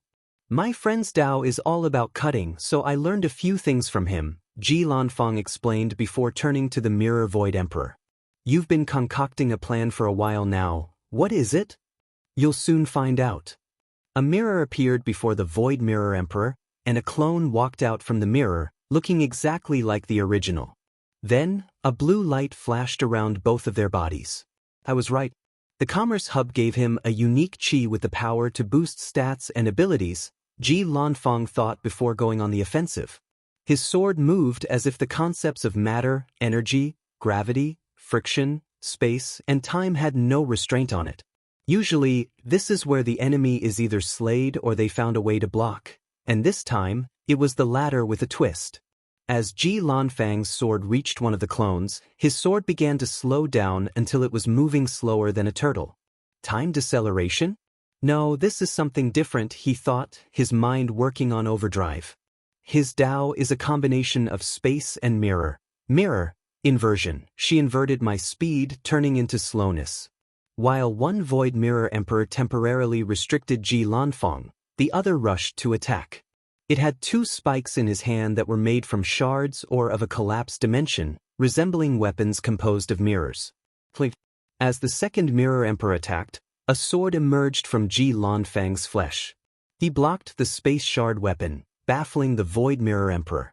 So, he tried again, releasing a barrage of stabs and strikes, but Ji Lanfang's body had grown hundreds of spikes, all made of swords. Bang! Ji Lanfang broke through the technique restriction using a subtle yin-yang technique that involved using the yang energy from his fleshly body and the yin energy from his soul. That was a flesh divine ability. I thought swordsmen disdained to cultivate the flesh, asked the Void Mirror Emperor, not hiding the mockery in his tone. Time has changed, and you need to keep up, replied Ji Lanfang, deciding to be more serious. He used the E10,000 sword body technique, a body refining technique that allowed him to temper his body by absorbing or fusing with swords. He created this technique to temper his body and used the sword wills remaining in famous swords to temper his swordsmanship. Ji Lanfang tightened his grip on his sword, gathering the terrifying force from his flesh. He perfectly combined all his Buddha strength or force with his skill and sword Dao, elevating his strength to a higher level peak 5 old, to be exact. This strike could not be described in words.